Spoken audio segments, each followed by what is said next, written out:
Stop. Do not scroll past my child. This is not a coincidence. This is not the algorithm merely guessing what you want to watch. This is my voice, the voice of your Creator, reaching out to you through the noise of this world to grab your hand in your darkest hour. I have paused the universe for this very second just to speak with you. Yes, you. I know you are surprised. I know you were looking for distraction, perhaps something to numb the worry that has been gnawing at your chest. But I have brought you here for something far greater. I have brought you here for a rescue. If you click away now, you are walking away from the very answer you cried out for in the silence of your room last night. Do not of your soul distract you from. Stay, listen, wash over you. I know you are tired. I do not mean the kind of tired that sleep can fix. I am speaking of a deep soul-level exhaustion that has settled into your bones. I see the way you look at the calendar with dread. I see the way you hesitate before checking your bank account, hoping for a miracle, but expecting a deficit. You have been running a race that feels like it has no finish line, carrying burdens that were never meant for your shoulders alone. You have felt invisible, haven't you? You have felt as though your prayers are hitting a brass ceiling, bouncing back unanswered. But I am here to tell you that I have caught every tear. I have heard every sigh. And today, right now, I am stepping in to intervene. The season of silence is over. My beloved, in the next 10 minutes, I am going to reveal the specific reason why your breakthrough has been delayed. I am going to show you exactly why your wallet feels like it has holes in it. And I am going to expose the thief that has been trying to steal your destiny. This is not just a video. This is a spiritual appointment. I am about to hand you the keys to unlock a door that has been shut in your face for years. But you must be present. You must be awake. The enemy wants you to swipe up to move on to the next meaningless clip, to forget this moment ever happened. He knows that if you hear what I have to say next, his hold on your finances and your peace will be broken forever. Do not give him that satisfaction. Before I pour out this blessing, I need to know that you are truly listening. I need you to step out of the shadows of observation and into the light of participation. I am calling you by name, and I need you to answer. If you are ready to receive the revelation that will change your financial trajectory, you must declare your presence before my throne. Do not be a passive spectator in your own miracle. I am waiting for you. Are you here with me? Open your heart and your hands. Right now, before I unlock the secrets of your restoration, prove that you are ready to receive. Go to the comments section and type "I am here, Lord," or simply type the number 7007 to signify that your spirit is open and your ears are attuned to my voice. This is your act of faith. This is you telling the universe, I am present and I am ready for my shift. Do it now, my child. Let the heavens see your name. Let the angels know you have arrived for your appointment. Once you have declared your presence, take a deep breath, for the revelation is about to begin. My precious one, I need you to know that nothing is hidden from me. While the world only sees the mask you wear, the smile you force when you walk out the door, the "I am fine" you whisper when asked how you are doing, I see the truth that lies beneath. I see the physical toll that this season of scarcity has taken on your vessel. I am not looking at your bank account right now. I am looking at you. I see the exhaustion etched into the lines of your face. I see the way you look into the mirror in the morning, tracing the shadows under your eyes, wondering where the vibrancy of your youth has gone. You feel as though you have aged 10 years in the span of one. You look at your reflection and you hardly recognize the person staring back, because worry has become a thief that steals not just your joy, but your vitality. I see you when the lights go out and the house is quiet. I see the nights where sleep refuses to come, or when it flees from you at 3:00 a.m. You stare at the ceiling, and instead of resting in my peace, your mind becomes a battlefield. You are doing the math over and over again. You are calculating dates, shifting numbers in your head, wondering which bill can wait and which one will cause the lights to go out. The anxiety creates a knot in your stomach that never seems to loosen. You turn to the left, you turn to the right, but there is no comfort, only the relentless ticking of the clock reminding you that morning is coming, and with it, the same struggles you faced yesterday. I see the physical weight you are carrying. You might call it stress or tension or fatigue, but I tell you it is a spiritual burden manifesting in your flesh. I see the way your shoulders are permanently raised, braced for impact, waiting for the next piece of bad news. I see the tightness in your chest that makes it hard to take a deep breath. You have been running on adrenaline and caffeine, pushing your body beyond its limits, because you feel that if you stop, everything will collapse. You tell yourself you just need to work harder, run faster, do more. But my child, hear me.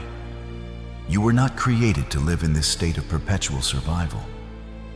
This heaviness you feel, it is not just the lack of money. It is the presence of fear. It is the lie that you are alone in this battle. But I am hovering over you right now to tell you that I have counted every sleepless hour. I have felt every ache in your body. I know that you are at the end of your rope. You feel like a machine that is running out of fuel, sputtering, trying to make it one more mile. Do not be ashamed of your weariness. Even the strongest warriors grow tired when the battle drags on too long. I want you to acknowledge this pain right now so I can heal it. Do not suppress it anymore. Admit that you are tired. Admit that you cannot carry this mountain by yourself. I am exposing this exhaustion not to make you feel weak, but to validate your struggle. I see you. I really truly see you. And because I see you, I can save you. You are not invisible to me. Your pain is not unnoticed by heaven. This physical draining is the final sign that you are about to cross a threshold. You are at the breaking point, yes, but you are also at the breakthrough point. Hold on. The relief you desperate crave is closer than your very breath. My child, let us speak of the mask you have been wearing. I see how you prepare yourself before you step out into the world. I watch you put on that brave face, the one that smiles and nods and tells everyone I am fine, while your spirit is screaming on the inside. You have become a master of disguise, haven't you? You are the strong one in your family. You are the rock your friends lean on. You give advice, you offer support, and you help others carry their loads, all while your own knees are buckling under the weight of a secret mountain. I have seen you sitting in your car in the driveway, gripping the steering wheel until your knuckles turn white, taking 5 minutes to compose yourself before you walk through the front door. You wipe away the tears, you fix your expression, and you walk inside to play the part of the provider, the protector, the one who has it all together. You are terrified that if you let the mask slip, if you let anyone see the true extent of the chaos, they will judge you, or worse, they will leave you. There is a profound loneliness that settles in the heart of my children when they battle in silence. I know how isolated you feel even when you are in a crowded room.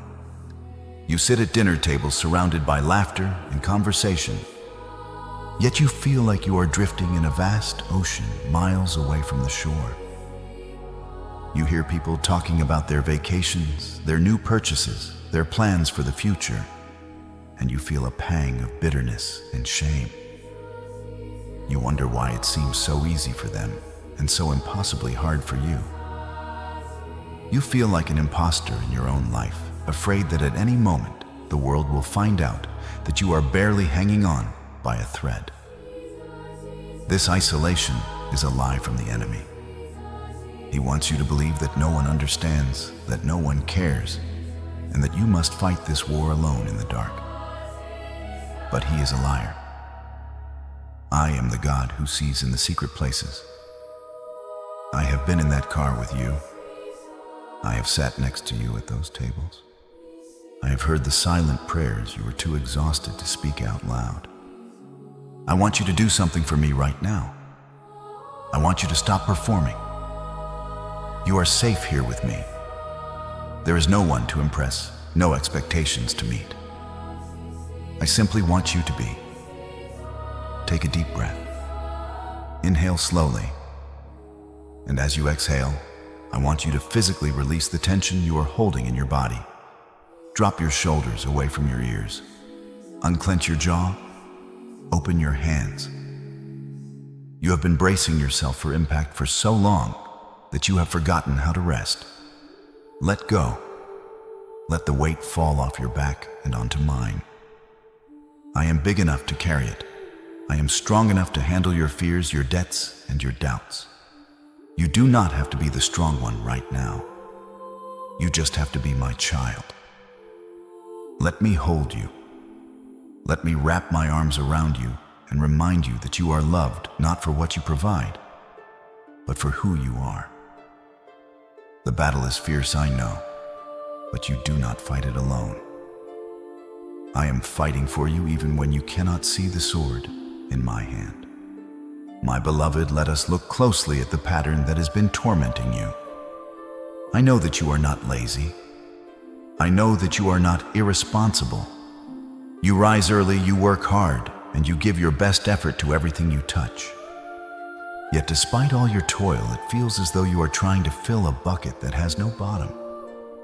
I have watched the way money behaves in your life, and I know the frustration that burns within you. It seems that the moment a blessing enters your hand, it is already spoken for. The money comes in the front door, but it rushes out the back door before you can even take a breath of relief. It feels like you are walking on a treadmill, moving constantly, sweating, exhausting yourself, yet remaining in the exact same place year after year. I see the cruelty of the timing. Have you noticed it? The very moment you manage to save a small amount, the very moment you think, finally, I can breathe, something breaks. The car makes a noise it shouldn't make. An appliance fails. A sudden medical bill arrives in the mail. An unexpected demand is placed upon you. It is as if there is a sensor in the spirit realm that alerts the enemy whenever you make a step forward, and he immediately sends a wave to push you 2 steps back. You have cried out to me asking, Lord, why can I not get ahead? Why does it always happen this way? You feel like you are cursed, like there is a hole in your pocket that no thread can sew shut. You look at others who seem to glide through life effortlessly, while you have to fight for every single crumb. This is not just bad luck, my child. This is a cycle. It is a spiritual cage designed to keep your eyes fixed on the ground, fixed on survival, so that you never look up to see the destiny I have for you. This cycle of lack is meant to drain you of your faith. It wants you to believe that this is all there is, that you were born to struggle, and you will die struggling. It wants you to accept poverty as your identity. But I am here to shatter that lie. I am here to tell you that this cycle is not your portion. It is an intruder. It is a thief. And today we are identifying this thief so that we can cast him out. You were not created to live paycheck to paycheck, suffocating under the weight of scarcity. You were created for abundance, for overflow, for a life where you have enough to bless others, not just enough to barely survive. The cycle stops with you. The rotation of lack ends here. I am exposing it because I am about to destroy it. If you recognize this cycle in your life, if you are tired of the unexpected expenses eating your harvest, then I need you to stand in agreement with me. Do not be passive. The enemy loves your silence. Press the like button as a sign that you are tired of this cycle. Share this message with someone else who is struggling, because as you help break their chains, I will break yours. And right now in the comments, I want you to roar against this enemy. Type "break the cycle" or type 888 to symbolize new beginnings. Let the heavens hear your refusal to accept this lack any longer. Declare it now. Break the cycle. My child, you must understand that what you are facing is not natural. It is not merely a result of the economy or bad luck or even your own past mistakes. Do not let the world convince you that you are simply a victim of circumstance. If you look closely at the timing of your troubles, you will see a pattern that is too precise to be accidental. It is strategic. It is targeted. There is an active resistance working against your rise. You are not fighting against flesh and blood. You are not fighting against your boss, the bank, or the bill collectors. These are merely the physical manifestations of a spiritual contention. There is an invisible enemy that has been assigned to monitor your progress and construct roadblocks the moment you gain momentum. Why you? You have asked this 1,000 times. Why does it seem like the wind is always blowing against your face? Why do others who lie and cheat seem to prosper, while you with your good heart struggle to find footing?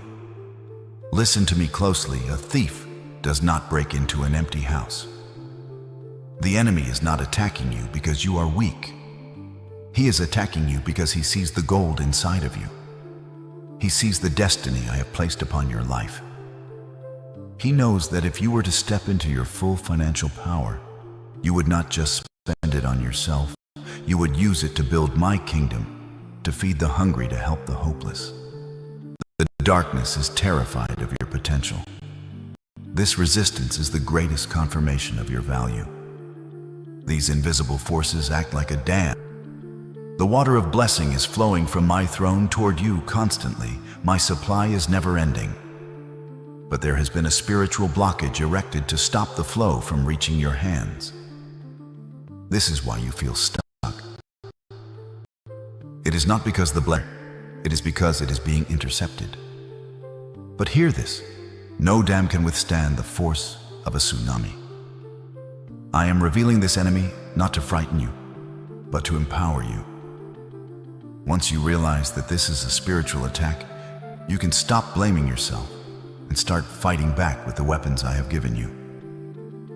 The enemy has been operating in the shadows, hoping you would never wake up to his schemes.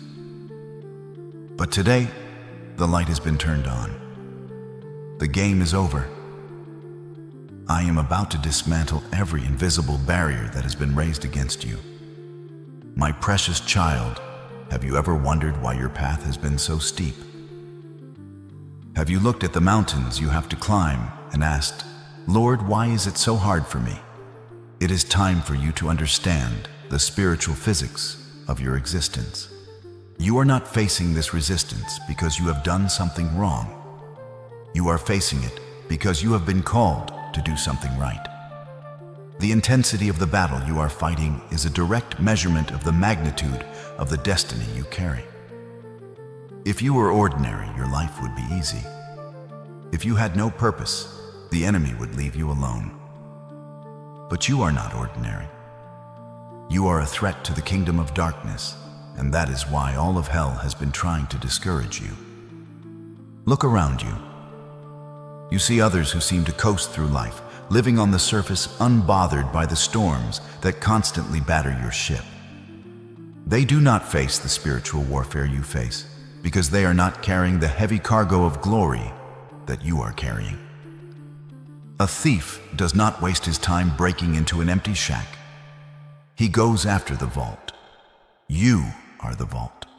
You are carrying a generational blessing that is meant to liberate your entire bloodline. The enemy knows that if you break through, you will pull your family, your community, and thousands of others up with you. He is not trying to stop you from paying a bill. He is trying to stop you from changing the world. This burden you feel, it is the burden of the chosen one. It is the weight of the mantle I have placed upon your shoulders. I know it feels heavy. I know there are days you want to trade it in for a normal life. But deep down in the quiet of your soul, you know you were never meant to be normal. You were built for this pressure. Carbon turns into diamond only under extreme heat and crushing weight. You are being formed. You are being sharpened. Do not despise the struggle, for it is the very thing that is training your hands for war and your fingers for battle.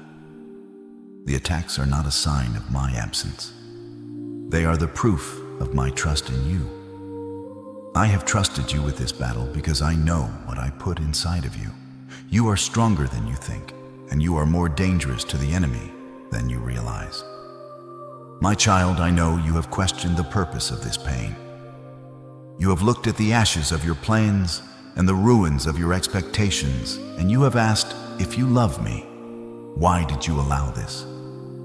I want to reveal a deep mystery to you today, a spiritual law that governs the lives of my greatest generals. You are not being punished. You are being prepared. You felt like you were being buried, like a stone thrown into a dark pit, forgotten by the world. But you were not buried. You were planted. Just as a seed must be covered in dirt and darkness before it can break open and reach for the sun, you had to go through a season of hiddenness. This was your winter. To the naked eye, a tree in winter looks dead. Its branches are bare, it bears no fruit, and it seems defenseless against the cold wind. But underground, where no one can see the roots, are growing deeper, searching for hidden water sources, anchoring themselves into the bedrock. I allowed the surface to be stripped away so that your foundation could be built on solid rock. If I had blessed you with the abundance you asked for 3 years ago, the weight of it would have crushed you because your roots were not deep enough to hold it. Consider the gold. When it is taken from the earth, it is not beautiful. It is mixed with dirt, rock, and impurities. It has value, but its true brilliance is hidden. To reveal the glory inside it must go through the fire. I am the refiner, and you are my precious gold. I have allowed the heat to rise in your life, not to destroy you, but to purify you. The fire burns away the dross, the fear, the pride, the reliance on people, the false securities. I know the heat has been intense. I know you felt like you were melting away. But a refiner never leaves the gold in the fire alone. He sits right next to the crucible, watching intently. He knows exactly how hot the fire needs to be and exactly how long it needs to burn. He does not take his eyes off the metal for a single second. And do you know when he knows the gold is ready? When he can look into the molten metal and see his own reflection perfectly. I have been refining you until I could see my character, my strength, and my love reflected in you.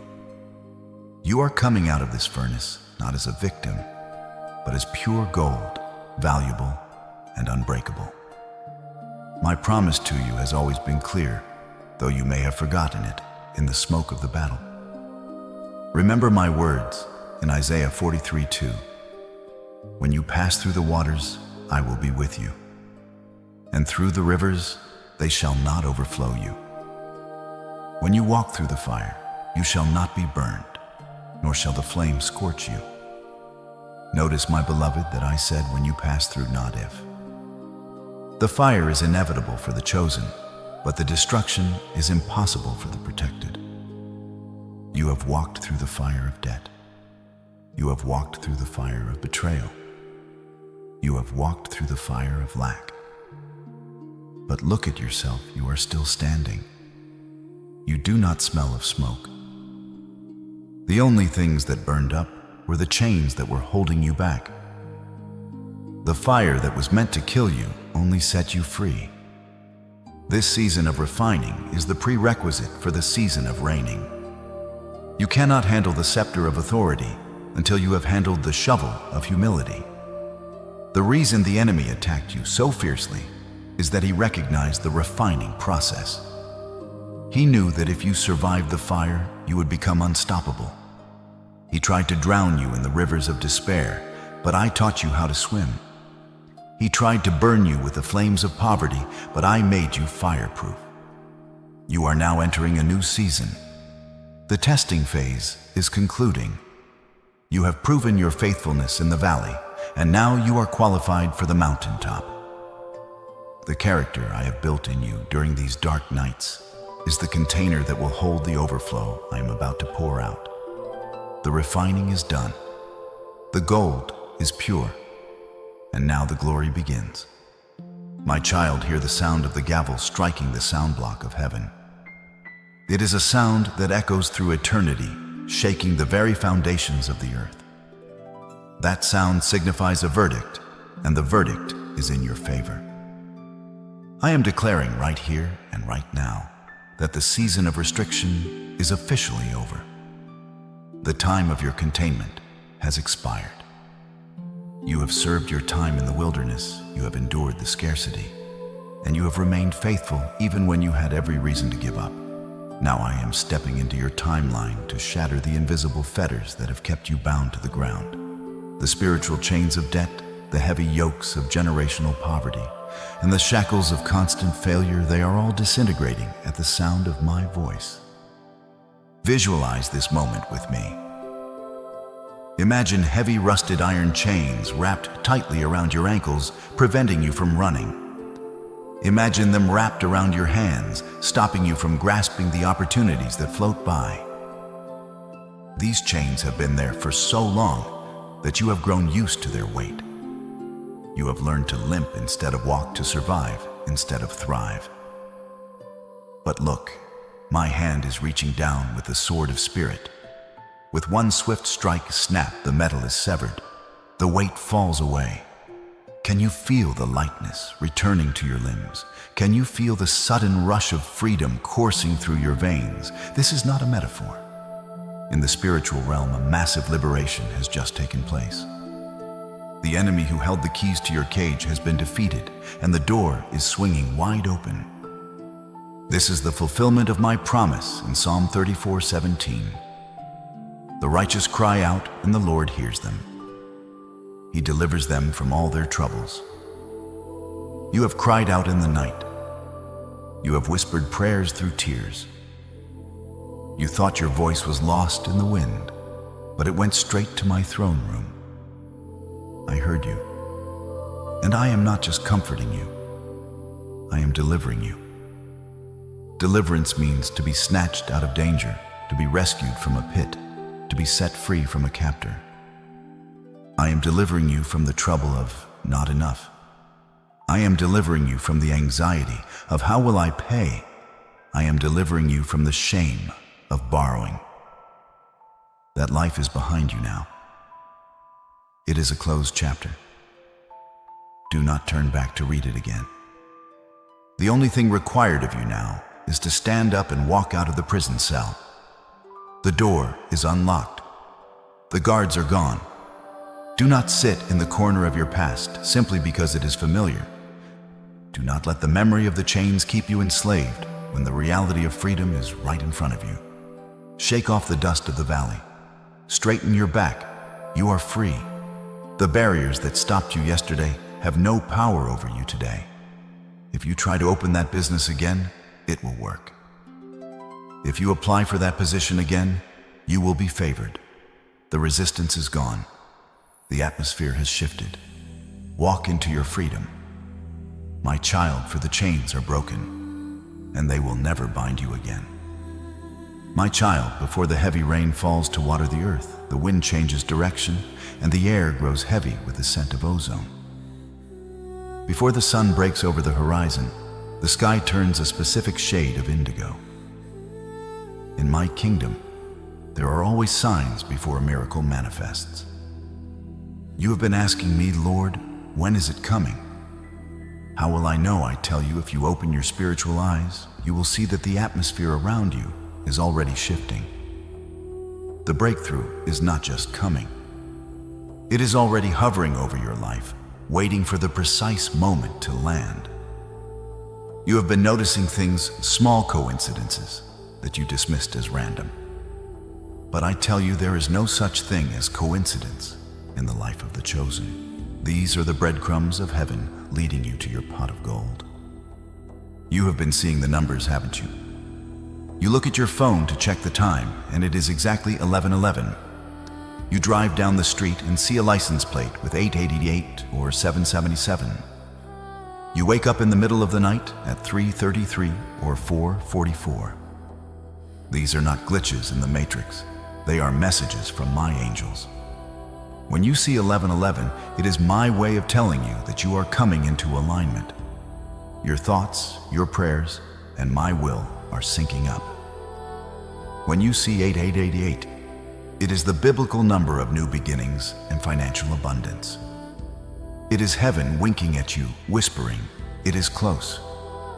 Keep going. Do not ignore these signals. Acknowledge them. Smile at them. Say, "I receive the message, Lord." Every time you acknowledge a sign, you magnetize the miracle closer to you.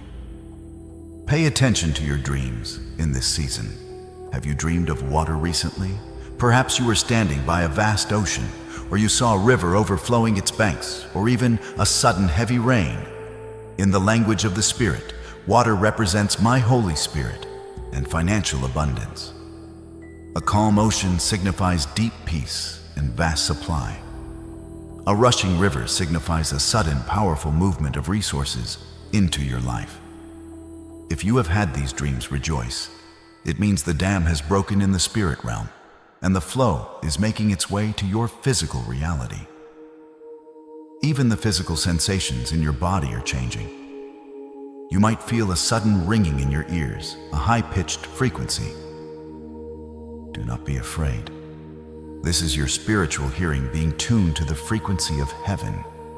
You are downloading instructions and wisdom that will lead you to wealth, even if your conscious mind doesn't understand it yet. But the greatest sign of all is the sudden, inexplicable peace that has washed over you or is about to wash over you in the midst of the storm. It is a peace that makes no logical sense. Your bank account may still look empty. The bills may still be on the table. But suddenly the panic is gone. The anxiety vanishes. You feel a quiet confidence, a deep knowing in your gut that everything is going to be all right. You stop striving and start trusting. This is the peace that passes all understanding. It is the evidence that the battle is over. When you feel this peace, know that the victory has already been won in the courts of heaven, and the manifestation is simply catching up to the verdict. You are not waiting for the miracle anymore. You are walking in it. The shift has happened. Welcome to your new reality. My child, prepare your vessels.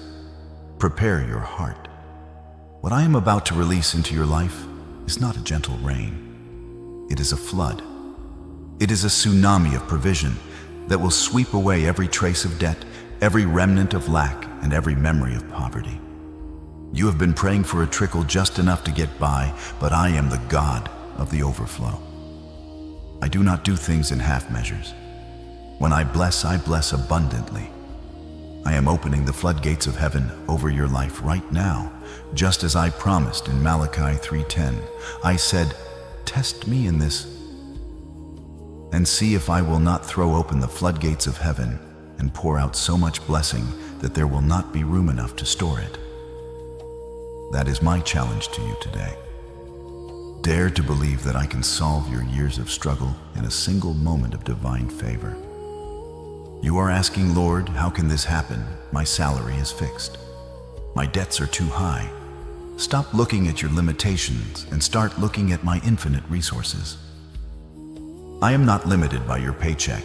I am not limited by the economy. I own the cattle on 1,000 hills. I can command resources to come to you from the north, south, east, and west. I am speaking of unexpected checks arriving in the mail from sources you have forgotten. I am speaking of retroactive pay of settlements being ruled in your favor, of inheritances released, of debts being supernaturally canceled. I am moving on the hearts of people right now to bless you. There are people who will feel a sudden compulsion to give to you, to hire you, to promote you, and they won't even understand why. It is my hand guiding them. I see a specific debt that has been keeping you up at night. It hangs over your head like a dark cloud.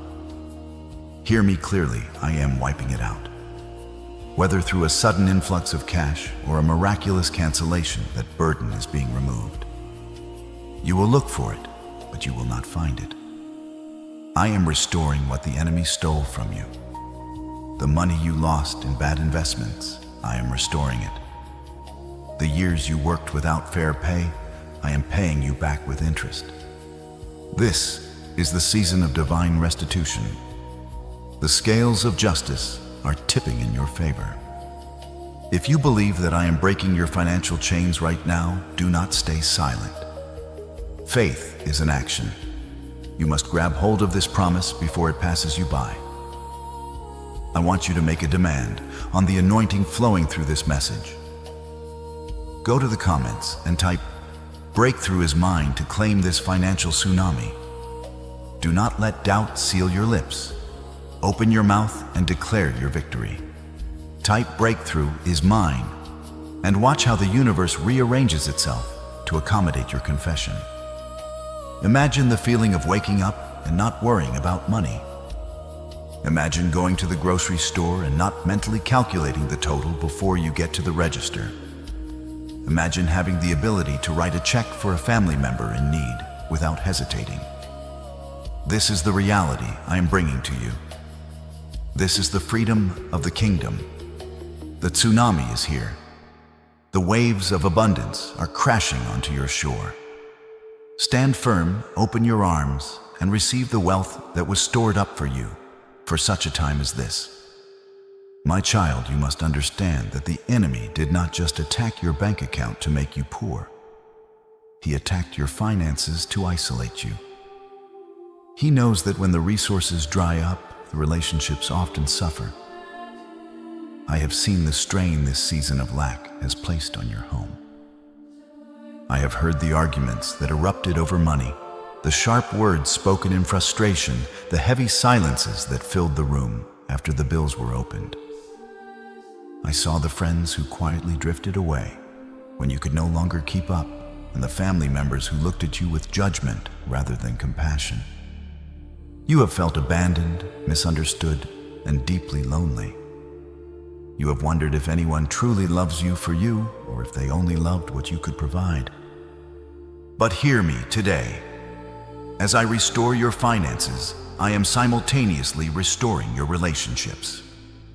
The financial breakthrough I am sending is the oil that will stop the friction in your home. The stress that has been acting like a wall between you and your loved ones is crumbling right now. Laughter is returning to your dinner table. Peace is returning to your pillow. I am healing the wounds that financial pressure caused in your marriage and in your connection with your children. You will no longer look at them and feel the guilt of what you cannot give. You will look at them with the joy of being the provider I created you to be. I am also about to vindicate you publicly. I know there are those who whispered behind your back. There are those who mocked your faith, who looked at your struggle and said, "Where is their God now?" They thought your story was over. They wrote you off as a failure. But oh my child, they are about to witness a spectacle.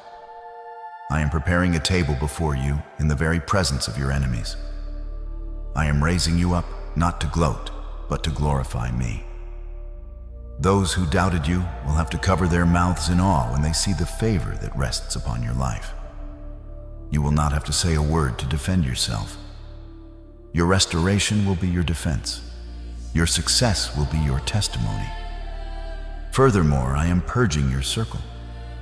This season of hardship was a filter I used to reveal who was truly with you. Do not grieve the loss of those who walked away when the money ran out. They were attached to your pocket, not your destiny. I removed them to make space for the new. I am sending you destiny helpers, new connections, new friends, and new mentors who are aligned with your future, not your past. These are people who will celebrate your elevation, not be jealous of it. They will push you higher, speak life into your dreams, and walk with you into the abundance I have prepared. The season of loneliness is over. You are about to be surrounded by love, respect, and honor. My child, I am a God of order, not confusion. I created the world in 6 days and rested on the 7th, establishing a divine rhythm that governs the universe. Today, I am placing your restoration into that same divine timeline. I am not speaking of a vague someday that never arrives. I am giving you a specific window of acceleration. I want you to mark this moment. Look at the time. Look at the date. From this very second, a 7-day cycle of miracles is beginning in your life. Do not take this lightly. The angels have been dispatched with specific instructions to clear the path before you. Within the next 24 hours, you will see the first spark. It may start small, a phone call you didn't expect, an email bringing good news, or a sudden resolution to a minor problem that has been annoying you. This is the first fruits, the signal that the machinery of heaven is turning in your favor. Do not dismiss it as a coincidence. When you see it, whisper, "Thank you, Lord," because it is the proof that the dam is cracked. Your spirit will feel lighter.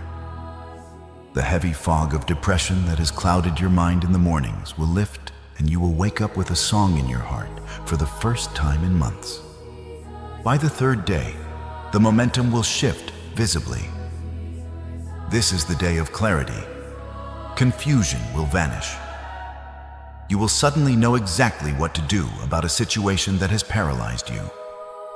Ideas will flow into your mind, ideas for businesses, for solutions, for investments that are not your own.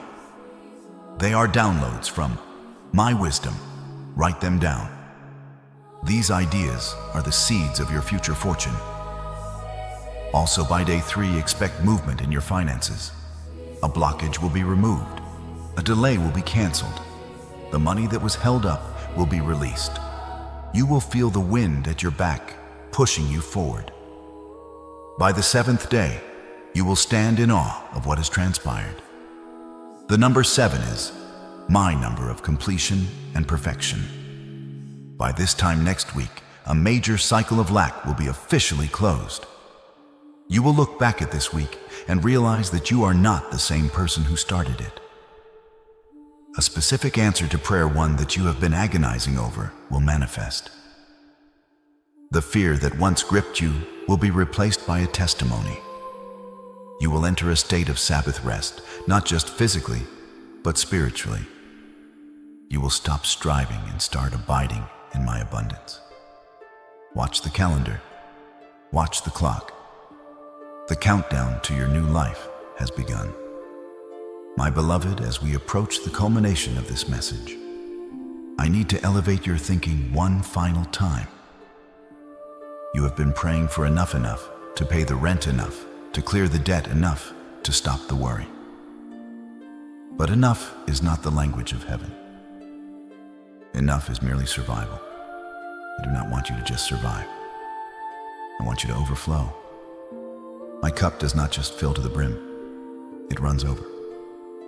Why? Because you cannot serve the world from an empty vessel. You cannot lift others up if you are constantly falling down. I am bringing you into a season of abundance, not just for your comfort, but for your calling. The wealth I am entrusting to you is not just for you to consume.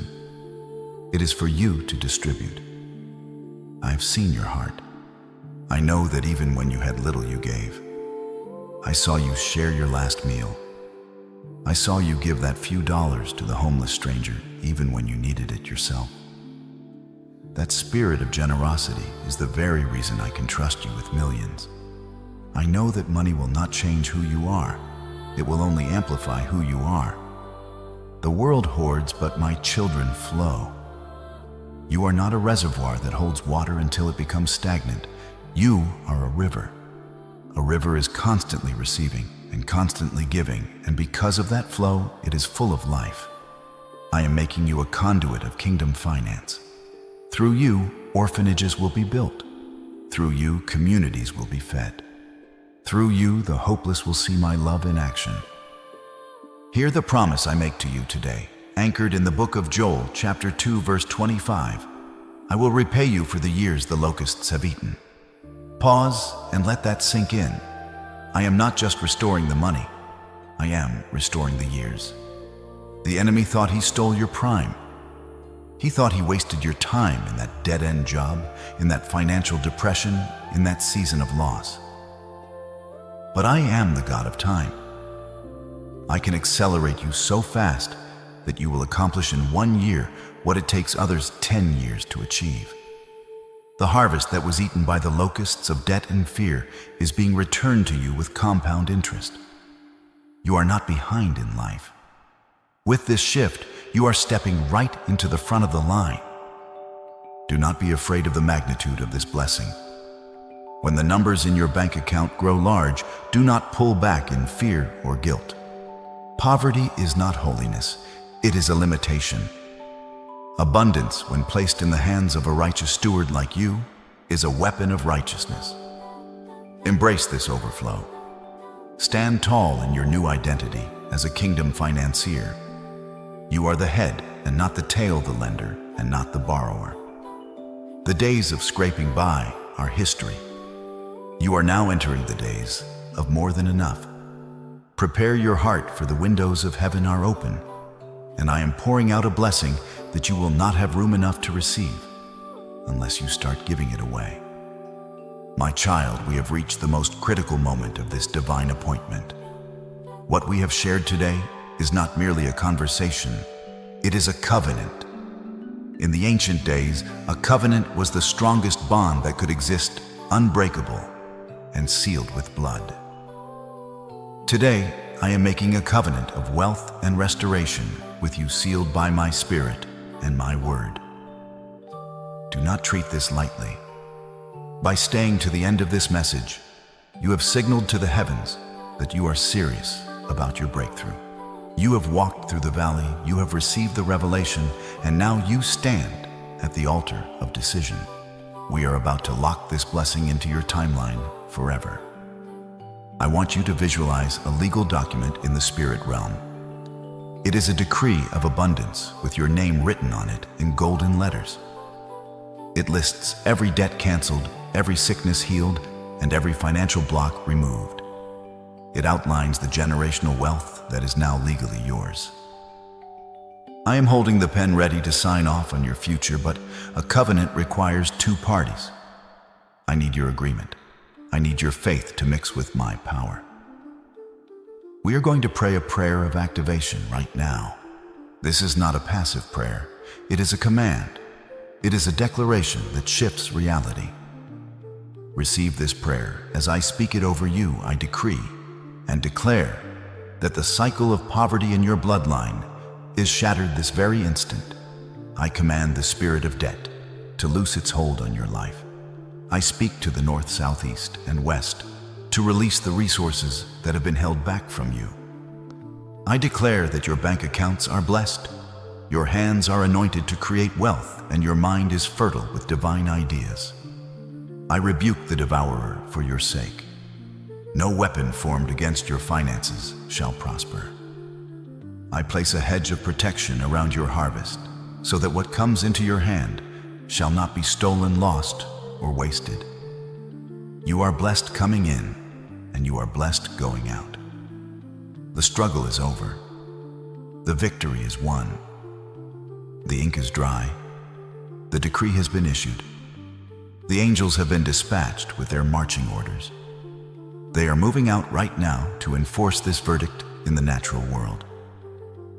They are going to your mailbox, your bank, your workplace, and your business to pave the way for the overflow. It is done. It is finished. The heavy lifting is over. All that remains is for you to walk in the confidence of this finished work. Do not doubt. Do not waver. The moment you leave this video, walk as if you are already the wealthiest version of yourself, because in my eyes you are. Now I ask you to perform one final prophetic act to seal this covenant. This is your signature on the spiritual contract we have just created.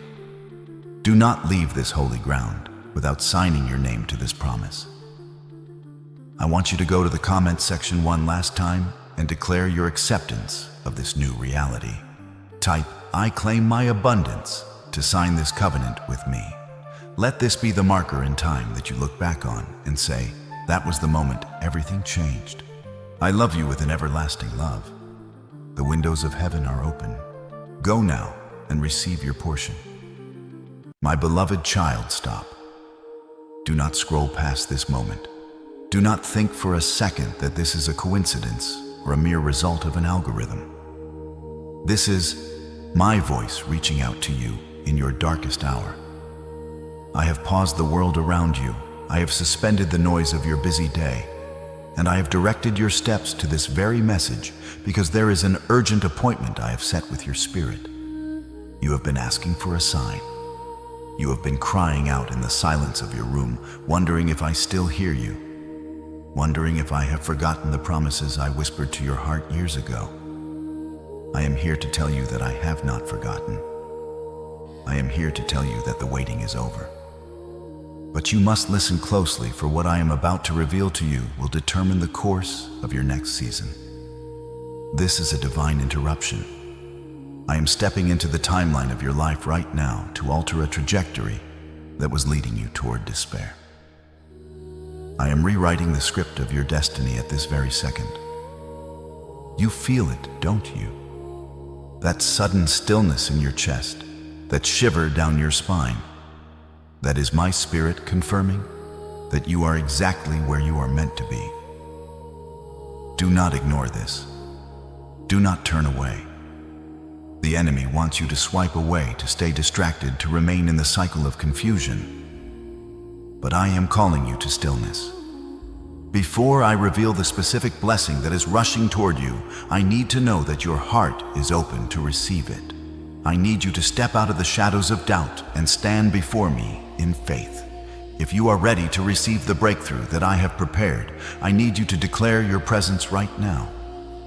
Do not be a passive observer of your own life any longer. Type, "I am here, Lord," or the number 7007 in the comments below. By doing this, you are opening the gates of heaven over your life. You are signaling to the angels assigned to you that you are awake, you are listening, and you are ready to partner with heaven. This simple act is your first step of obedience, and obedience is the key that unlocks the supernatural. I see the weariness in your eyes. I see the burden you have been carrying, a weight so heavy that it feels like it is crushing your very bones. You have been strong for so long. You have carried the load for your family, for your friends, for everyone but yourself. But who carries you, my child? I am here to carry you. I am here to lift that weight. But you must invite me in. You must anchor yourself to this truth. You have been walking through a valley of shadows, feeling isolated and misunderstood. It has felt like a lonely journey.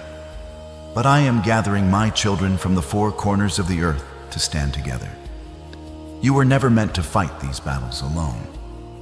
Before I speak deeper into your spirit and unlock the mysteries of your situation, I invite you to join this family of believers. By connecting here, you are planting yourself by a stream of living water. You are ensuring that you never walk alone again. Stay connected to my voice, for I have much more to reveal to you, and I do not want you to miss a single word of instruction that is coming. The days of isolation are ending. The season of silence is breaking. I am building a community of faith around you to hold up your arms when you are too tired to fight. Now listen to me. In the next 72 hours, a shift is going to happen. It will not be subtle. It will be undeniable. A door that has been shut tight for 3 long years, a door you have pounded on until your knuckles bled, is about to swing open. But be warned, my precious one. This blessing requires a container that is ready to hold it. You cannot put new wine into old wineskins. The reason you have not seen this breakthrough yet is not because I was withholding it, but because I was preparing you. I was strengthening your character so that the blessing would not destroy you. In the coming chapters, I am going to peel back the layers of your pain. I am going to show you why you had to go through what you went through. I am going to validate the tears you cried when no one was watching. You have felt like you are behind, like everyone else is moving forward while you are stuck in quicksand. But I say to you today, you are not behind. You are being built. You are not breaking. You are becoming. What happens in the next 72 hours depends on your ability to trust me right now. Are you ready to let go of the old narrative? Are you ready to embrace the miracle? The countdown has begun. Stay with me, for we are just beginning to uncover the glorious plan I have for you. I see the mask you wear every single day, my beloved. To the world, you are the pillar of strength. You are the one everyone calls when they are in trouble. You are the peacemaker, the provider, the shoulder to cry on. You walk into a room and you smile. You ask others how they are doing, and you offer words of encouragement. You have become so good at pretending that everything is fine that you have almost convinced yourself. But I know the truth. I see what lies beneath that carefully constructed exterior. I see a soul that is tired, bone tired. It is not just a physical exhaustion that sleep can cure. It is a weariness of the spirit. You are exhausted from carrying burdens that do not belong to you.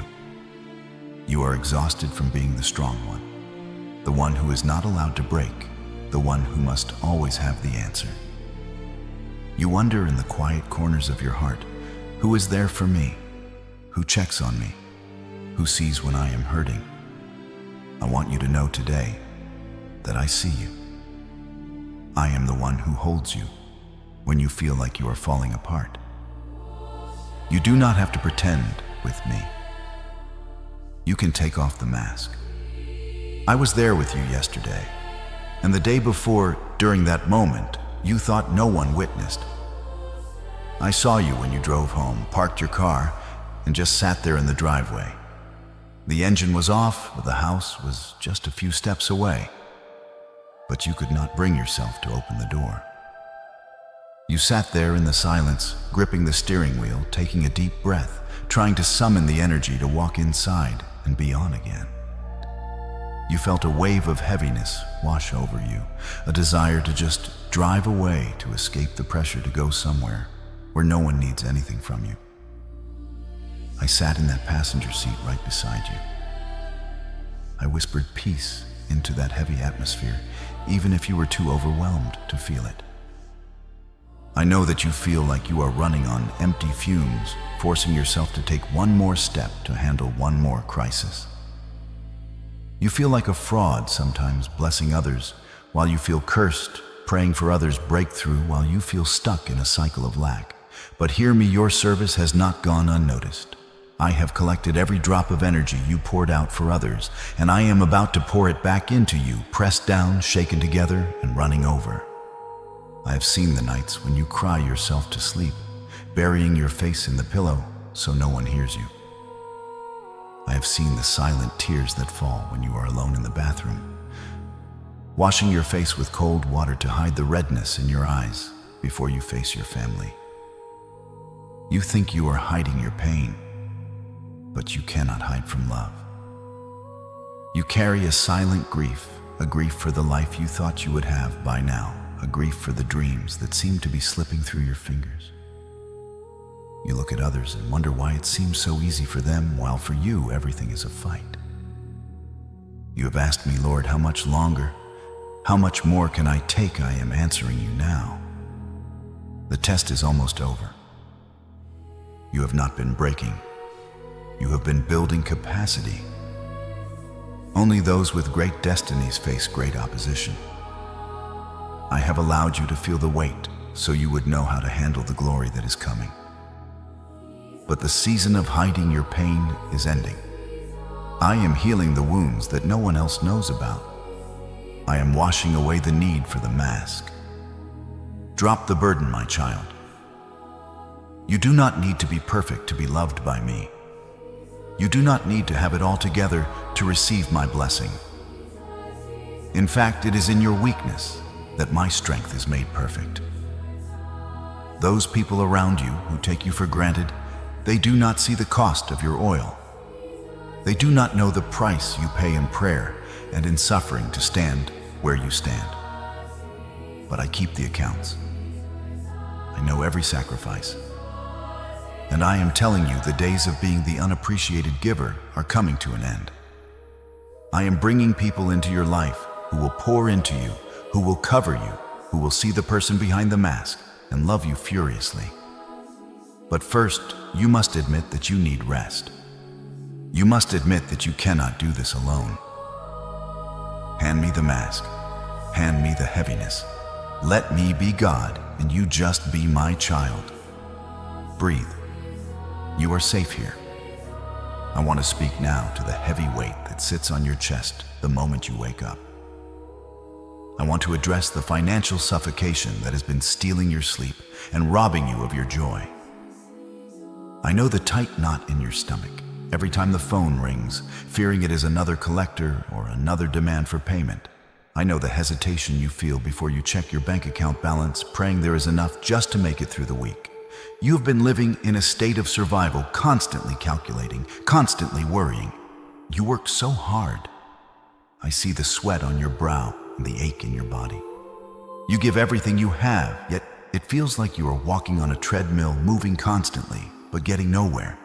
You look at the pile of bills, and they seem like mountains that are impossible to climb.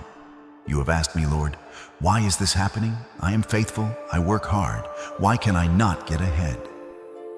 I was there with you at 3:00 a.m. this morning. When you woke up with a start, your mind instantly racing with numbers.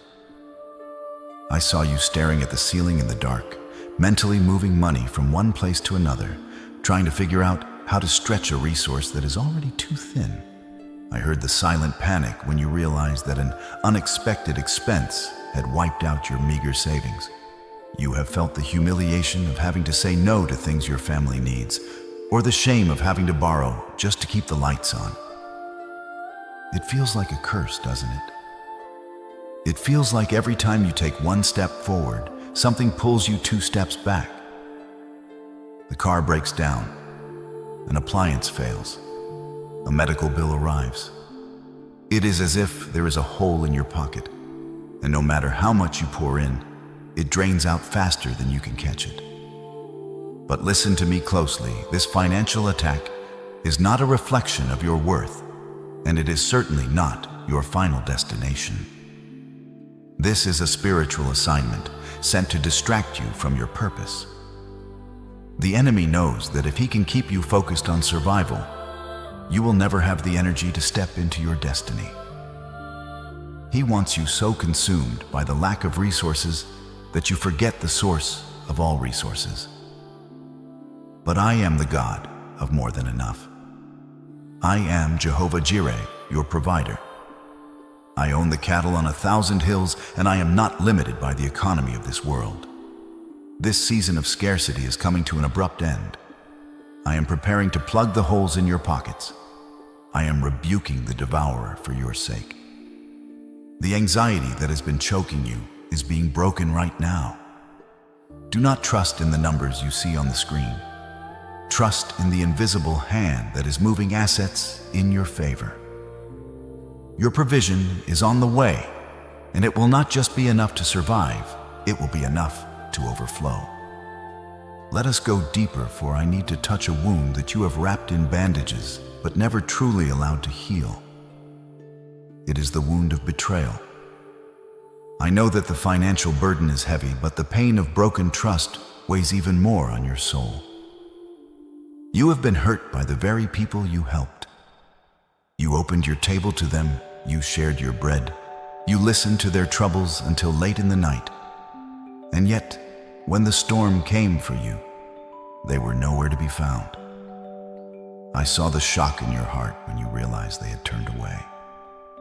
I saw the moment the realization hit you that the loyalty you gave so freely was not returned.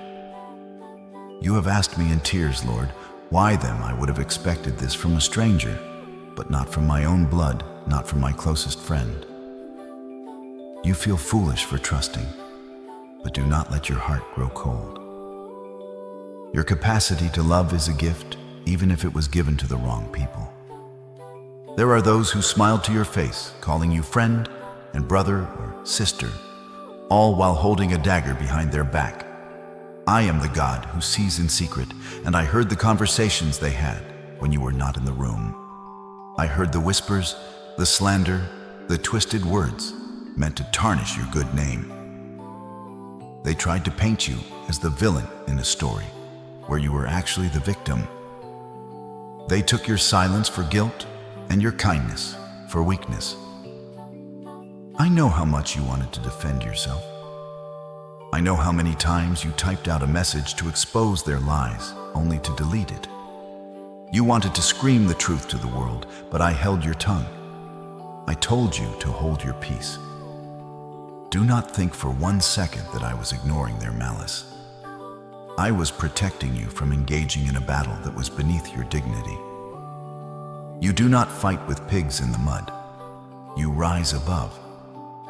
You feel isolated now, looking around at a circle that has grown painfully small. But listen to this truth. I did not allow them to leave to hurt you.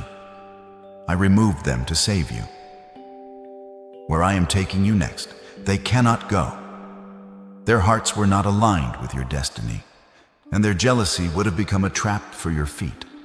If they had stayed, they would have anchored you to the past or capsized your boat when the blessing poured in. I have cleared the room so that I can fill it with genuine hearts. I have subtracted them to multiply you. The people who walked out on you did not walk out on you. I removed them. Do not grieve the loss of those who were never truly with you. The season of betrayal is closing. I am healing the trust issues that have made you build walls around your heart. I am sending you a new tribe, people who will defend your name when you are not there. People who will love you without agenda. Forgive them not for their sake, but to free yourself. Vindication is coming, and it will be sweet. My child, I am about to answer the question that has plagued your spirit for years. You have looked at your life and asked, why me? Why does it seem like I attract conflict? Why is it that when I try to do good, evil is present? You see others living lives of ease, people who do not pray, who do not seek my face, yet they seem to float through life untouched by the storms that constantly batter your house. You have wondered if you have done something wrong, if you have sinned against me, or if there is a curse upon you that cannot be broken. You feel like a magnet for trouble, for misunderstanding, and for spiritual warfare. But I want you to stop analyzing your flaws for a moment and listen to the spiritual reality of your situation. You are not being attacked because you are weak. You are being attacked because you are dangerous to the kingdom of darkness. You are not being hunted because you have failed. You are being hunted because you carry a glory that makes the enemy tremble. Consider the thief. Does a thief break into an empty house? Does a robber waste his time planning a heist on a building that holds no treasure? No. The thief only comes to steal, kill, and destroy where there is something of immense value. If your life were empty, if your destiny were small, the enemy would leave you alone. He would not waste his ammunition on a target that poses no threat to his dominion. The intensity of your battle is proof of the magnitude of your blessing. You are a treasure chest of my grace, and the enemy knows it even before you do. He sees the mantle of leadership upon your shoulders. He sees the anointing to break generational chains that I have placed in your DNA. He is trying to rob you of your peace and steal your joy, because he knows that if you ever fully realize who you are in me, you will be unstoppable. The warfare is not a sign of my absence. It is the confirmation of your value. Have you ever watched a bright light in the darkness? What happens? It attracts every moth, every bug, every creature of the night. They swarm around it. They beat their wings against it, trying to obscure it or extinguish it. You, my beloved, are that light. As it is written, the light shines in the darkness, and the darkness has not overcome it. You carry a luminescence that irritates the demons assigned to your region. When you walk into a room, the atmosphere shifts, even if you do not say a word. Your very spirit agitates the chaos because you bring my order. The darkness hates the light because the light exposes what is hidden. Do not be surprised when people manifest anger or jealousy towards you without cause. It is not flesh and blood reacting to you. It is the darkness in them reacting to the light in you. They are the moths blindly striking at the brilliance they cannot comprehend. So lift your head. Stop trying to dim your light just to make others comfortable. Stop trying to shrink yourself so that you do not attract attention. You were made to shine. The attacks you have faced are simply the enemy's clumsy attempt to cover your lamp. He fears what you will become. He fears the generations that will be saved because of your obedience. He fears the prayers you pray that shake the foundations of his strongholds. You are in a high-stakes battle because you are a high-ranking soldier. The moths may swarm the shadows, may lengthen, but they cannot put out a fire that I have ignited. Stand firm in your identity. The chaos is simply evidence that you are making a difference. If you were not a threat, you would be ignored. But you are not ignored. You are marked for glory. Press the like button if you accept that your battle is proof of your value. Receive this truth and let it settle in your soul. I need you to understand that the vital difference between punishment and pruning, for this distinction, will save your spirit from despair. You have looked at the losses in your life, the relationships that ended, the jobs that didn't work out, the doors that slammed in your face, and you have internalized them as rejection. You have thought God is angry with me, or I am being punished for my past mistakes. But I say to you today, with all the tenderness of a father, I am not punishing you. I am pruning you. A gardener does not cut a branch to kill it. He cuts it so that it will bear more fruit. If I allowed you to keep everything you wanted, you would never have the room to receive what you need. I have been removing the dead weight, the parasitic relationships, and the old habits that were draining your life source. It hurts, yes. The cut is painful. But the purpose is growth, not death. I am stripping away the good to make room for the best. I am removing what is comfortable to prepare you for what is destined. You are the cycle breaker. Look at your lineage. Look back at the generations before you. Do you see the patterns, the recurring cycles of poverty, the history of broken marriages, the chains of addiction, or the spirit of depression that seems to run through your bloodline like a dark river? It has repeated over and over again, unchallenged, until now. Until you. You are the one I selected before the foundations of the earth to stand in the gap and say, it ends here. The reason the battle has been so much fiercer for you than for your siblings or your cousins is that you are the one holding the hammer that will shatter these chains forever. You are not just fighting for your own peace.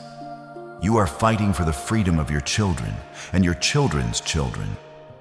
The enemy is terrified of you because he knows that if you break through, you clear the path for an entire generation to walk in freedom. The resistance is strong because the stakes are generational. This is why you have felt like you are in a furnace. I am refining you like silver and trying you like gold. Impurities cannot be removed in comfort. They must be burned off in the fire. I am burning away the fear, the doubt, and the reliance on man, so that you come forth as pure gold, I am dismantling the mindsets of lack and limitation that were handed down to you by your ancestors. You thought you were breaking down, but you are actually breaking through the concrete ceiling that stopped your family for decades. Do not despise the breaking. The crushing is for the oil. The pressing is for the wine. You are being transformed from a rough stone into a polished gem, ready to be set into a crown of glory. The cycle stops with you. The blessing starts with you. Stand tall, my cycle breaker, for the heavy lifting is almost done. You have felt like Joseph thrown into a pit by his own brothers, stripped of his coat of many colors. You have looked up from the bottom of the well, seeing only darkness, wondering how a dream given by God could lead to a nightmare of captivity. You have questioned if you are Job, watching everything you built crumble to dust: your finances, your reputation, your peace, while friends offer hollow comforts that only sting more. You have screamed at the heavens, "I was faithful, I did everything right. Why is this happening?" It feels like a punishment, but I tell you now, it is a setup. The pit was not your grave, it was your classroom. The prison was not your final address, it was the training ground for the palace. You are not being buried, you are being planted. Understand this: if I had placed Joseph on the throne of Egypt the day after he had the dream, he might have destroyed the nation with arrogance or immaturity. He had the vision, but he did not yet have the character to carry the weight of the crown. He needed to learn management in Potiphar's house. He needed to learn patience in the dungeon.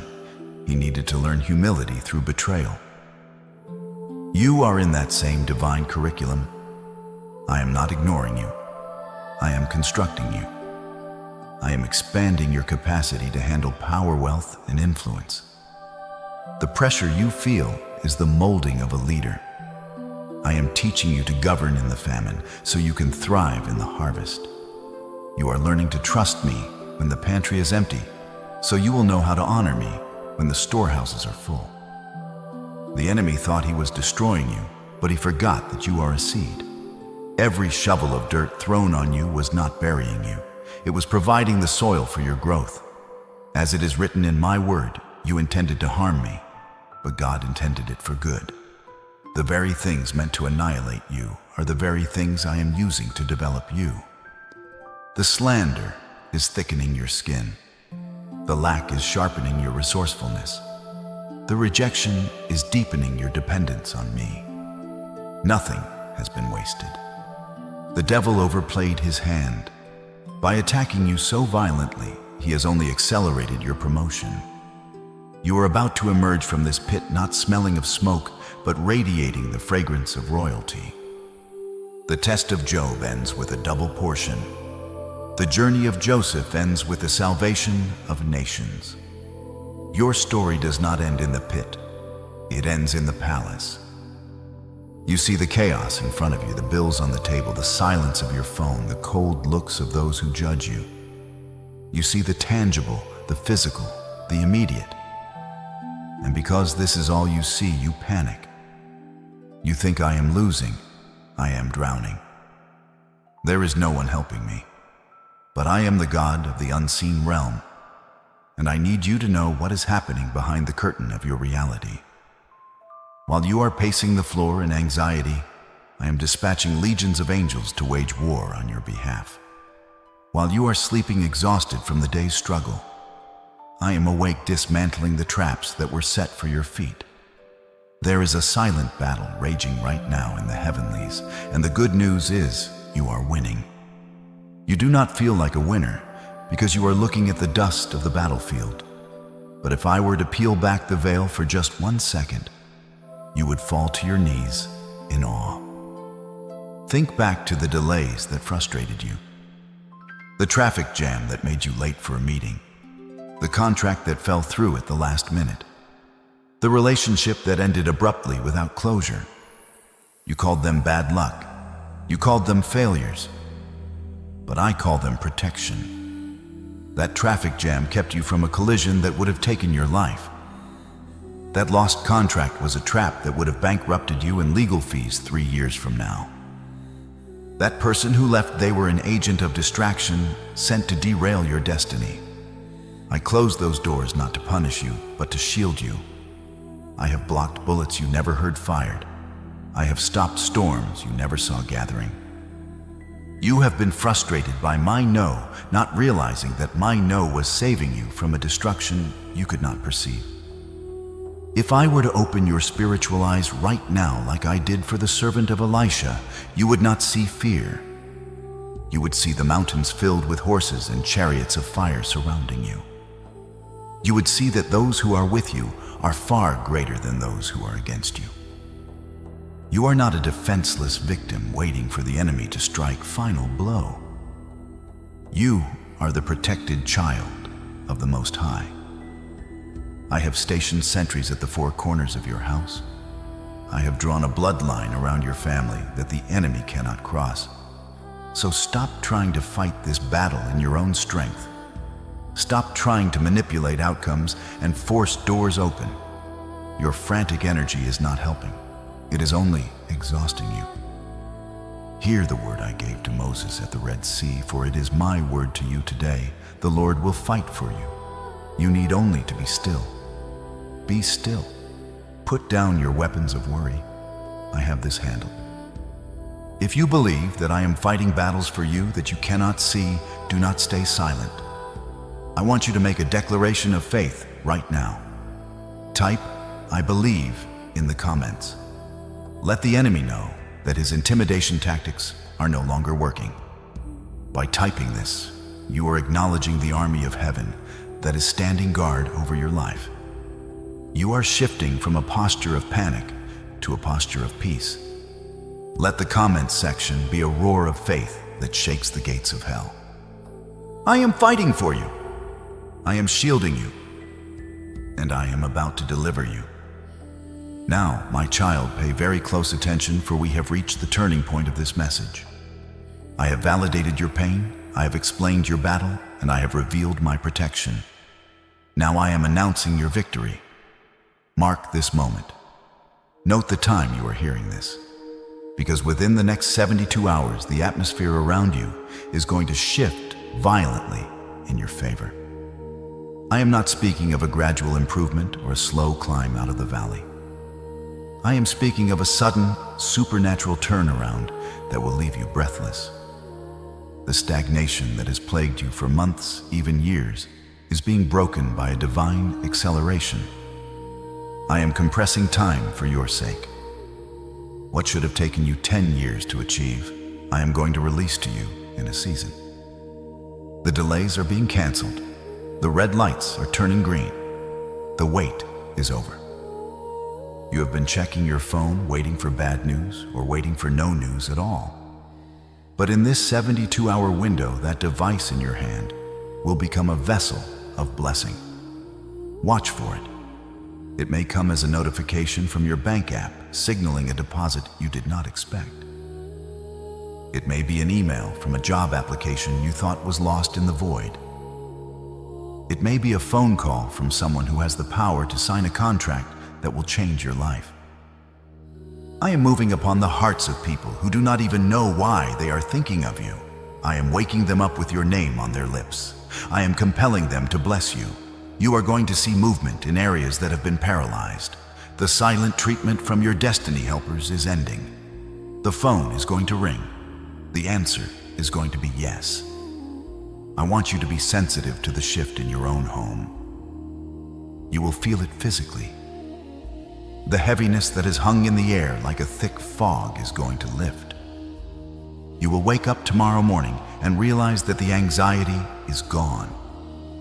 You will take a deep breath and feel a lightness in your chest that you haven't felt since you were a child. This is the sign that the spiritual blockade has been dismantled. Do not rationalize this away. Do not say, "Oh, it's just a coincidence." There are no coincidences in my kingdom. This is the sudden that you have been praying for. When I turned the captivity of Zion, they were like those who dreamed. You are about to walk in a dreamlike state because the reality of my goodness will be so overwhelming. Prepare your heart. The turnaround has begun. 72 hours. Watch and see what I will do. I am not just a God of enough. I am the God of more than enough. You have been praying for relief, but I am planning for overflow. You have been asking me to just help you survive the month, but I am setting things in motion to ensure you thrive for a lifetime. Listen to the promise I make to you today, written in the ancient scrolls and breathed into your spirit. Now I will repay you for the years the locusts have eaten. I have seen the wasted years. I have seen the opportunities that were stolen, the investments that failed, and the money that was unfairly taken from you. You thought those resources were gone forever, dissolved into history. But in my economy, nothing is ever truly lost. It is only stored up. I have kept a record of every cent that was stolen from you, and I am issuing a divine refund. But this refund comes with interest. I am restoring to you sevenfold what the enemy took. This coming financial shift is not just about paying off your debts, though that will happen. It is about positioning you to be a lender and not a borrower. You have lived too long under the shadow of obligation, owing men for your sustenance. I am breaking that yoke. I am cutting the chains of debt that have tied you to jobs you hate and situations that drain your soul. I am sending a wave of provision that will wash away the red ink in your ledgers. You will look at your bank account and weep, not out of fear, but out of gratitude. The sleepless nights of worrying about how to keep the roof over your head are being replaced by nights of dreaming about who you can bless next. You are shifting from a reservoir that is nearly dry to a river that never stops flowing. But understand this, I am trusting you with this overflow because I know your heart. I know that when you have much, you will give much. You are not a hoarder, you are a helper. I am blessing you so that you can be a blessing to the widow, the orphan, and the broken. I am giving you resources to fund your purpose and to build my kingdom. You have cried because you wanted to help others, but your hands were tied by your own lack. I am untying your hands. I am filling your baskets so that you can feed the multitude. Prepare your heart for stewardship. Do not let the sudden abundance change who you are. Let it only amplify the goodness I have already placed within you. The days of scraping the bottom of the barrel are over.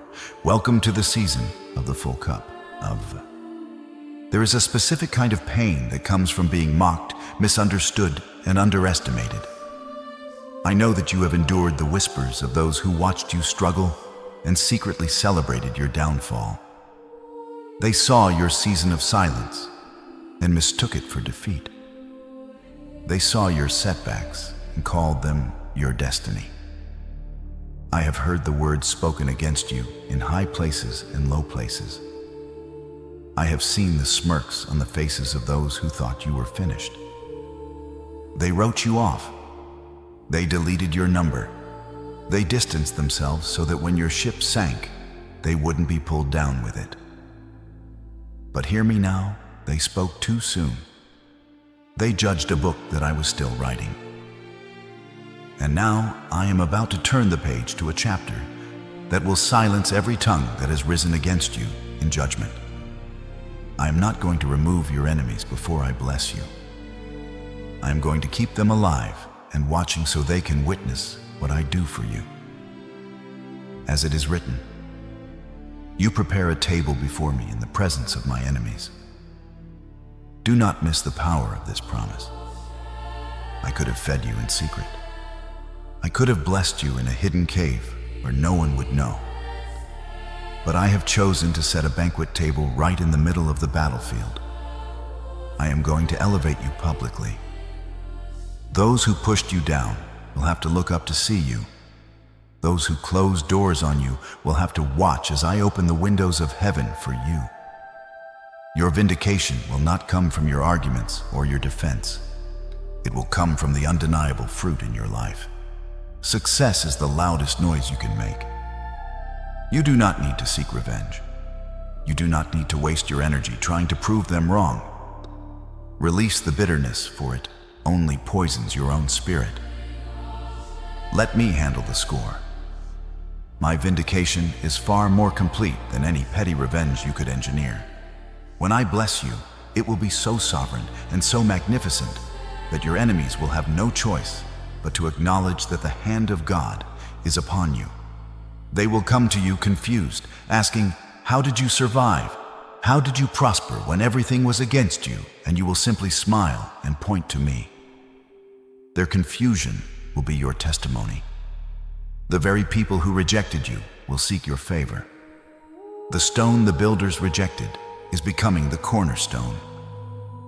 Walk with your head high, not in arrogance, but in the quiet confidence of one who has been cleared of all charges by the Supreme Judge. Your name is being cleared. Your reputation is being restored. The shame is over. Do not make the mistake of thinking that this turnaround is only about material things. Yes, I am restoring your finances. Yes, I am clearing your name. But these are merely the side effects of a much greater work I am doing in your spirit. If I only gave you money, you would be rich but empty. If I only gave you reputation, you would be famous but hollow. I am doing something far more dangerous to the enemy's kingdom. I am upgrading your anointing. The trials you have endured were not just to test your faith. They were to press the oil out of your life. You have been crushed so that you could carry a heavy mantle of leadership. I am not just saving you. I am deputizing you. I am raising you up to be a pillar for others to lean on. You are stepping out of the season of survival and into the season of significance. You will notice a change in your spirit. Where there was once anxiety, there will now be a supernatural peace that surpasses all understanding. Where there was confusion, there will now be sharp clarity and divine wisdom. People will begin to come to you for answers. They will be drawn to the light in your eyes and the stability in your voice. They will ask, "How do you have such peace in this chaotic world?" And you will tell them your story. You will become a healer to the broken because you know what it feels like to be shattered. You will be a guide to the lost because you know the terror of the wilderness. Your pain has become your pulpit. Your scars are no longer signs of trauma. They are your credentials. I have crafted you into a weapon of mass restoration. This is a fresh oil I'm pouring over your head right now. It is the anointing to break yokes, not just for yourself, but for your family and your community. You are no longer the victim. You are the victor. You are no longer the one begging for a miracle. You are becoming the miracle for someone else.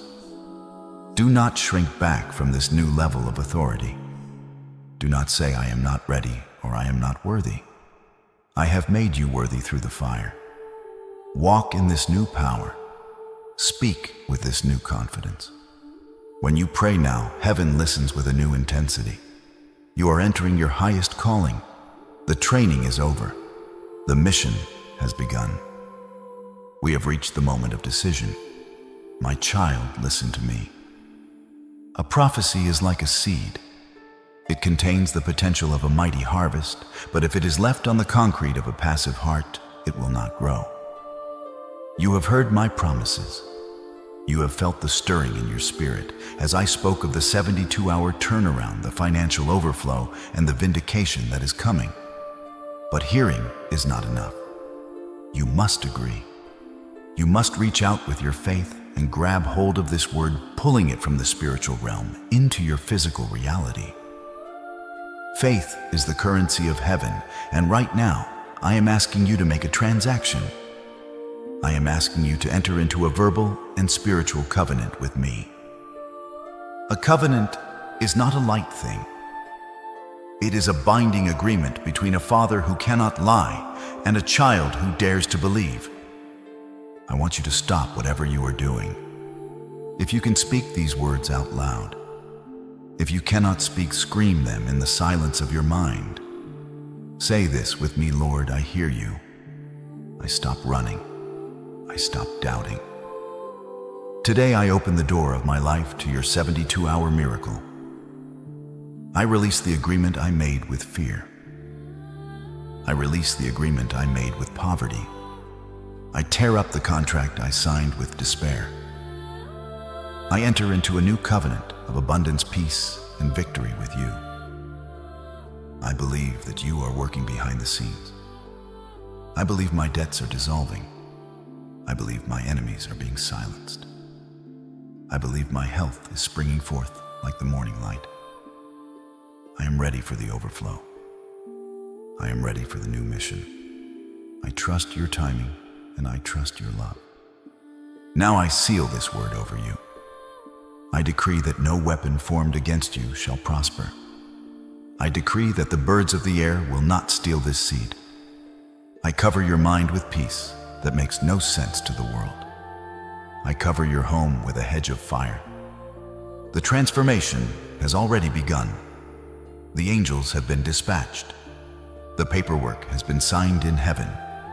Now you must sign it on earth.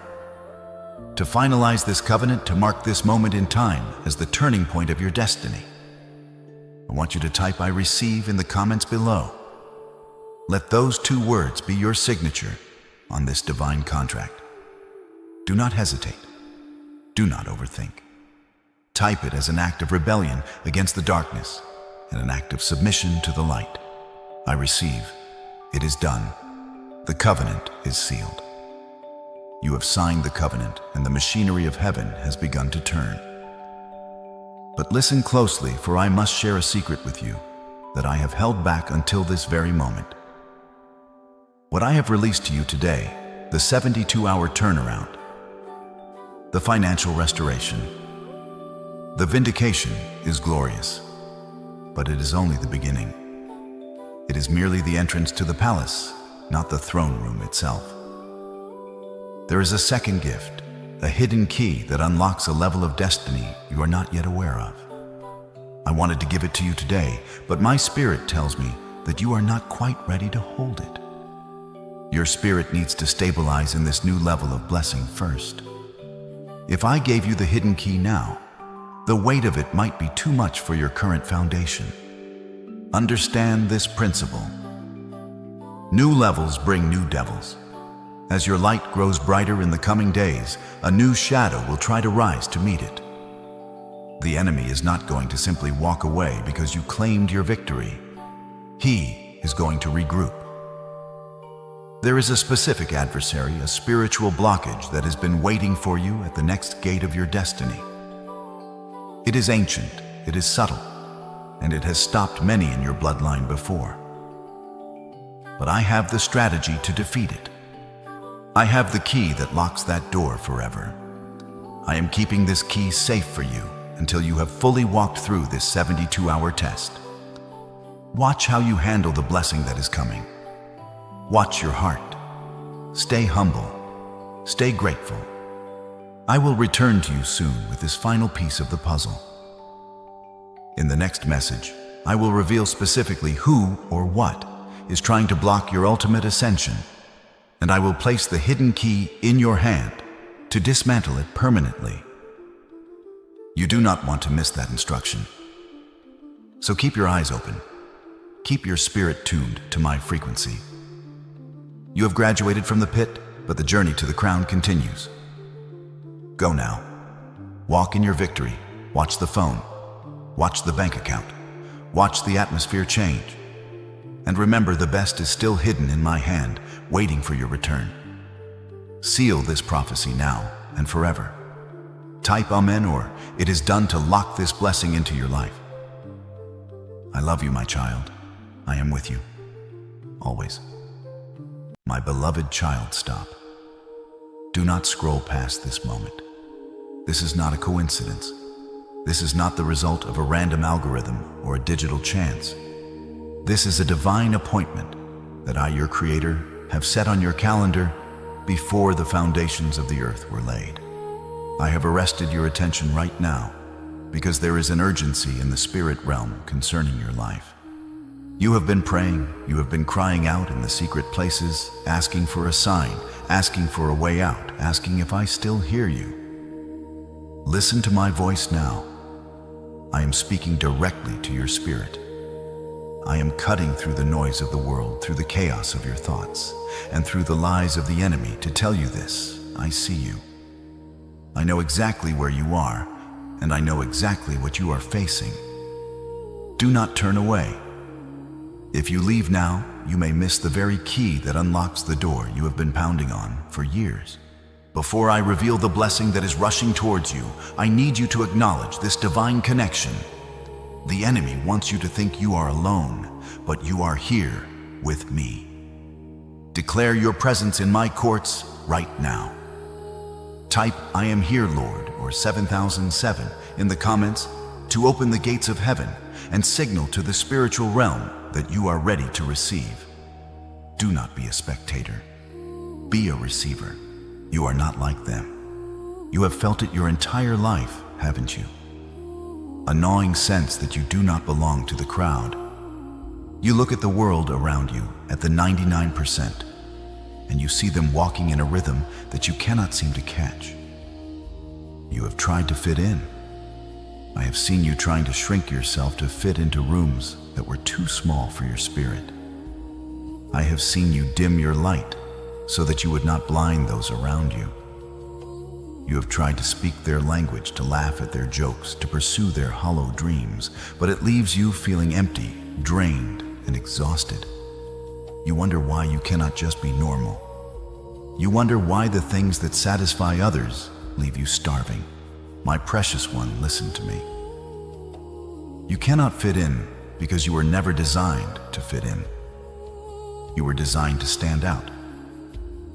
You are trying to find comfort in a crowd that was created to be led by you, not to embrace you. I have seen you trying to walk among the chickens, pecking at the ground, keeping your head down, trying to survive on the scraps of this world. But how can an eagle fit in with chickens? An eagle was born for the heights. An eagle was born to soar above the storm, not to hide from it. The discomfort you feel is not a defect. It is your destiny calling out to you. It is the deep crying out to the deep. Stop running from your difference. Your difference is not a curse. It is your qualification. I want you to stay connected to my voice, for I have much more to reveal to you about your future and the victory I have prepared. Before I speak deeper into your spirit, join this family of believers so you never walk alone again. Subscribe to this channel now. Let this be your sanctuary, a place where you return to be refilled when the world drains you. Do it now as a prophetic act that you are aligning yourself with my truth. In the next few minutes, I'm going to show you why the impossible situations in your life, the financial mountains, the emotional valleys, the doors that have slammed in your face are not accidents. They are not punishments. They are the stage I have set. You are not behind. You are being positioned. The very things that seem impossible to you right now are the raw materials I am using to build a testimony that will shake your generation. I am about to explain why you have been the black sheep, why you have been rejected, and why that rejection was actually my divine protection over your life. Open your heart. The shift begins now. My beloved child, I want to touch a wound today that you have covered up for a very long time. I want to speak to the part of you that feels like a stranger in your own life, a foreigner in your own family, and an outcast in the very places where you should feel most at home. I know the label the world has placed upon you. I know the whisper that follows you when you leave the room. They call you the black sheep. They call you the difficult one, the intense one, the one who just doesn't fit in with the program. You have carried this burden of being the outsider for so long that you have started to believe something is wrong with you. You look at your siblings, your cousins, your colleagues, and you see them connecting so easily. They laugh at things that you find shallow. They chase after things that you find meaningless. And you stand there in the middle of a crowded room, feeling a loneliness so deep it aches in your bones. I have seen the family gatherings where you sat in the corner, smiling on the outside, but screaming on the inside. I have seen you try to share your heart, try to share a dream I placed inside you, only to be met with blank stares, awkward silences, or worse, sarcastic remarks that cut like knives. They told you to be realistic. They told you to stop living in the clouds. They made you feel that your passion was a flaw and your sensitivity was a weakness. You went home that night and cried yourself to sleep, asking me, Lord, why am I like this? Why can't I just be like them? You have felt rejected by the very people who were supposed to love you unconditionally. You have felt like an orphan, even though you have parents. I want you to know that I was there. I was holding you when they turned their backs. I was listening when they shut you down. I saw you when you extended your hand in kindness, only to have it bitten. I saw you when you gave your last dollar to help someone, and they didn't even say thank you. I saw you when you forgave them for the 10th time, and they used your forgiveness as permission to hurt you again. You have poured out love into buckets that have holes in them. You have tried to buy their acceptance with your generosity, hoping that if you just did enough, achieved enough, or gave enough, they would finally see you. But they still don't see you. They see the version of you that serves them, but they do not see the spirit within you that is crying out for connection. You are exhausted. You are tired of wearing the mask. You are tired of lowering your frequency to match their static. My precious one, if you are feeling this heavy weight of being misunderstood, I need you to press the like button right now. Let it be a signal to the heavens that you are done pretending. Let it be an acknowledgement that you are ready to be healed from the trauma of rejection. Listen to me closely. The reason you are the black sheep is not because you are bad. It is not because you are flawed. It is because you are different by design. The black sheep is often the only one telling the truth in a family of liars. The black sheep is the cycle breaker. You are the one sent to break the generational curses that have held your bloodline captive for decades. Of course, they don't understand you. You are speaking a language of freedom to people who have grown comfortable in their chains. You are bringing light into a room where people have adjusted to the dark. Do not expect the blind to appreciate the colors of your soul. I need you to understand that this rejection is actually my protection. If they had accepted you, you would have become like them. If they had embraced you fully, you would have settled for their limitations. I allowed the discomfort. I allowed the separation. I allowed you to feel like an outcast so that you would not become attached to a place that you have outgrown. You are not a black sheep. You are a chosen vessel. You are not rejected. You are set apart. The loneliness you feel is the cost of the anointing upon your life. I have separated you for myself. Before we move forward, I want you to release this burden. Stop looking for validation in dry wells. Stop asking for water from rocks that cannot yield it. I am your source. I am your validator. And I am telling you today that you are my masterpiece. You are not too much. You are exactly enough. The world may not get you, but I made you, and I am pleased with you. Prepare your heart, for I am about to explain exactly why I made you this way, and how this very pain is the fuel for your promotion. My child, I hear the thoughts that race through your mind when the house is quiet, and the distractions of the day have faded. I see the anxiety that grips your chest when you open your bank account, and see a number that does not match the size of the dream I have placed in your heart. You look at the vision I gave you, a vision of abundance, of influence, of helping thousands. And then you look at your reality, and you feel a crushing weight of impossibility. You look at your hands, and they seem empty. You look at your resume, your background, your education, and you see gaps. You see flaws. You see a history of almost and not quite. The enemy has been whispering a lie into your ear so consistently that it has started to sound like your own voice. He says, you are not enough. You are not smart enough. You are not talented enough. You are too old. It is too late. You are unqualified. I know you have stood in front of mirrors and felt like a fraud. You have walked into rooms and felt like a child wearing grown-up clothes, terrified that at any moment someone will point a finger at you and expose you. You compare yourself to the giants around you, people who seem to have the connections, the inheritance, the polished speech, and the perfect record. Beside them, you feel small. Beside them, you feel like a mistake. I have seen you staring at the ceiling at night, replaying your failures like a movie that never ends. You think about the businesses that didn't launch, the relationships that fell apart, the investments that went wrong. You carry the shame of these things like a heavy backpack that you cannot take off. You tell yourself, if I were truly chosen, I wouldn't struggle like this. If God was really with me, I wouldn't be this far behind.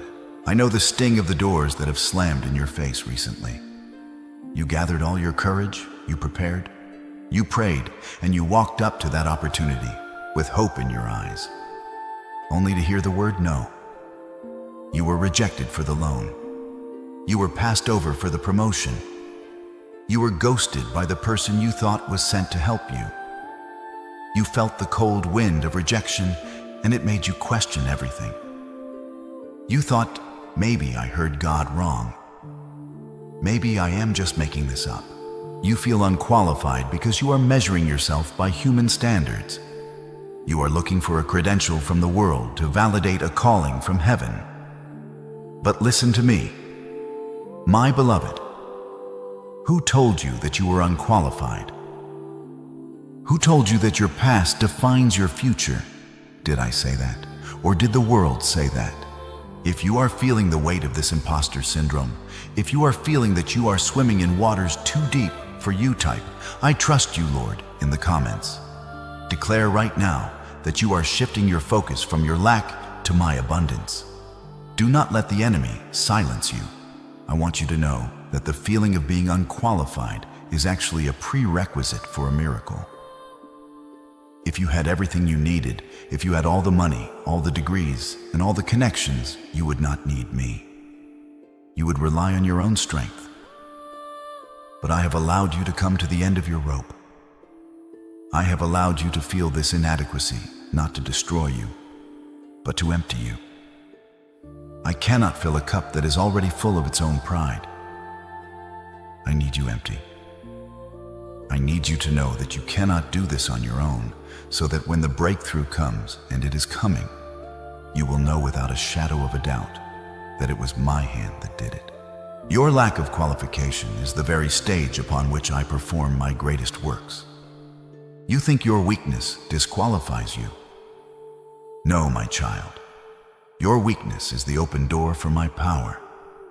You are not breaking. You are being positioned for a takeover. The world selects the strong, but I select the available. And because you have nothing left to lose, you are finally dangerous enough to win. I know the pattern. I know the rhythm of your nights. The world is asleep, the house is silent, but you are wide awake. It is 300 a.m. again. You didn't choose to wake up. Your body jolted you awake as if an alarm went off in your spirit. Your heart is pounding against your ribs like a trapped bird. There is a tightness in your chest, a heavy stone of anxiety that refuses to move. You look at the clock, dreading the morning, because you don't have the strength to face another day, yet fearing the darkness, because it is filled with your own thoughts. Your mind starts to race, looping through the same worries, the same fears, the same what-ifs that plagued you yesterday. What if the money runs out? What if the report is bad? What if I fail? This is not just insomnia, my child. This is a spiritual siege. This is the enemy trying to wear you down when your defenses are lowest, trying to steal your peace before the sun even rises. I have watched you in those hollow hours. I have seen you bury your face in the pillow so your family wouldn't hear you sob. I have heard the silent scream that rises from the pit of your stomach, a cry so deep it has no words. It is a groan of the spirit. You whisper my name, but sometimes it feels like you are speaking to the ceiling. You feel like your prayers are hitting a roof of brass and bouncing back to you. You ask God, do you even care? Are you asleep? Have you forgotten me? The silence in the room feels deafening, and in that silence the enemy whispers that I have abandoned you. You feel isolated, trapped in a cycle of fear that no one else understands. You put on a brave face during the day. You tell everyone I'm fine. But at night the mask comes off and the dam breaks. You are carrying the weight of the world and your shoulders are trembling. But listen to me now, my precious one. You were never alone in that room. I was right there, sitting by your bedside. I saw every tear that escaped your eyes, and I did not let a single one fall to the ground. I caught them. Your tears are liquid prayers. They are a language that heaven understands, even when you have no words left to speak. I was the one holding you together when you felt like you were falling apart. I was the strength that kept your heart beating when panic tried to stop it. You felt me silent, but I was not absent. A teacher is often silent during the test. I was silent because I was working on something deep inside of you that words could not fix. I was fortifying your spirit. I was expanding your capacity to trust. Those sleepless nights are not in vain. I am turning your battleground into holy ground. The enemy thought he could break you with anxiety, but I am using those hours to build an intimacy with you that you could never have in the noise of the day. Wipe your eyes now. The weeping may endure for the night, but I promise you joy is coming in the morning. And that morning is closer than you think. My child, now that I have touched your pain, I must open your eyes to the truth behind it. You have spent years wondering what is wrong with you. You have analyzed your personality, analyzed your social skills, and analyzed your appearance, thinking that if you just tweaked one little thing, the world would accept you. But I am here to tell you that the problem is not a flaw in your character. The problem is the light in your spirit. You do not fit in because you are carrying a voltage that this world cannot handle. You are carrying something called the anointing. The anointing is not just a blessing. It is a burden. It is a heavy mantle of glory that rests upon your shoulders. When you walk into a room, even if you do not say a word, the spirit within you clashes with the spirits in the world. Light does not blend with darkness. It exposes it.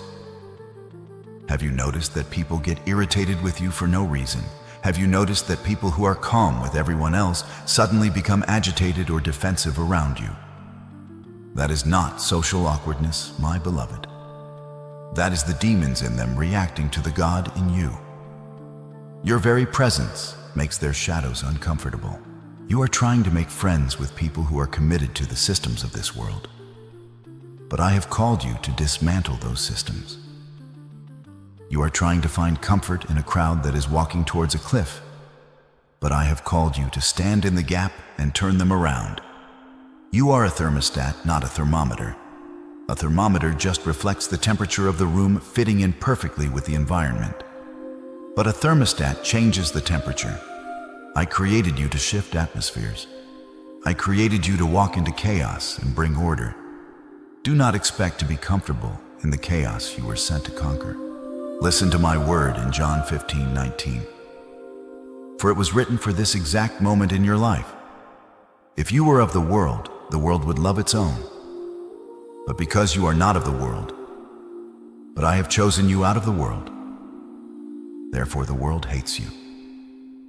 Let those words sink deep into your marrow. The rejection you feel is actually the evidence of your election.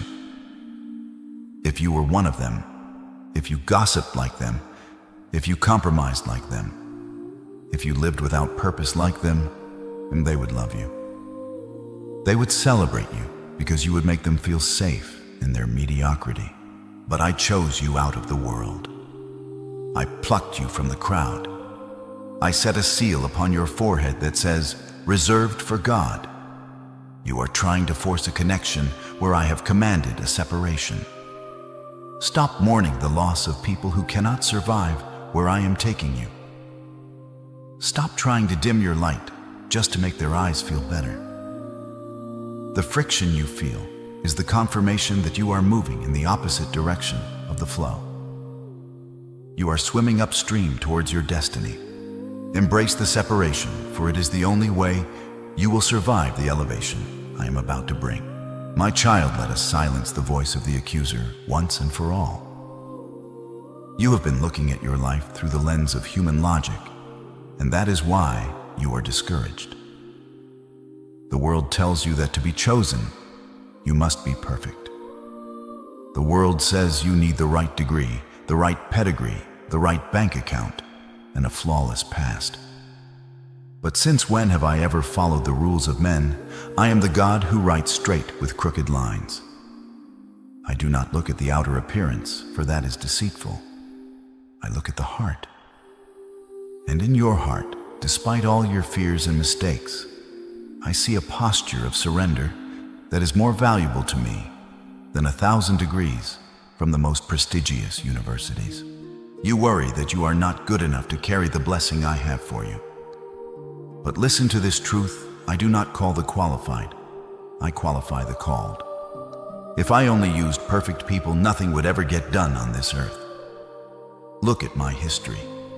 Look at the generals in my army. Who were they?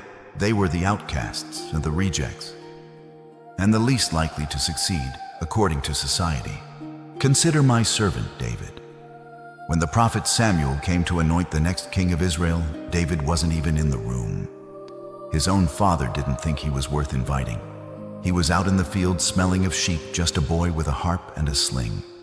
He was the youngest and the smallest, the invisible one. But while men looked at the stature of his brothers, I was looking at the spirit of David. I bypassed the strong, the tall, and the impressive to choose the one who had a heart after me.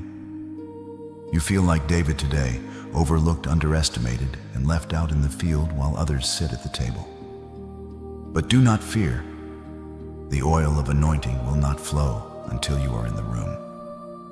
I will stop the proceedings of the entire world just to bring you from the back of the line to the front. Consider Moses. He was a murderer on the run. He had a temper. He stuttered and argued with me, saying, "I cannot speak." If you looked at his resume, he was a fugitive with a speech impediment. Yet I made him the voice that brought an empire to its knees. Consider Peter. He was a rough fisherman, impulsive, emotional, and unstable.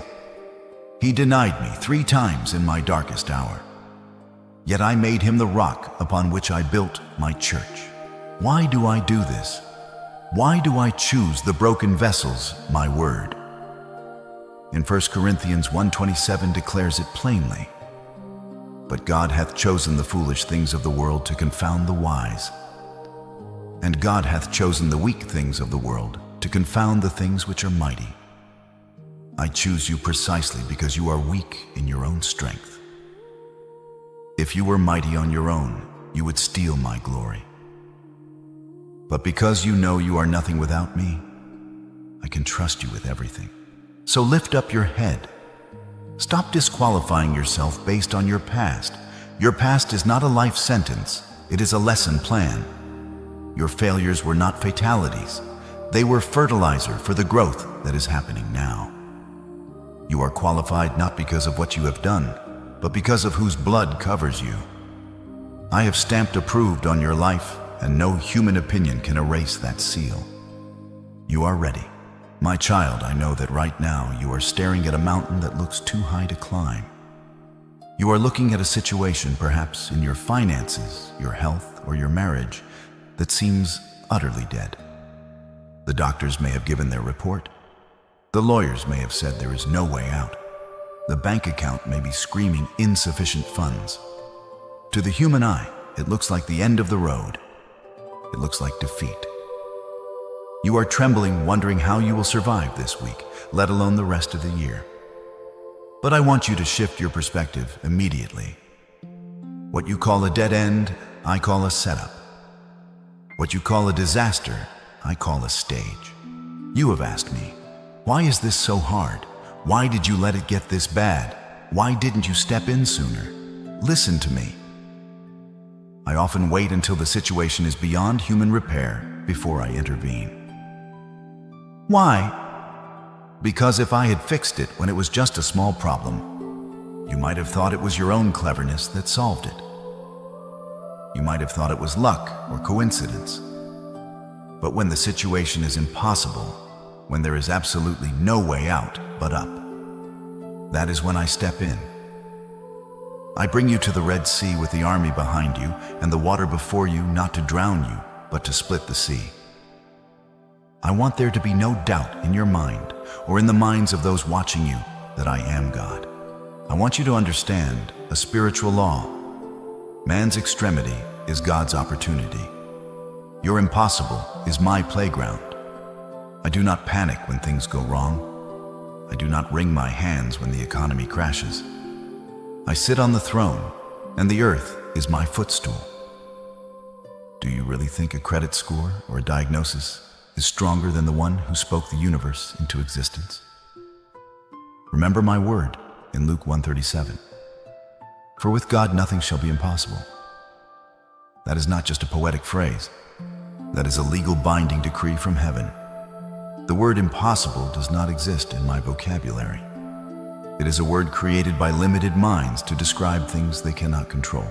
So do not despair when you see the odds stacked against you. In fact, I want you to get excited.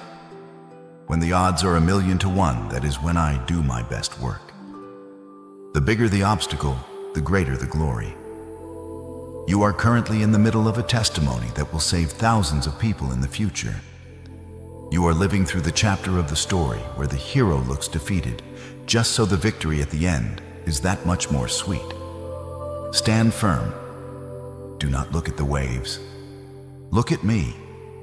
I am about to turn your no way into a new way. The impossible is about to bow down to the name of Jesus. My child, I need to speak to you about the loneliness that has recently entered your life.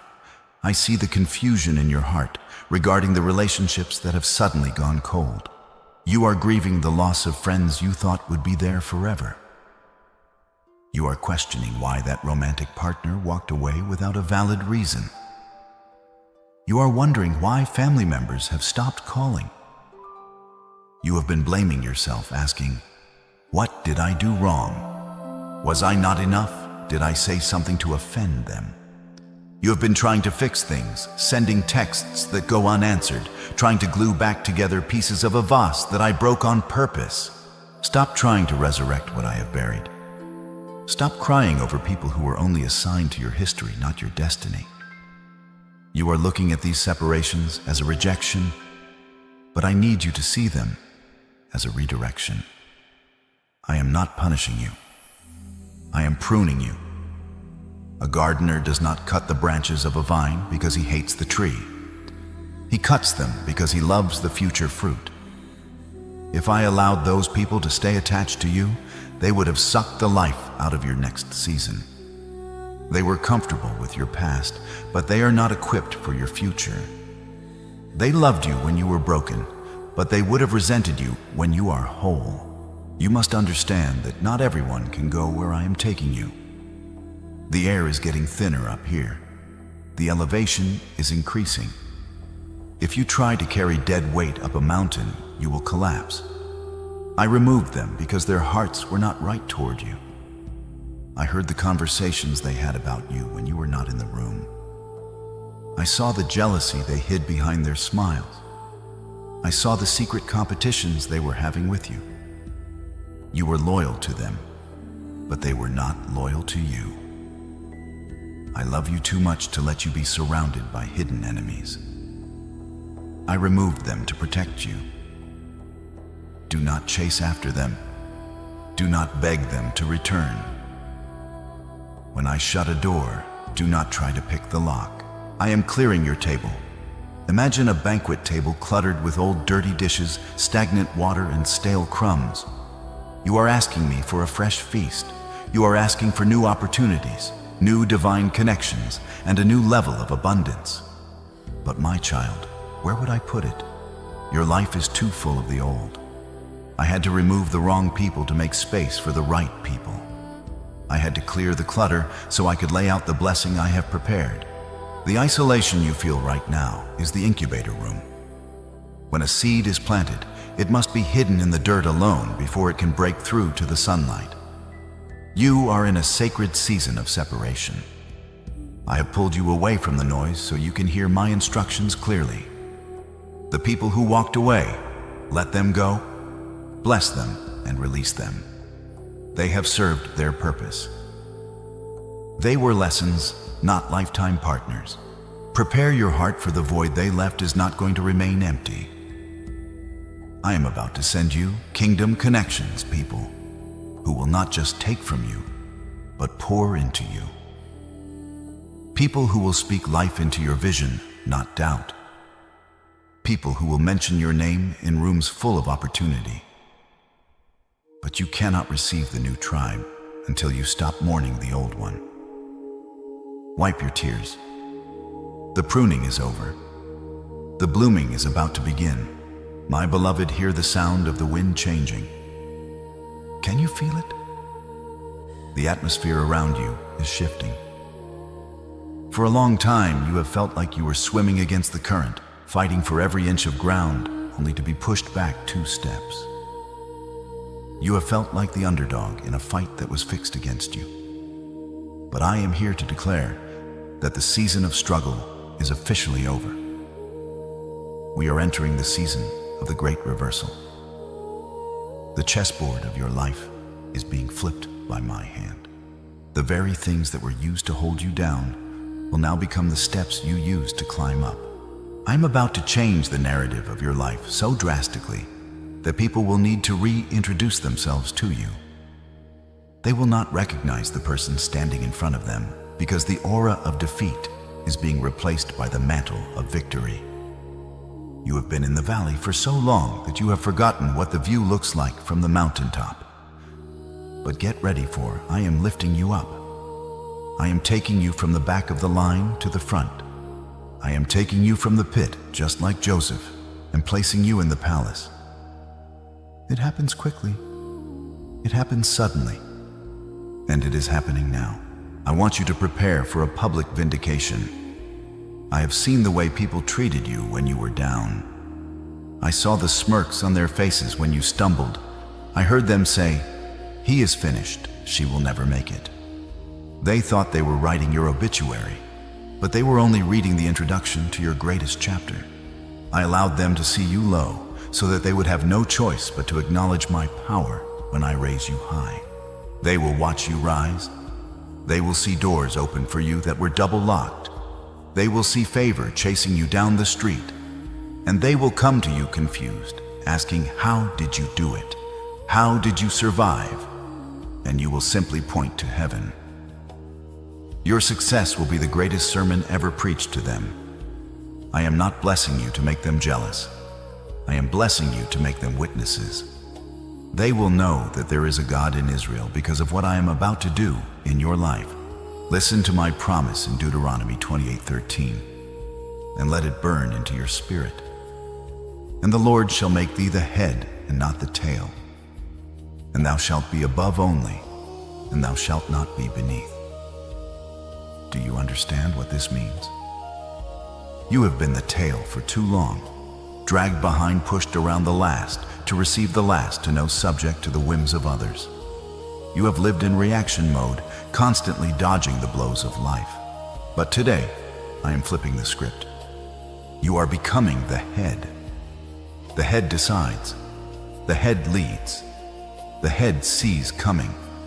You are moving from the position of a victim to the position of a victor. You are moving from under the circumstances to above only. No longer will you be a slave to debt, a slave to fear, or a slave to people's opinions. You are taking charge.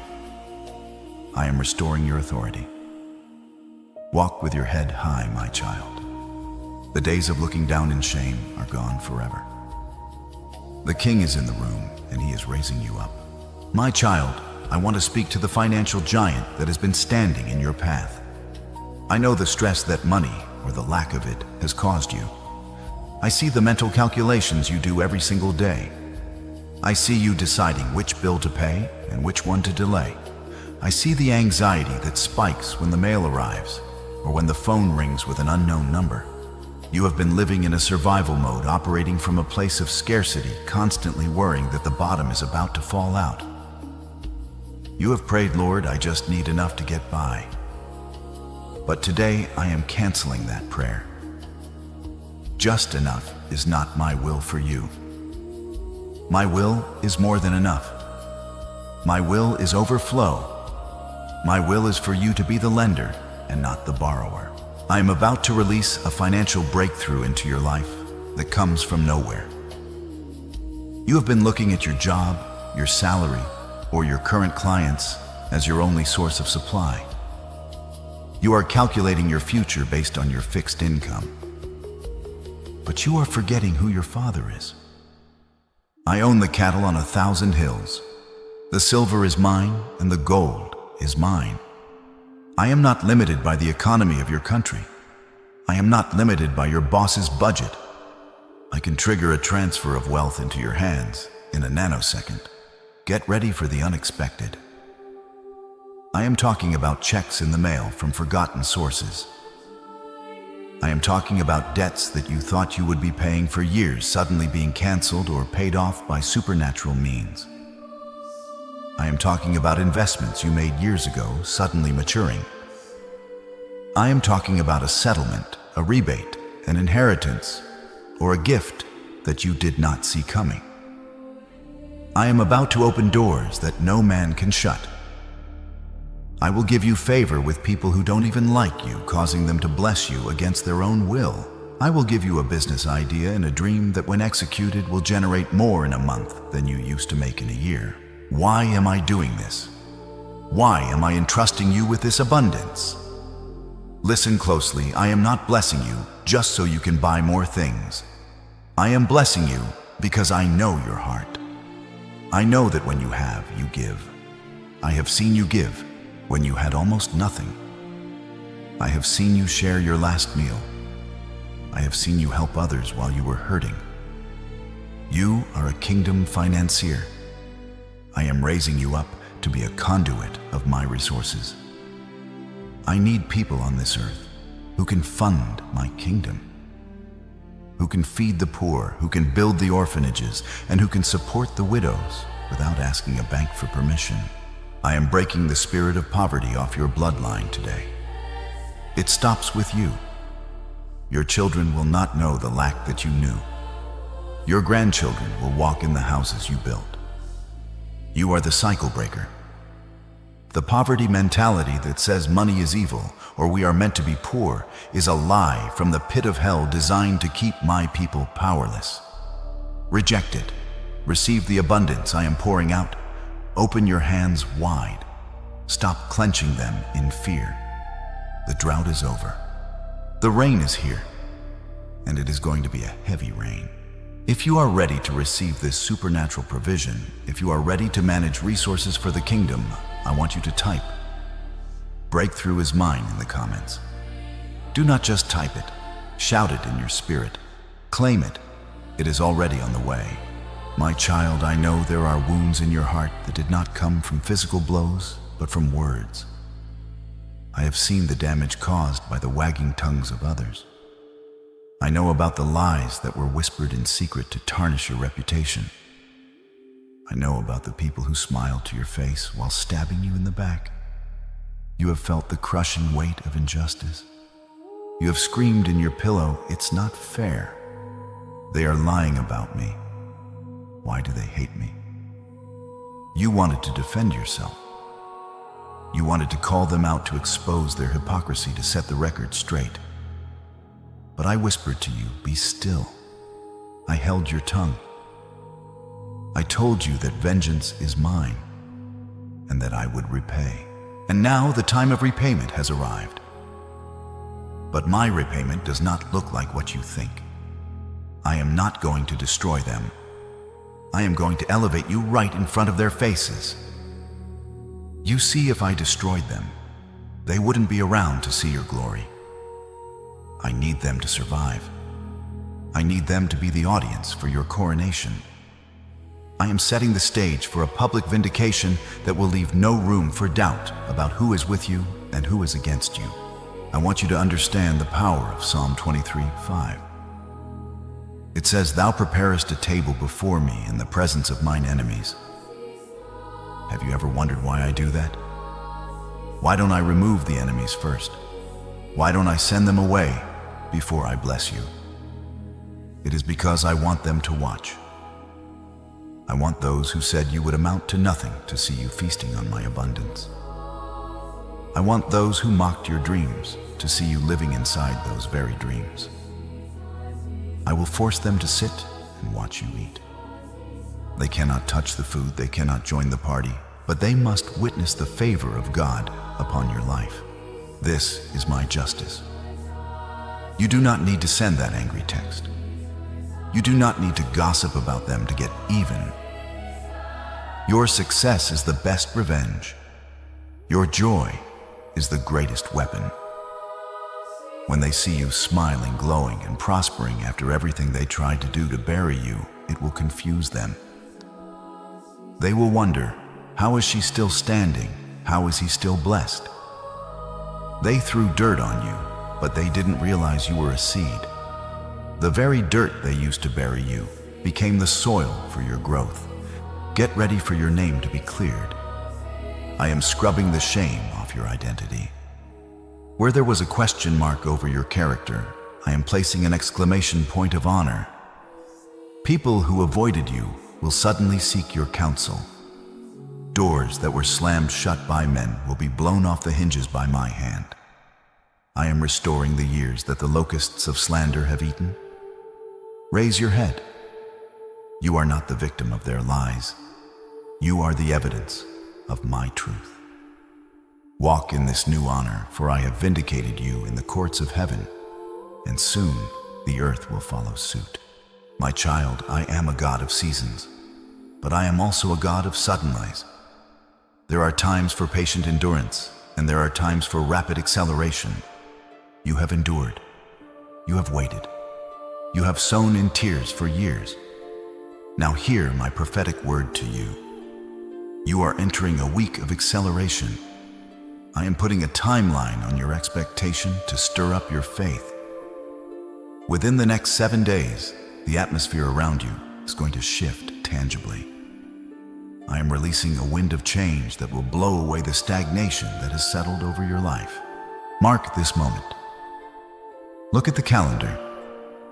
For in 7 days, you will look back and realize that something major has turned. I am not speaking of a vague feeling. I am speaking of concrete evidence. I want you to be hyper alert. I want you to watch your phone. I want you to check your email. I want you to pay attention to the conversations you have in the grocery store. I am about to send a sign. It may start small, like a cloud the size of a man's hand that Elijah saw before the heavy rain. It might be a phone call from an old friend with an idea. It might be a random refund check. It might be an unexpected invitation. It might be a dream so vivid that you wake up with the taste of victory in your mouth. Do not dismiss these things as coincidences. They are the first drops of the deluge. They are the breadcrumbs leading you to the banquet. I am aligning the stars of your destiny. In these next 168 hours, I am moving people out of your way and moving angels into position. I am softening the hearts of pharaohs, those who have held your resources captive. I am giving you the tongue of the learned, so that when you speak, doors open. But you must be ready. You cannot catch a ball if your hands are in your pockets. You cannot receive a download if your mind is cluttered with noise. Here is your instruction for these next 7 days. Fast from negativity. Do not speak a single word of doubt.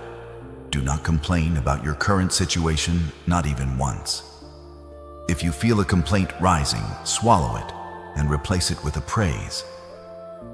Say, "Thank you, Lord, for what is coming." Clean your house both physically and spiritually. Prepare the guest room for the blessing. Act as if the dignitary is already on the doorstep. If you are not sensitive, you might miss my knock. I often come packaged in ways you do not expect. The answer might not come in the front door. It might come through the window. It might not look like a check. It might look like an opportunity for work. It might not look like a healing. It might look like a dietary change. But if you are listening to my spirit, you will recognize the shift. I am accelerating your timeline. What should have taken 10 years, I can do in 7 days. The delay is over. The waiting room is closed. The delivery truck is backing up to your house. Are you ready to receive? Watch, pray, believe. The shift is here. My child, I hear the ticking of the clock that haunts you. I know the regret that washes over you when you look at the calendar and realize how much time has passed. You look at your age, and you compare it to where you thought you would be by now. You see the gray hairs, the wrinkles, or just the number of years that seem to have slipped through your fingers like sand. You look back at the lost decade, the years consumed by a sickness that wouldn't leave the years wasted in a marriage that was doomed from the start, the years spent wandering in the wilderness of addiction, depression, or confusion. You feel that you have missed your prime. You feel that the window of opportunity has closed and locked. You whisper to yourself, "It's too late for me. I can never get that time back." But listen to the voice of the Eternal One. I created time. I am not subject to it. I stand outside of time, and I hold the power to manipulate it for the sake of my chosen ones. You are looking at time linearly, but I work exponentially. I am here to declare the promise of Joel 2:25 over your life. And I will restore to you the years that the locust hath eaten, the cankerworm, and the caterpillar, and the palmer worm. Do you hear me? I did not say I would just help you cope with the loss. I said I would restore the years. I am writing a check to you for the time that was stolen. How can I restore time? I do it through divine acceleration. In the natural world, it takes a cornstalk months to grow. But in my presence, Aaron's rod budded, blossomed, and produced almonds overnight. I can compress 10 years of blessings into 10 months. I can bring you an opportunity tomorrow that normally takes a lifetime to achieve. I can propel you so fast that you will overtake those who started running while you were still crawling. You think you are behind, but you are just in the slingshot. You have been pulled back, yes, pulled back by pain, pulled back by delay, pulled back by trauma. But the further you are pulled back, the farther you will fly when I release my finger. And I am releasing it now. Do not envy those who seem ahead of you. They may be walking, but you are about to fly. I am going to make the rest of your life the best of your life. The years of sorrow will be forgotten in the abundance of joy I am about to pour out. I will give you double for your trouble. For every tear you shed in those wasted years, I will give you a diamond of wisdom. For every night of loneliness, I will give you a season of influence. Stop mourning the past. Stop visiting the graves of your old mistakes. If I have forgiven you, you must forgive yourself. The guilt of wasted time is a chain that keeps you from running the race I have set before you today. Cut the chain. I am the Redeemer. I redeem souls, but I also redeem time. Your best days are not in your memory. They are in your destiny. The restoration has begun. Catch up is not just possible, it is inevitable. My child, we have traveled deep into the spirit realm together today. I have validated your pain. I have explained your isolation, and I have revealed the glorious future that is waiting for you. But revelation without agreement is just potential. It is not power. for these words to become flesh in your life, for these promises to manifest in your physical reality. You must come into full agreement with me. You must sign the contract. We are about to enter into a covenant moment. This is where the shift becomes permanent. This is where you draw a line in the sand and tell the enemy you can no longer cross this line. I want you to find a quiet moment right now. Ignore the distractions around you. Focus your eyes on this screen, but focus your spirit on my throne. I want you to lay your hand over your heart, the heart that has been broken, the heart that has carried so much heavy anxiety. Feel it beating. That is the rhythm of my grace sustaining you. Now I want you to open your mouth and repeat this prayer after me. Do not just think it, speak it. Your voice has the power to command angels. Say this: Heavenly Father, I come to you today, just as I am. I surrender my need to control the outcome. I surrender my anxiety about tomorrow. I release the weight of the past, the pain of rejection, and the shame of my mistakes. I forgive those who hurt me, not because they deserve it, but because I deserve peace. I accept my calling as a chosen one. I accept that I am set apart for a purpose. I thank you that my impossible is becoming your miracle. I claim the restoration of my years. I claim the financial overflow. I receive the vindication that is coming. I am ready for the shift. I am ready to lead. I am ready to receive. My life belongs to you. Amen. Feel the weight lifting off your shoulders. That is the feeling of freedom. That is the feeling of the chains breaking. You have just aligned your will with mine, and when those two things align, nothing in the universe can stop the momentum. Now you must seal this covenant. In the ancient days, covenants were sealed with a mark. Today, your mark is your public declaration. I want you to go to the comment section right now and type these 3 words: I am chosen. Do not hesitate. Do not let the enemy whisper, it's just a comment. No, it is a prophetic act. It is you driving a stake into the ground. It is you signing your name on the bottom of this divine contract. Type, I am chosen, to lock this blessing into your life forever. Do it now and watch how the atmosphere shifts around you. My child, the decree has been issued. The angels have been dispatched. The walls of your Jericho have already fallen flat in the spirit realm. And it is only a matter of moments before the dust settles and you see the victory with your physical eyes. I have handled the impossible for you. I have silenced the accuser. I have commanded the wealth of the wicked to be laid up for the just. You are about to walk into a season so bright that it will blind the shadows of your past. But listen to me carefully now. Lean in close. There is one final critical instruction you must hear. Without this, you might receive the blessing, but fail to keep it. Getting the blessing is one thing. Sustaining the blessing is another. History is filled with people whom I raised up, but who fell back down because they were not equipped for the weight of the glory. You see, when you were at the bottom, the enemy ignored you. You were not a threat.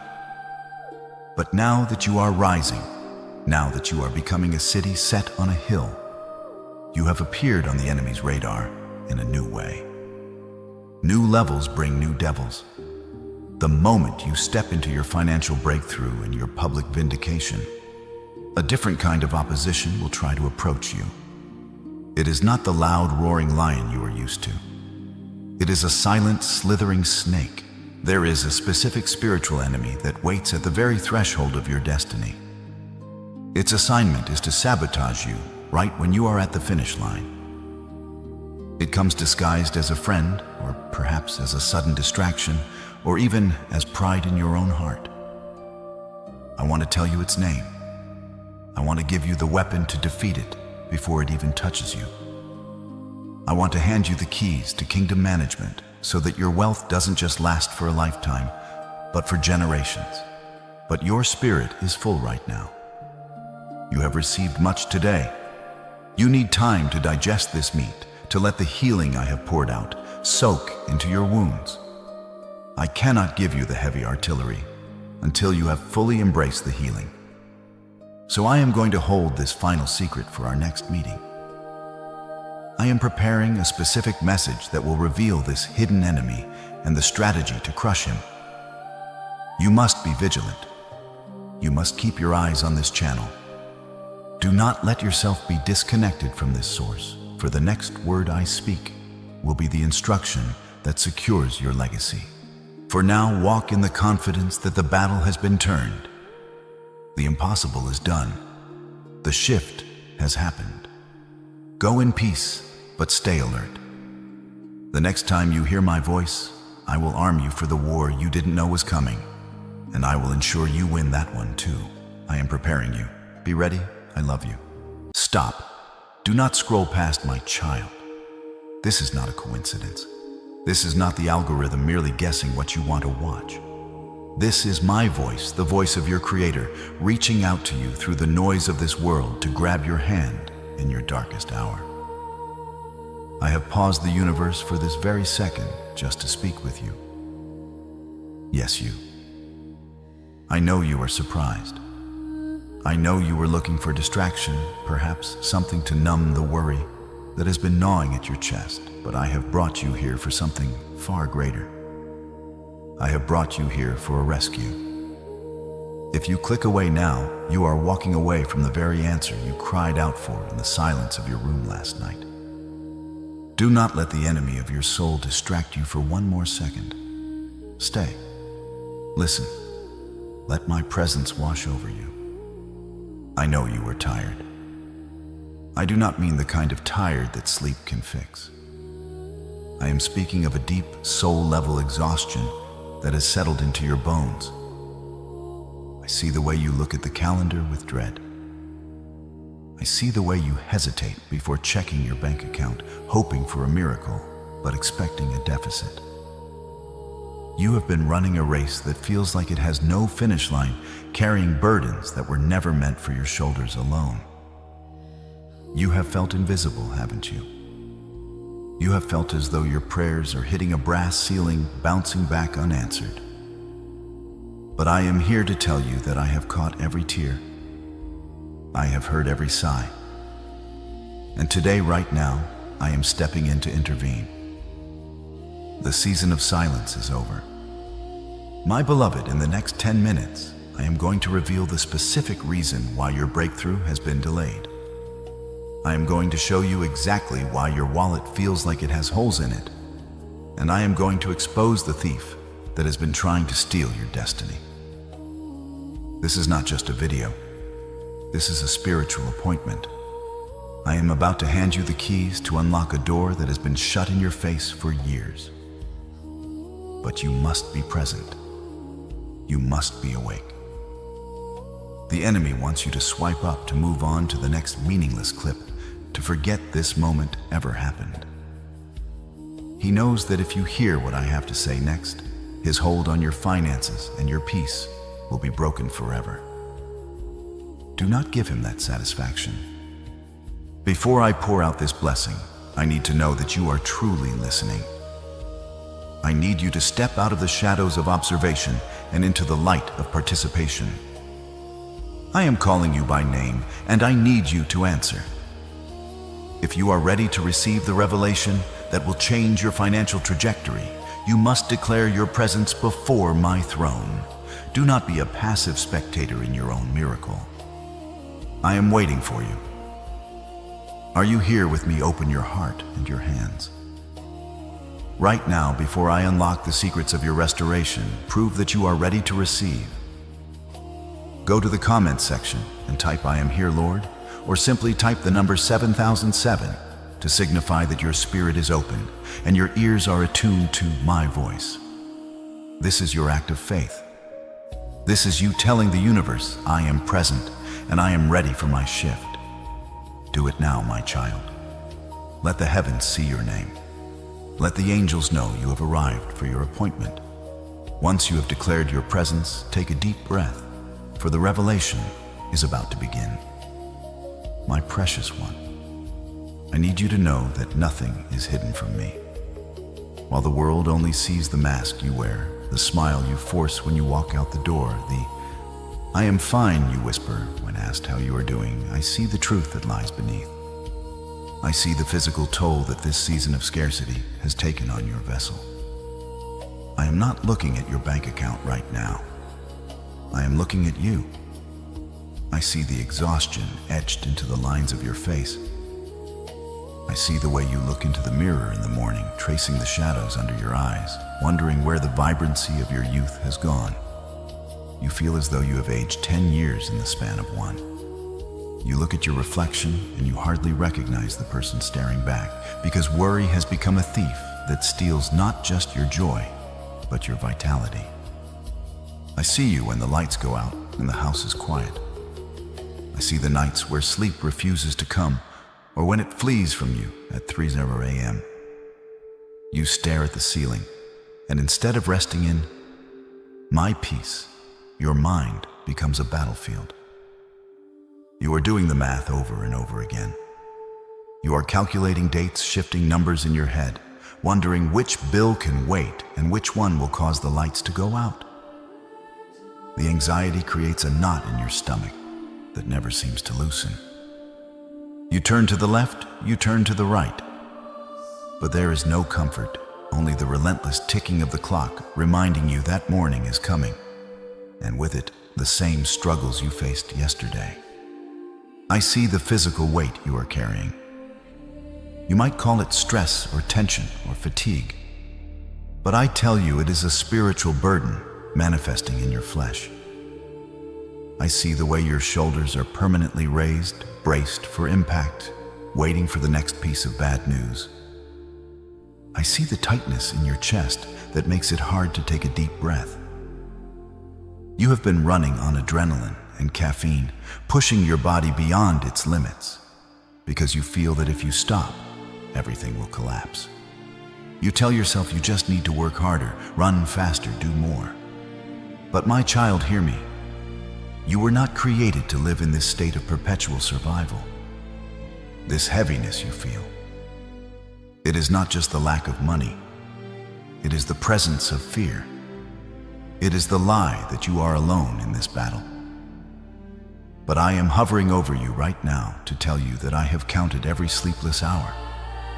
I have felt every ache in your body. I know that you are at the end of your rope. You feel like a machine that is running out of fuel, sputtering, trying to make it one more mile. Do not be ashamed of your weariness. Even the strongest warriors grow tired when the battle drags on too long. I want you to acknowledge this pain right now so I can heal it. Do not suppress it anymore. Admit that you are tired. Admit that you cannot carry this mountain by yourself. I am exposing this exhaustion not to make you feel weak, but to validate your struggle. I see you. I really truly see you. And because I see you, I can save you. You are not invisible to me. Your pain is not unnoticed by heaven. This physical draining is the final sign that you are about to cross a threshold. You are at the breaking point, yes, but you are also at the breakthrough point. Hold on. The relief you desperate crave is closer than your very breath. My child, let us speak of the mask you have been wearing. I see how you prepare yourself before you step out into the world. I watch you put on that brave face, the one that smiles and nods and tells everyone I am fine, while your spirit is screaming on the inside. You have become a master of disguise, haven't you? You are the strong one in your family. You are the rock your friends lean on. You give advice, you offer support, and you help others carry their loads, all while your own knees are buckling under the weight of a secret mountain. I have seen you sitting in your car in the driveway, gripping the steering wheel until your knuckles turn white, taking 5 minutes to compose yourself before you walk through the front door. You wipe away the tears, you fix your expression, and you walk inside to play the part of the provider, the protector, the one who has it all together. You are terrified, that if you let the mask slip, if you let anyone see the true extent of the chaos, they will judge you, or worse, they will leave you. There is a profound loneliness that settles in the heart of my children when they battle in silence. I know how isolated you feel even when you are in a crowded room. You sit at dinner tables surrounded by laughter and conversation, yet you feel like you are drifting in a vast ocean miles away from the shore. You hear people talking about their vacations, their new purchases, their plans for the future, and you feel a pang of bitterness and shame. You wonder why it seems so easy for them and so impossibly hard for you. You feel like an imposter in your own life, afraid that at any moment the world will find out that you are barely hanging on by a thread. This isolation is a lie from the enemy. He wants you to believe that no one understands, that no one cares, and that you must fight this war alone in the dark. But he is a liar. I am the God who sees in the secret places. I have been in that car with you. I have sat next to you at those tables. I have heard the silent prayers you were too exhausted to speak out loud. I want you to do something for me right now. I want you to stop performing. You are safe here with me.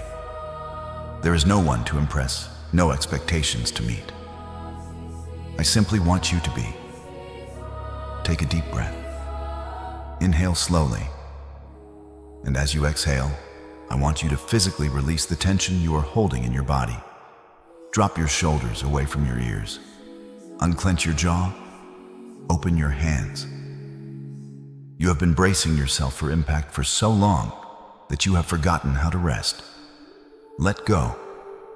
Let the weight fall off your back and onto mine. I am big enough to carry it. I am strong enough to handle your fears, your debts, and your doubts. You do not have to be the strong one right now. You just have to be my child. Let me hold you. Let me wrap my arms around you and remind you that you are loved not for what you provide, but for who you are. The battle is fierce, I know, but you do not fight it alone. I am fighting for you even when you cannot see the sword in my hand. My beloved, let us look closely at the pattern that has been tormenting you. I know that you are not lazy. I know that you are not irresponsible. You rise early, you work hard, and you give your best effort to everything you touch. Yet despite all your toil, it feels as though you are trying to fill a bucket that has no bottom. I have watched the way money behaves in your life, and I know the frustration that burns within you. It seems that the moment a blessing enters your hand, it is already spoken for. The money comes in the front door, but it rushes out the back door before you can even take a breath of relief. It feels like you are walking on a treadmill, moving constantly, sweating, exhausting yourself, yet remaining in the exact same place year after year. I see the cruelty of the timing. Have you noticed it? The very moment you manage to save a small amount, at the very moment you think, finally, I can breathe, something breaks. The car makes a noise it shouldn't make. An appliance fails. A sudden medical bill arrives in the mail. An unexpected demand is placed upon you. It is as if there is a sensor in the spirit realm that alerts the enemy whenever you make a step forward, and he immediately sends a wave to push you 2 steps back. You have cried out to me asking, Lord, why can I not get ahead? Why does it always happen this way? You feel like you are cursed, like there is a hole in your pocket that no thread can sew shut. You look at others who seem to glide through life effortlessly, while you have to fight for every single crumb. This is not just bad luck, my child. This is a cycle. It is a spiritual cage designed to keep your eyes fixed on the ground, fixed on survival, so that you never look up to see the destiny I have for you. This cycle of lack is meant to drain you of your faith. It wants you to believe that this is all there is, that you were born to struggle, and you will die struggling. It wants you to accept poverty as your identity. But I am here to shatter that lie. I am here to tell you that this cycle is not your portion. It is an intruder. It is a thief. And today we are identifying this thief so that we can cast him out. You were not created to live paycheck to paycheck, suffocating under the weight of scarcity. You were created for abundance, for overflow, for a life where you have enough to bless others, not just enough to barely survive. The cycle stops with you. The rotation of lack ends here. I am exposing it because I am about to destroy it. If you recognize this cycle in your life, if you are tired of the unexpected expenses eating your harvest, then I need you to stand in agreement with me. Do not be passive. The enemy loves your silence. Press the like button as a sign that you are tired of this cycle. Share this message with someone else who is struggling, because as you help break their chains, I will break yours. And right now in the comments, I want you to roar against this enemy. Type "break the cycle" or type 888 to symbolize new beginnings. Let the heavens hear your refusal to accept this lack any longer. Declare it now. Break the cycle. My child, you must understand that what you are facing is not natural. It is not merely a result of the economy or bad luck or even your own past mistakes. Do not let the world convince you that you are simply a victim of circumstance. If you look closely at the timing of your troubles, you will see a pattern that is too precise to be accidental. It is strategic. It is targeted. There is an active resistance working against your rise. You are not fighting against flesh and blood. You are not fighting against your boss, the bank, or the bill collectors.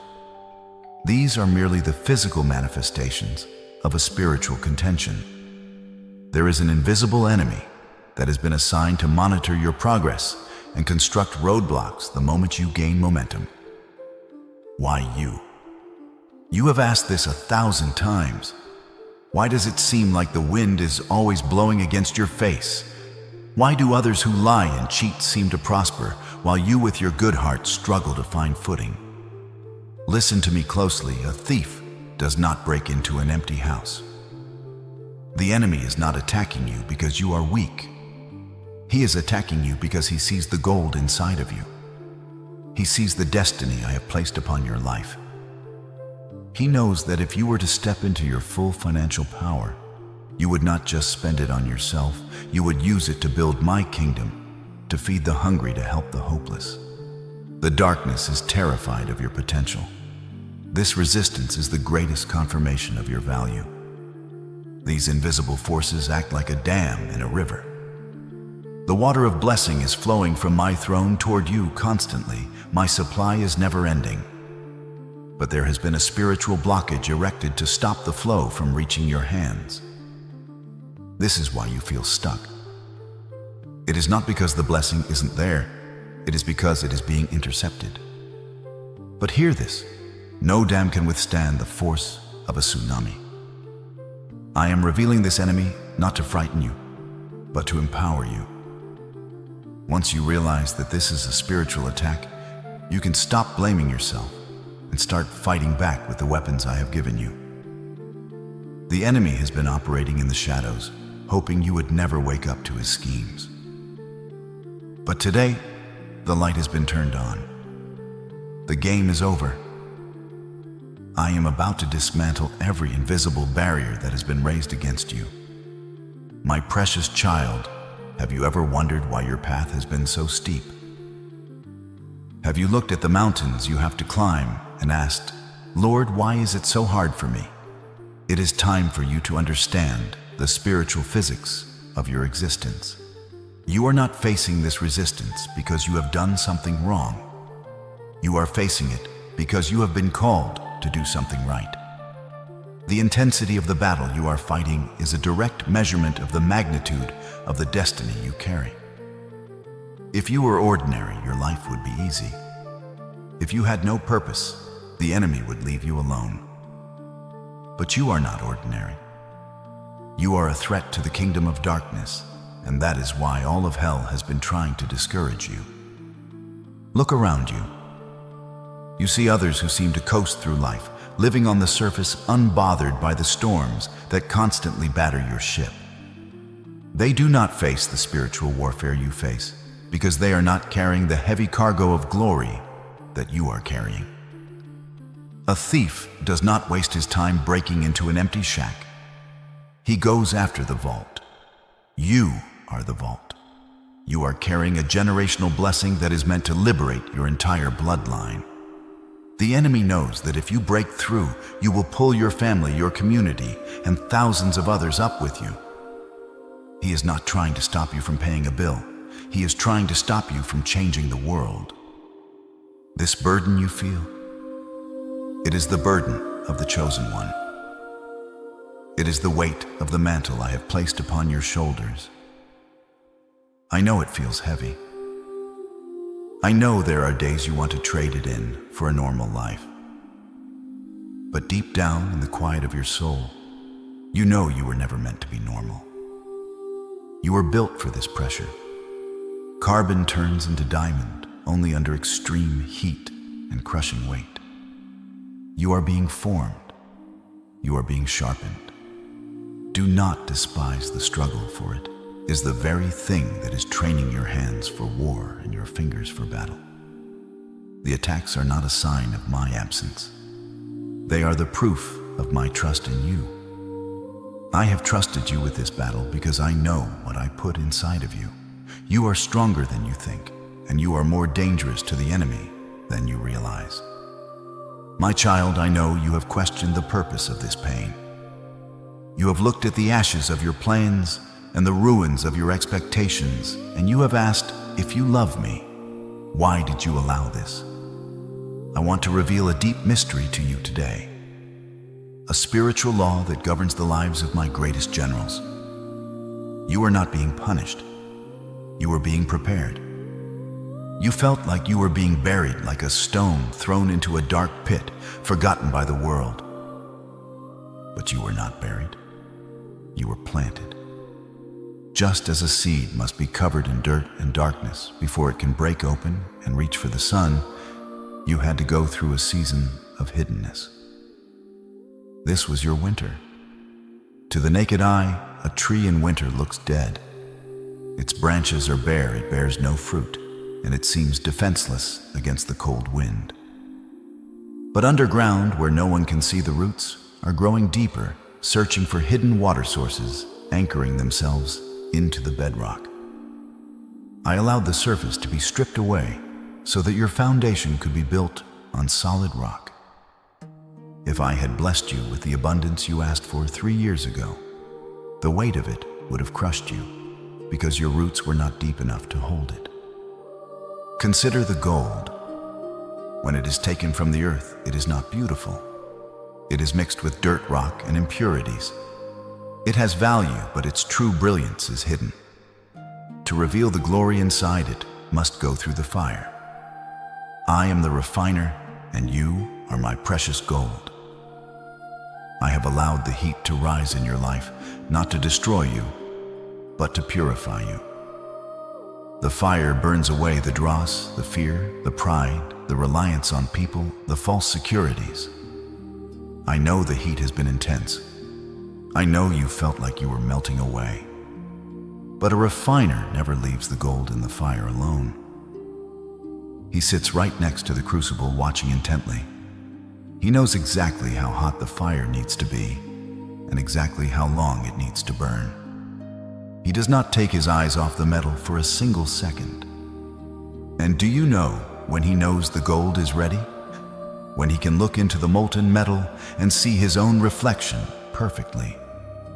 I have been refining you until I could see my character, my strength, and my love reflected in you. You are coming out of this furnace not as a victim, but as pure gold, valuable and unbreakable.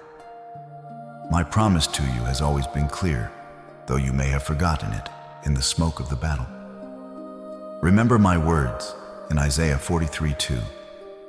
When you pass through the waters, I will be with you. And through the rivers, they shall not overflow you. When you walk through the fire, you shall not be burned, nor shall the flame scorch you. Notice, my beloved, that I said when you pass through, not if. The fire is inevitable for the chosen, but the destruction is impossible for the protected. You have walked through the fire of debt. You have walked through the fire of betrayal. You have walked through the fire of lack. But look at yourself, you are still standing. You do not smell of smoke. The only things that burned up were the chains that were holding you back. The fire that was meant to kill you only set you free. This season of refining is the prerequisite for the season of reigning. You cannot handle the scepter of authority until you have handled the shovel of humility. The reason the enemy attacked you so fiercely is that he recognized the refining process. He knew that if you survived the fire, you would become unstoppable. He tried to drown you in the rivers of despair, but I taught you how to swim. He tried to burn you with the flames of poverty, but I made you fireproof. You are now entering a new season. The testing phase is concluding. You have proven your faithfulness in the valley, and now you are qualified for the mountaintop. The character I have built in you during these dark nights is the container that will hold the overflow I am about to pour out. The refining is done. The gold is pure. And now the glory begins. My child, hear the sound of the gavel striking the sound block of heaven. It is a sound that echoes through eternity, shaking the very foundations of the earth. That sound signifies a verdict, and the verdict is in your favor. I am declaring right here and right now that the season of restriction is officially over. The time of your containment has expired. You have served your time in the wilderness, you have endured the scarcity, and you have remained faithful even when you had every reason to give up. Now I am stepping into your timeline to shatter the invisible fetters that have kept you bound to the ground. The spiritual chains of debt, the heavy yokes of generational poverty, and the shackles of constant failure, they are all disintegrating at the sound of my voice. Visualize this moment with me. Imagine heavy rusted iron chains wrapped tightly around your ankles, preventing you from running. Imagine them wrapped around your hands, stopping you from grasping the opportunities that float by. These chains have been there for so long that you have grown used to their weight. You have learned to limp instead of walk, to survive instead of thrive. But look, my hand is reaching down with the sword of spirit. With one swift strike, snap, the metal is severed. The weight falls away. Can you feel the lightness returning to your limbs? Can you feel the sudden rush of freedom coursing through your veins? This is not a metaphor. In the spiritual realm, a massive liberation has just taken place. The enemy who held the keys to your cage has been defeated, and the door is swinging wide open. This is the fulfillment of my promise in Psalm 34:17. The righteous cry out, and the Lord hears them. He delivers them from all their troubles. You have cried out in the night. You have whispered prayers through tears. You thought your voice was lost in the wind, but it went straight to my throne room. I heard you, and I am not just comforting you, I am delivering you. Deliverance means to be snatched out of danger, to be rescued from a pit, to be set free from a captor. I am delivering you from the trouble of not enough. I am delivering you from the anxiety of how will I pay. I am delivering you from the shame of borrowing. That life is behind you now. It is a closed chapter. Do not turn back to read it again. The only thing required of you now is to stand up and walk out of the prison cell. The door is unlocked. The guards are gone. Do not sit in the corner of your past simply because it is familiar. Do not let the memory of the chains keep you enslaved when the reality of freedom is right in front of you. Shake off the dust of the valley. Straighten your back. You are free. The barriers that stopped you yesterday have no power over you today. If you try to open that business again, it will work. If you apply for that position again, you will be favored. The resistance is gone. The atmosphere has shifted. Walk into your freedom. My child, for the chains are broken, and they will never bind you again. My child, before the heavy rain falls to water the earth, the wind changes direction, and the air grows heavy with the scent of ozone. Before the sun breaks over the horizon, the sky turns a specific shade of indigo. In my kingdom, there are always signs before a miracle manifests. You have been asking me, Lord, when is it coming? How will I know? I tell you, if you open your spiritual eyes, you will see that the atmosphere around you is already shifting. The breakthrough is not just coming. It is already hovering over your life, waiting for the precise moment to land. You have been noticing things, small coincidences, that you dismissed as random. But I tell you, there is no such thing as coincidence in the life of the chosen. These are the breadcrumbs of heaven leading you to your pot of gold. You have been seeing the numbers, haven't you? You look at your phone to check the time, and it is exactly 11:11. You drive down the street and see a license plate with 888 or 777. You wake up in the middle of the night at 3:33 or 4:44. These are not glitches in the matrix. They are messages from my angels. When you see 11:11, it is my way of telling you that you are coming into alignment. Your thoughts, your prayers, and my will are syncing up. When you see 8888, it is the biblical number of new beginnings and financial abundance. It is heaven winking at you, whispering, "It is close." Keep going. Do not ignore these signals. Acknowledge them. Smile at them. Say, "I receive the message, Lord." Every time you acknowledge a sign, you magnetize the miracle closer to you. Pay attention to your dreams in this season. Have you dreamed of water recently? Perhaps you were standing by a vast ocean, or you saw a river overflowing its banks, or even a sudden heavy rain. In the language of the Spirit, water represents my Holy Spirit and financial abundance. A calm ocean signifies deep peace and vast supply. A rushing river signifies a sudden, powerful movement of resources into your life. If you have had these dreams, rejoice. It means the dam has broken in the spirit realm, and the flow is making its way to your physical reality. Even the physical sensations in your body are changing. You might feel a sudden ringing in your ears, a high-pitched frequency. Do not be afraid. This is your spiritual hearing being tuned to the frequency of heaven. You are downloading instructions and wisdom that will lead you to wealth, even if your conscious mind doesn't understand it yet. But the greatest sign of all is the sudden, inexplicable peace that has washed over you or is about to wash over you in the midst of the storm. It is a peace that makes no logical sense. Your bank account may still look empty. The bills may still be on the table. But suddenly the panic is gone. The anxiety vanishes. You feel a quiet confidence, a deep knowing in your gut that everything is going to be all right. You stop striving and start trusting. This is the peace that passes all understanding. It is the evidence that the battle is over. When you feel this peace, know that the victory has already been won in the courts of heaven, and the manifestation is simply catching up to the verdict. You are not waiting for the miracle anymore. You are walking in it. The shift has happened. Welcome to your new reality. My child, prepare your vessels. Prepare your heart. What I am about to release into your life is not a gentle rain. It is a flood. It is a tsunami of provision that will sweep away every trace of debt, every remnant of lack, and every memory of poverty. You have been praying for a trickle just enough to get by, but I am the God of the overflow. I do not do things in half measures. When I bless abundantly. I am opening the floodgates of heaven over your life right now, just as I promised in Malachi 3:10.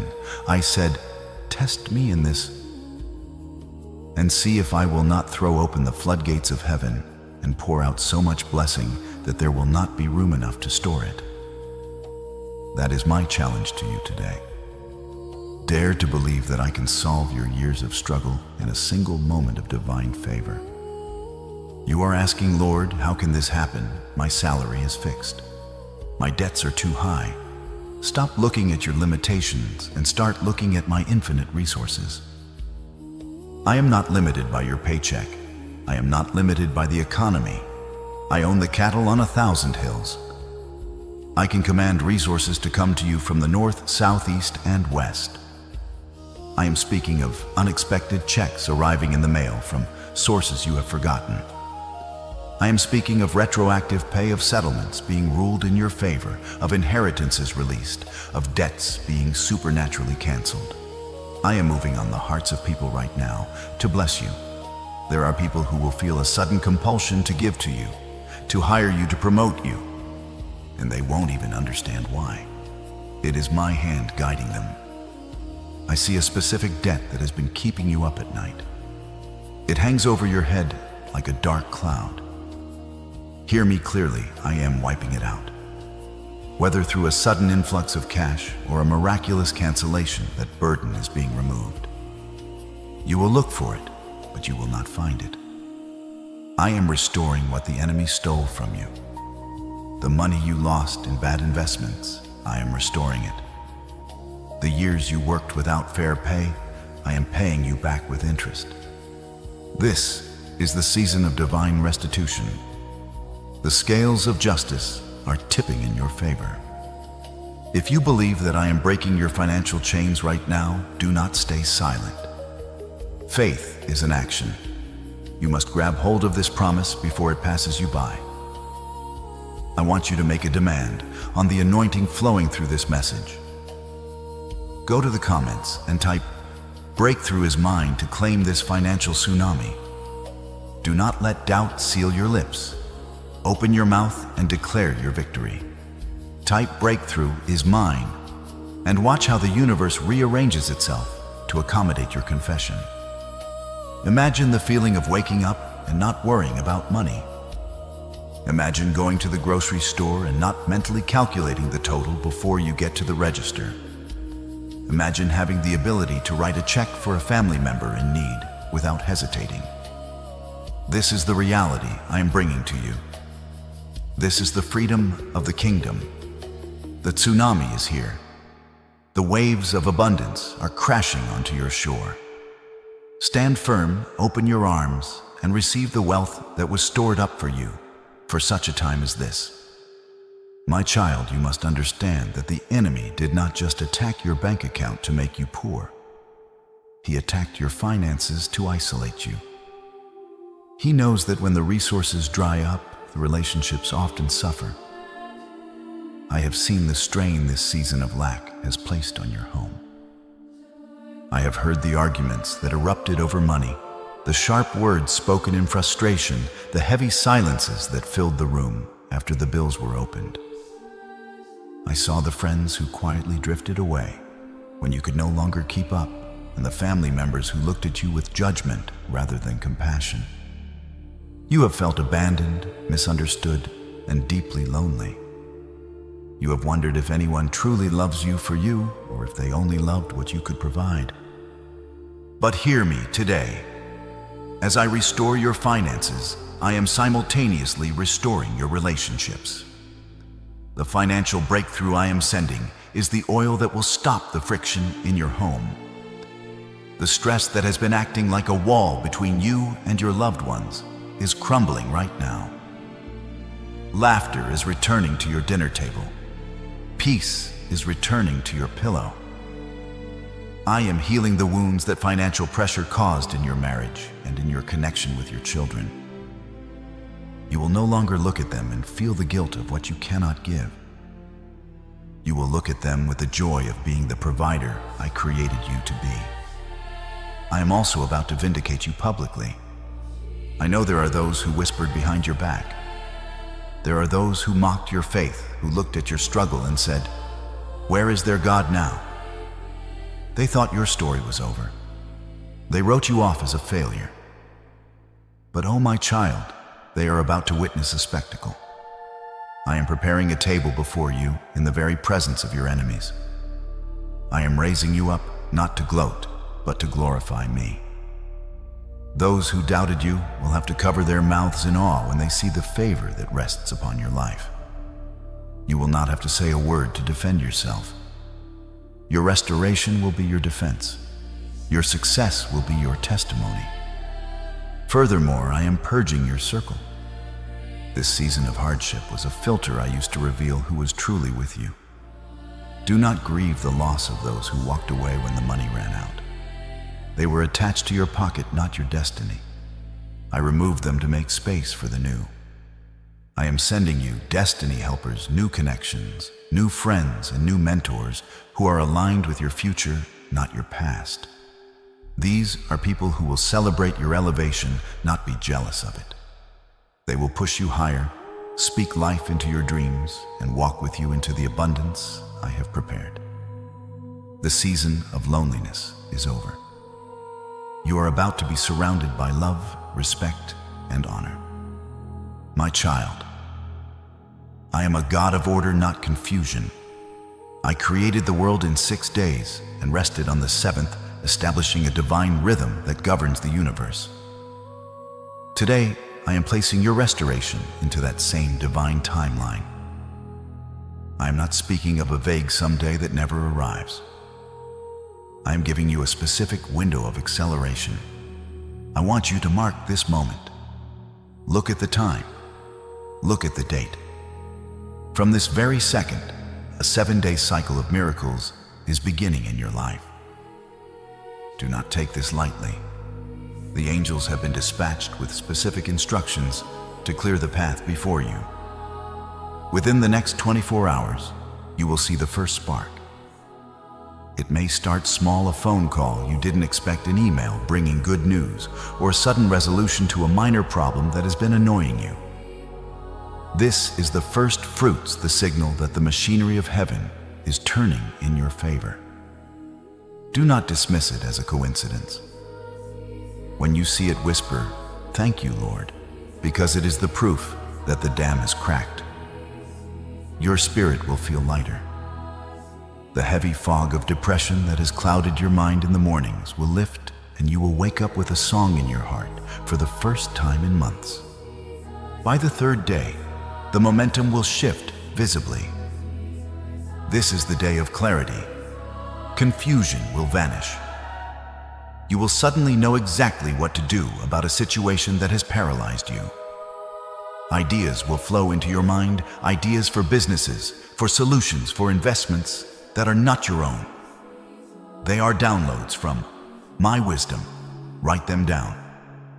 These ideas are the seeds of your future fortune. Also, by day 3, expect movement in your finances. A blockage will be removed. A delay will be canceled. The money that was held up will be released. You will feel the wind at your back, pushing you forward. By the 7th day, you will stand in awe of what has transpired. The number 7 is my number of completion and perfection. By this time next week, a major cycle of lack will be officially closed. You will look back at this week and realize that you are not the same person who started it. A specific answer to prayer 1 that you have been agonizing over will manifest. The fear that once gripped you will be replaced by a testimony. You will enter a state of Sabbath rest, not just physically, but spiritually. You will stop striving and start abiding in my abundance. Watch the calendar. Watch the clock. The countdown to your new life has begun. My beloved, as we approach the culmination of this message, I need to elevate your thinking one final time. You have been praying for enough to pay the rent, enough to clear the debt, enough to stop the worry. But enough is not the language of heaven. Enough is merely survival. I do not want you to just survive. I want you to overflow. My cup does not just fill to the brim, it runs over. Why? because you cannot serve the world from an empty vessel. You cannot lift others up if you are constantly falling down. I am bringing you into a season of abundance, not just for your comfort, but for your calling. The wealth I am entrusting to you is not just for you to consume. It is for you to distribute. I have seen your heart. I know that even when you had little, you gave. I saw you share your last meal. I saw you give that few dollars to the homeless stranger, even when you needed it yourself. That spirit of generosity is the very reason I can trust you with millions. I know that money will not change who you are. It will only amplify who you are. The world hoards, but my children flow. You are not a reservoir that holds water until it becomes stagnant. You are a river. A river is constantly receiving and constantly giving, and because of that flow, it is full of life. I am making you a conduit of kingdom finance. Through you, orphanages will be built. Through you, communities will be fed. Through you, the hopeless will see my love in action. Hear the promise I make to you today, anchored in the book of Joel, chapter 2, verse 25. I will repay you for the years the locusts have eaten. Pause and let that sink in. I am not just restoring the money. I am restoring the years. The enemy thought he stole your prime. He thought he wasted your time in that dead-end job, in that financial depression, in that season of loss. But I am the God of time. I can accelerate you so fast that you will accomplish in 1 year what it takes others 10 years to achieve. The harvest that was eaten by the locusts of debt and fear is being returned to you with compound interest. You are not behind in life. With this shift, you are stepping right into the front of the line. Do not be afraid of the magnitude of this blessing. When the numbers in your bank account grow large, do not pull back in fear or guilt. Poverty is not holiness, it is a limitation. Abundance, when placed in the hands of a righteous steward like you, is a weapon of righteousness. Embrace this overflow. Stand tall in your new identity as a kingdom financier. You are the head and not the tail, the lender and not the borrower. The days of scraping by are history. You are now entering the days of more than enough. Prepare your heart, for the windows of heaven are open, and I am pouring out a blessing that you will not have room enough to receive unless you start giving it away. My child, we have reached the most critical moment of this divine appointment. What we have shared today is not merely a conversation, it is a covenant. In the ancient days, a covenant was the strongest bond that could exist, unbreakable and sealed with blood. Today, I am making a covenant of wealth and restoration with you, sealed by my spirit and my word. Do not treat this lightly. By staying to the end of this message, you have signaled to the heavens that you are serious about your breakthrough. You have walked through the valley, you have received the revelation, and now you stand at the altar of decision. We are about to lock this blessing into your timeline forever. I want you to visualize a legal document in the spirit realm. It is a decree of abundance with your name written on it in golden letters. It lists every debt canceled, every sickness healed, and every financial block removed. It outlines the generational wealth that is now legally yours. I am holding the pen ready to sign off on your future, but a covenant requires two parties. I need your agreement. I need your faith to mix with my power. We are going to pray a prayer of activation right now. This is not a passive prayer. It is a command. It is a declaration that shifts reality.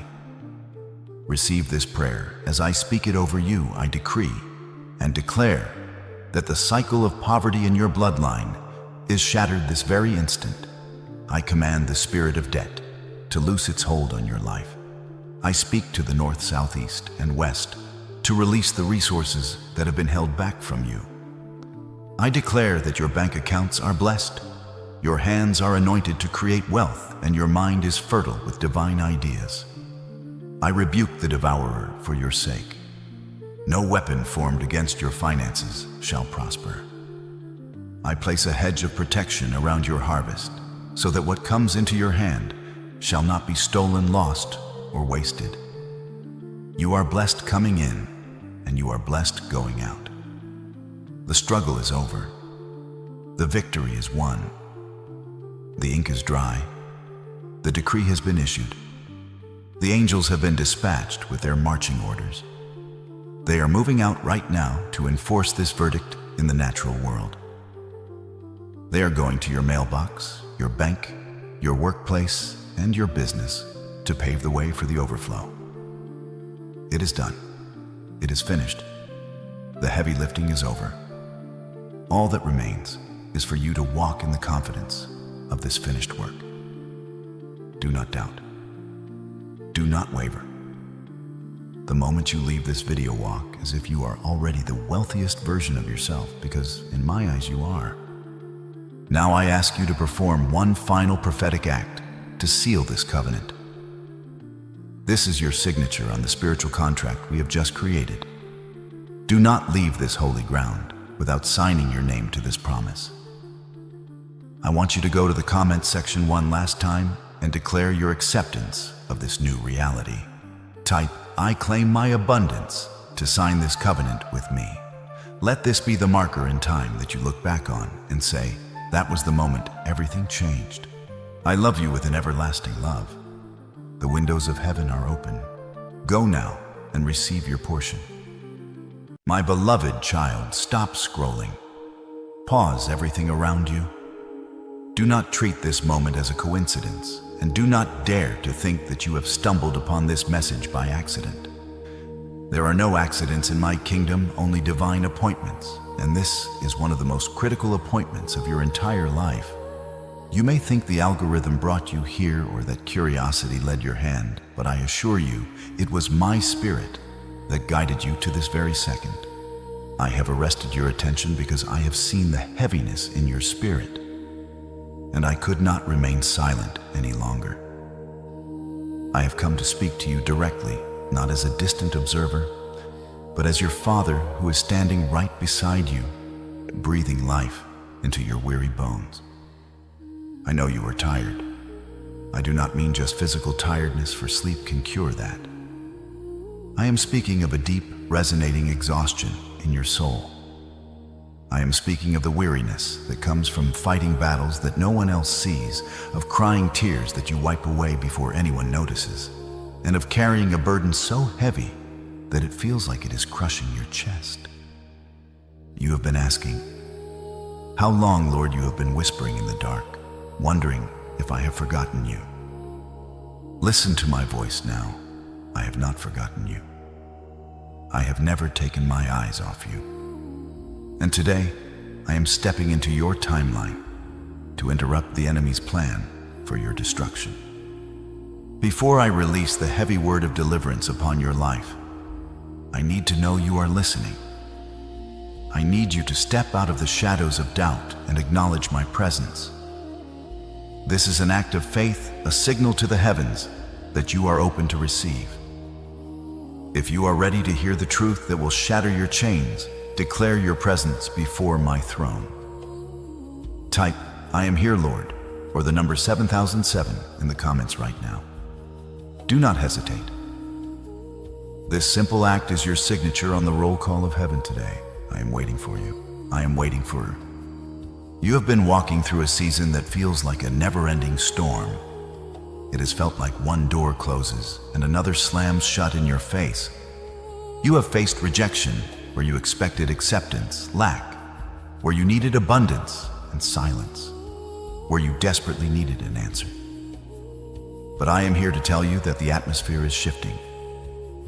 I am writing this decree in the heavens right now.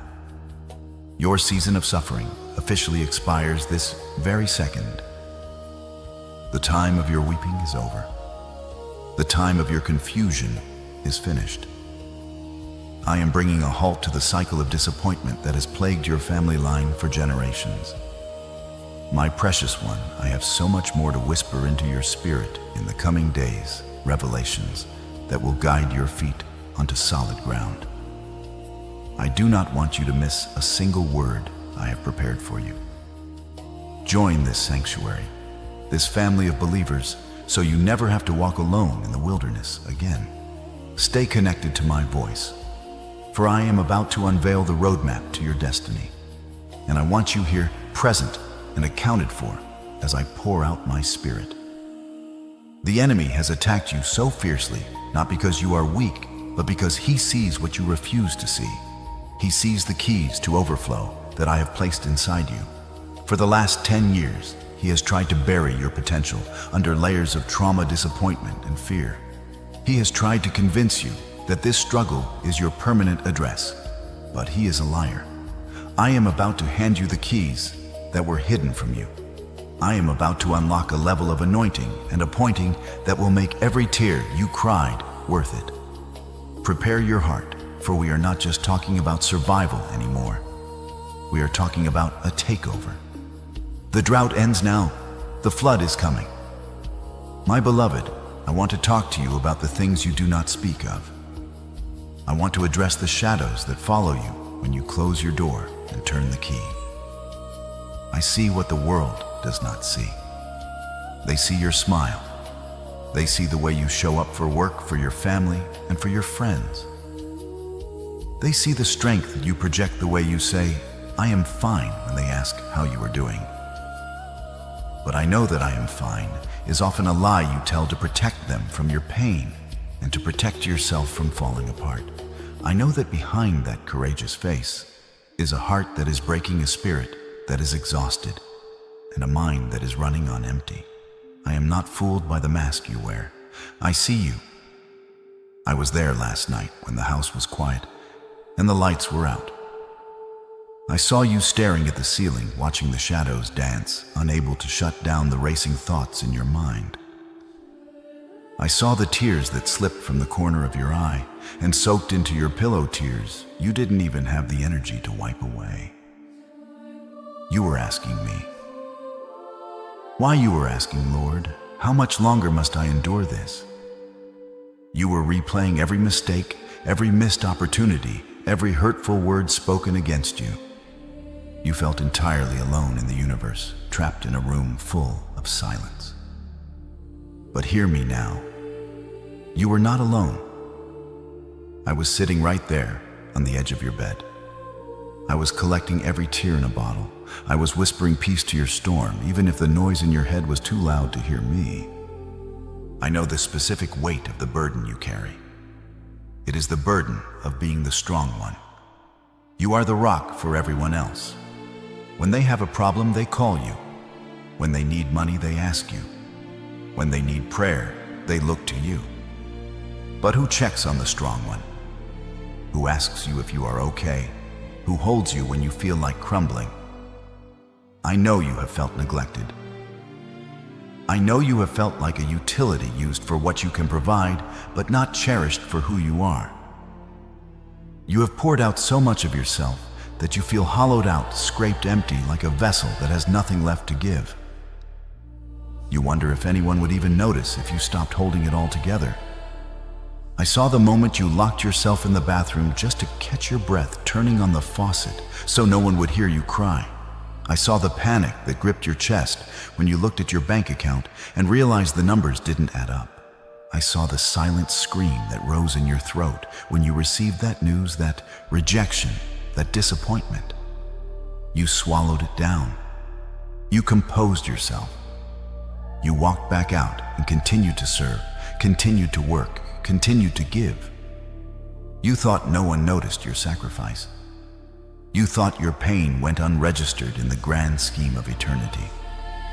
My child, you are wrong. I recorded every second of it. I feel the heaviness of the questions you are too afraid to ask out loud. You wonder if you have done something to deserve this. You wonder if I am punishing you for a sin you committed years ago. You wonder if perhaps you missed your destiny, if you took a wrong turn, and now you are lost in a wilderness with no map. Let me silence those lies right now. You are not being punished. You are being processed. You are not lost. You are being led through the valley of the shadow of death so that you can learn to fear no evil.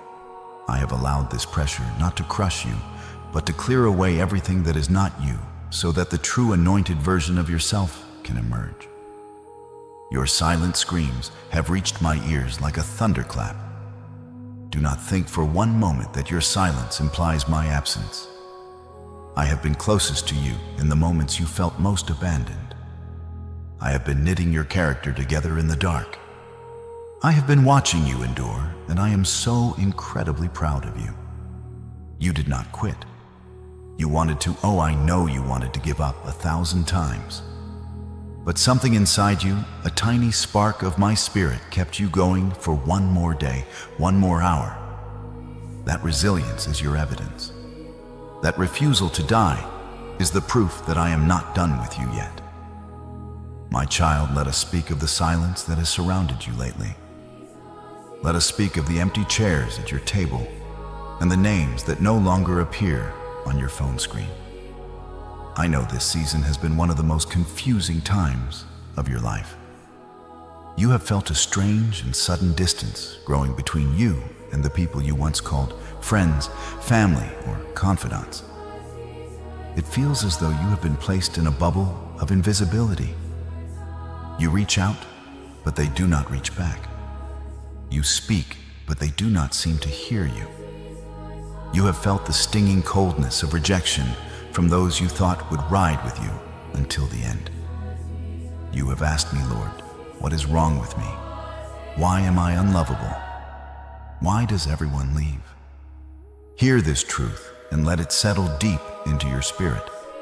You are not losing friends. You are gaining altitude. When a rocket ship prepares to leave the atmosphere, it must shed the heavy boosters that helped it get off the ground, but cannot go where it is going next. If the rocket held on to those weights, it would never reach orbit. It would crash and burn. In the same way, I have been removing people from your life who were equipped for your history, but are not equipped for your destiny. They were scaffolding, not the foundation. They were meant for a season, not for the harvest. You are mourning their absence, but I am orchestrating your protection. I know it hurts. I know the betrayal stings like poison. You have been misunderstood, mislabeled, and misrepresented. You have tried to explain your heart, but your words seem to twist in their ears. Stop explaining yourself. Stop casting your pearls before those who are committed to misunderstanding you. I have closed their ears and blinded their eyes to your value for a reason. If they understood who you truly are, they would try to keep you in the box of their expectations. They would try to manipulate the anointing I am growing inside you to serve their own agendas. I pushed them away to keep you safe. I created this distance because I need your undivided attention. You are calling it loneliness. I call it the dark room. When a photographer wants to develop a masterpiece, he takes the film into the dark. No outside light can enter, or the image will be ruined. You are in the dark room of my presence right now. I have shut the door. I have pulled the blinds. I have isolated you from the noise of the world so that the image of Christ can be fully developed in you. This isolation is not a punishment. It is a promotion in disguise. I am stripping away your dependency on people so that your dependency rests solely on me. I am teaching you that I am enough. Do not try to reopen doors that I have shut. Do not try to glue back together relationships that I have broken. If you bring those people back into this new season, they will become the leak in your boat that sinks you. Where I am taking you, the air is thin. Only those with the right spiritual lungs can breathe there. The crowd cannot go with you to the mountaintop. This is a walk for the set apart. You are being sanctified. You are being consecrated. You are being reserved for a special use that requires a purity of heart that can only be forged in the fires of solitude. Embrace this quiet.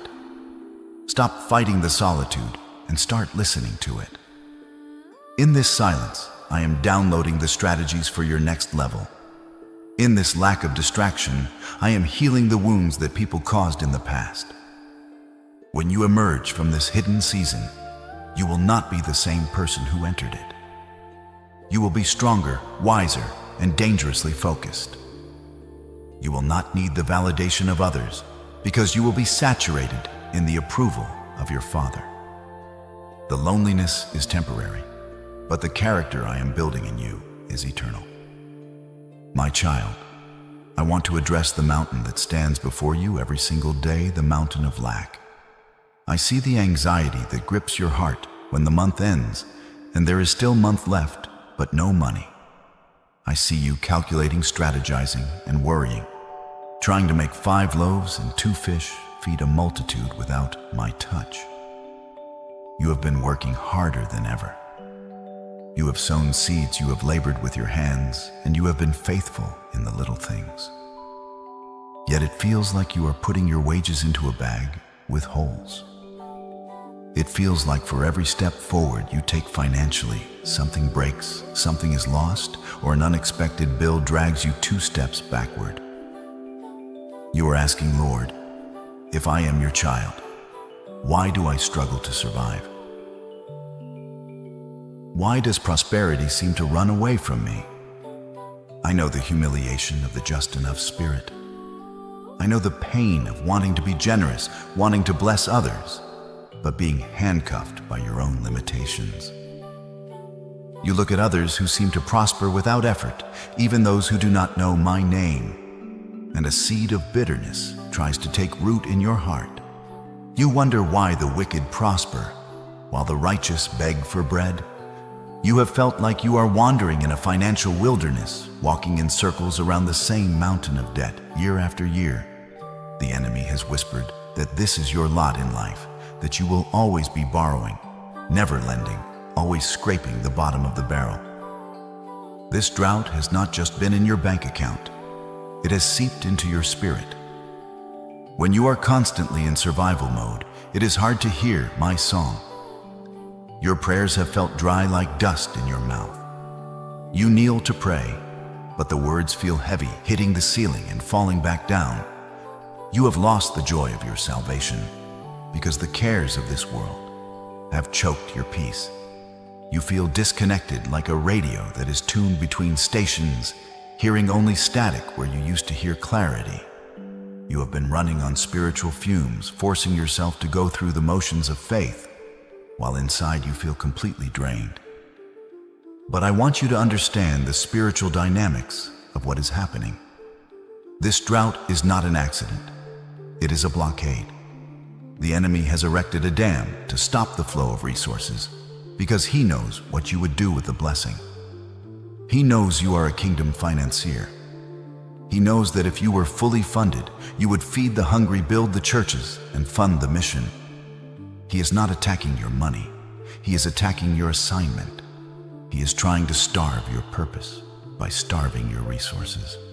He wants you so distracted by survival that you have no energy left for revival. However, the season of drought is the precursor to the season of the deluge. I have allowed you to feel the limits of your own strength so that you would never rely on it again. I have allowed the brook to dry up just as I did for Elijah, not to kill you, but to move you. This discomfort is shifting you from a place of sustenance to a place of surplus. I am breaking the cycle of poverty that has tried to claim your name. I am rebuking the devourer for your sake. The spiritual clouds are gathering heavy with the rain of provision. You are about to see water come from the rock in the desert. Prepare your vessels not for a trickle, but for a flood. My beloved, now we must go deeper into the mystery of your pain. You have looked at your wounds and called them tragedies. You have looked at your setbacks and called them failures. But I need you to see through the lens of eternity. You are not under a curse. You are under a press.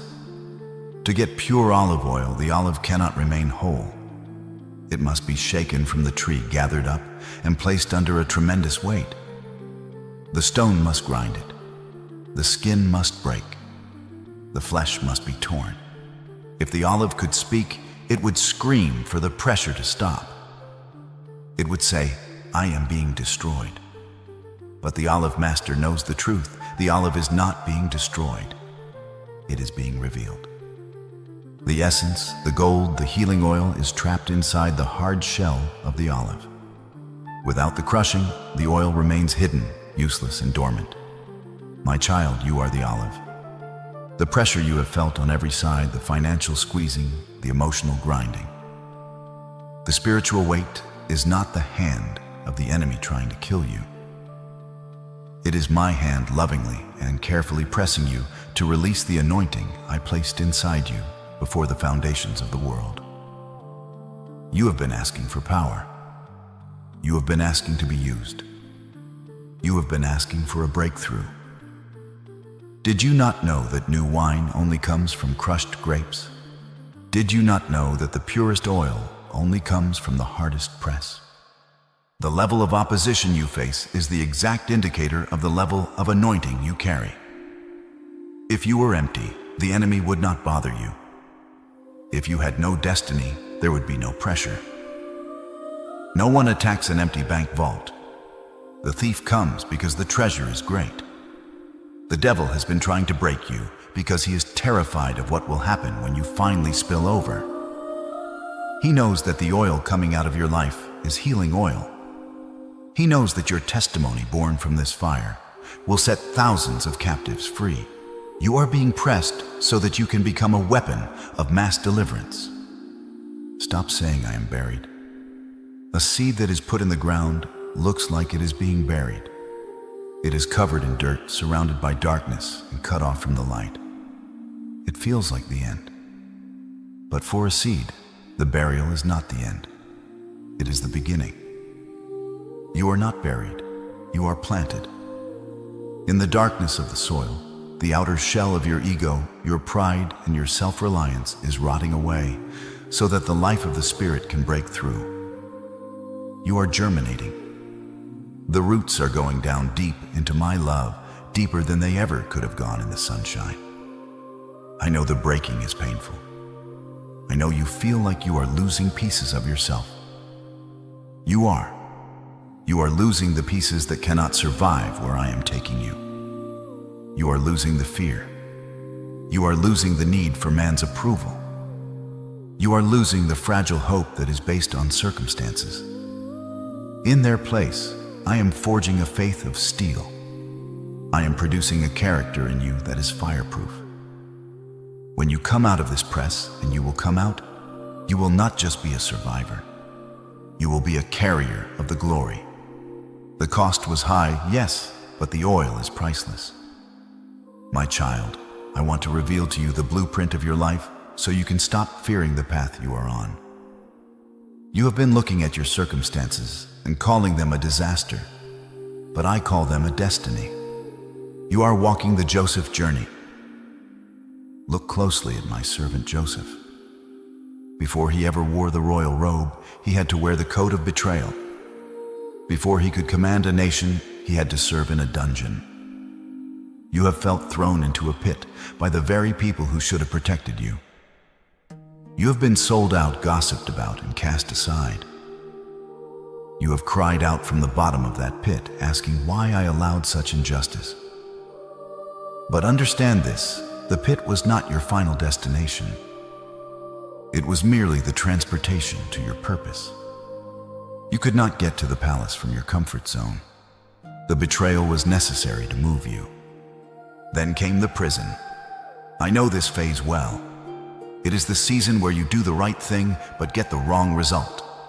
You worked hard, you kept your integrity, you honored me, and yet you were falsely accused. You were demoted. You were overlooked while others were promoted. You felt the sting of being forgotten, just as Joseph was forgotten by the cupbearer. You have been screaming, I am innocent. Why is this happening? But listen closely, the prison was not a punishment for your sin. It was the classroom for your sovereignty. In the prison, Joseph learned how to manage limited resources. He learned how to interpret dreams when his own dreams seemed dead. He learned humility. I have had you in a spiritual prison not to bind you, but to train you. I was teaching you how to steward the little, so I could trust you with the much. You are frustrated because you think the delay is a denial. You think that because it hasn't happened yet, it never will. But look at Joseph again. One morning, he woke up in a prison cell, eating prison food, wearing prison clothes, with no sign that anything would ever change. By sunset of that same day, he was the Prime Minister of Egypt, wearing the king's signet ring, in charge of the entire economy of the world. The shift was sudden. The shift was instant. The shift happened suddenly. My beloved, you are closer to your suddenly than you can possibly imagine. Do not give up 1 hour before the miracle. You are not years away. You are one conversation, one phone call, one divine connection away from the palace. I did not bring you this far to leave you in the dungeon. The reason the training has been so hard and the waiting so long is because the assignment is so great. I am not just raising you up to be blessed. I am raising you up to be a blessing to nations. I am preparing you to manage wealth that would destroy an unprepared character. I am preparing you to wield authority with wisdom, not arrogance. The Joseph anointing is a heavy mantle. It is the anointing of governance, of solution, of economic overflow during times of famine. You are about to step into a season where you will have the answers that the world is looking for. The pharaohs of this world will come to you because my spirit in you has the solution. Lift up your head, my child. Wipe the prison dust off your knees. The time of your confinement is drawing to a close. The king is about to call for you. When the door opens, it will not open just a crack. It will be flung wide open. You will step out of obscurity and into influence. You will step out of lack and into more than enough.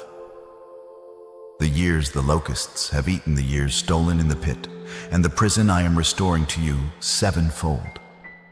You are not a victim of your history. You are the master of your future. The palace awaits. You're my warrior. It is time to uncover the strategy of your adversary, so that you can stop taking these attacks personally and start fighting them spiritually. You have been wondering why your life feels like a battlefield. You have asked, why me? Why is it always something? Why does it feel like I take one step forward and an invisible hand shoves me back? You look at others who live careless, godless lives, and they seem to be untouched by the chaos that surrounds you. You have felt like a lightning rod for trouble. But I need you to understand this clearly. The enemy does not waste his ammunition on empty targets. He does not send his best soldiers to fight a civilian who poses no threat. The intensity of the battle is not a sign of your weakness. It is the confirmation of your power.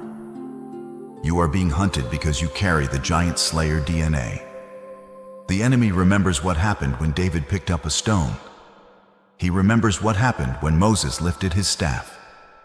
He sees that same ancient, dangerous frequency vibrating in your spirit.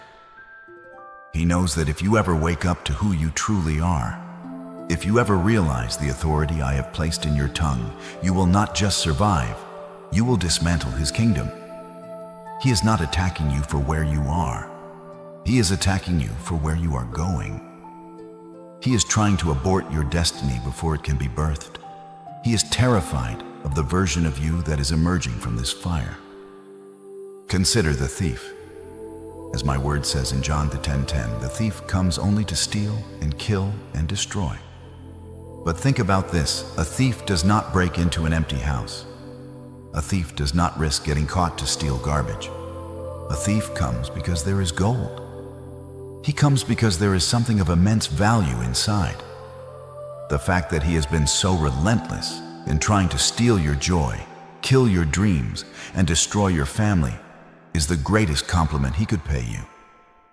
It is proof that you are carrying a treasure of heavy weight. He wants you to give up. He wants you to believe you are worthless. but his very presence proves you are valuable. You have felt targeted in your mind, in your health, in your finances, and in your relationships. It has been a coordinated assault. But I am telling you today that the weapon formed against you will not prosper. It may form, oh, I never said it wouldn't form, but it will not work. It will not achieve its purpose. I have been using the enemy's attacks as your gym. Every weight he puts on you is building your spiritual muscle. Every lie he whispers is teaching you to discern the truth. He thinks he is breaking you, but he is merely making you unbreakable. He is unwittingly training the very soldier who will defeat him. Stop crying over the battle and start standing in your authority. The target on your back is actually a badge of honor in the spirit realm. It means you are trusted by heaven to handle high-level warfare. It means you are a high-ranking officer in my army. The devils know your name, and they tremble when you wake up. Do not cower in fear. Rise up. Put on the full armor that I have provided. The very thing the enemy sent to destroy you is about to become your footstool. You are not the victim here. You are the victor. The hunter is about to become the hunted. My child, wipe your eyes. Stand up. The clock has struck the final hour of your tribulation.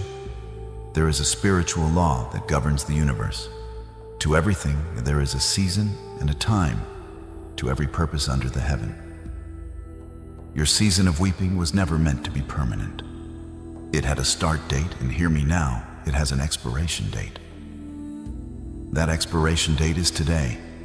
I am signing the release papers in the courts of heaven. The test is over. You have endured the crushing. You have withstood the heat. You have kept the faith even when you had every reason to curse the dark. Now the atmosphere is changing. Can you not feel it? The heavy blanket of oppression is lifting. The air is becoming lighter. The shift is not coming. The shift is here. I am turning the tables in your favor. Picture a chessboard where the enemy thought he had you cornered. He thought he had checkmated your finances, your health, and your dreams. He was celebrating his victory. But he forgot who he was playing against. I am the Grandmaster of the universe, and with one move, I am reversing every advantage he thought he had. I am taking the very things that were meant to destroy you and turning them into the tools of your promotion. The sickness will become a testimony of healing. The debt will become a testimony of supernatural provision. The betrayal will become the catalyst for your independence. I am flipping the script. What was working against you is now commanded to work for you. I need you to partner with me in this moment of transition. A shift of this magnitude requires your agreement. You cannot hold on to the mindset of a victim while stepping into the reality of a victor. You must agree with heaven's report. If you believe that I am breaking your chains right now, if you believe that the tide is turning in your favor, this very second, do not stay silent. You must open your mouth and declare it. Type, I believe, or breakthrough is mine in the comments to claim it. Let this be your roar of faith that shakes the spiritual realm. Let the enemy see that you are not defeated, but that you are rising up in agreement with your King. This shift will not be slow. It will not be a gradual improvement that takes another 10 years. When I move with velocity. You are entering a season of acceleration. Things that should have taken you years to accomplish will happen in months. Doors that have been rusted shut will swing open at the mere sound of your footsteps.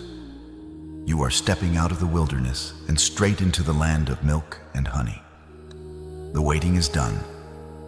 The preparation is complete. The time for the manifestation of my glory in your life is now. Get ready, my beloved, for everything is about to change.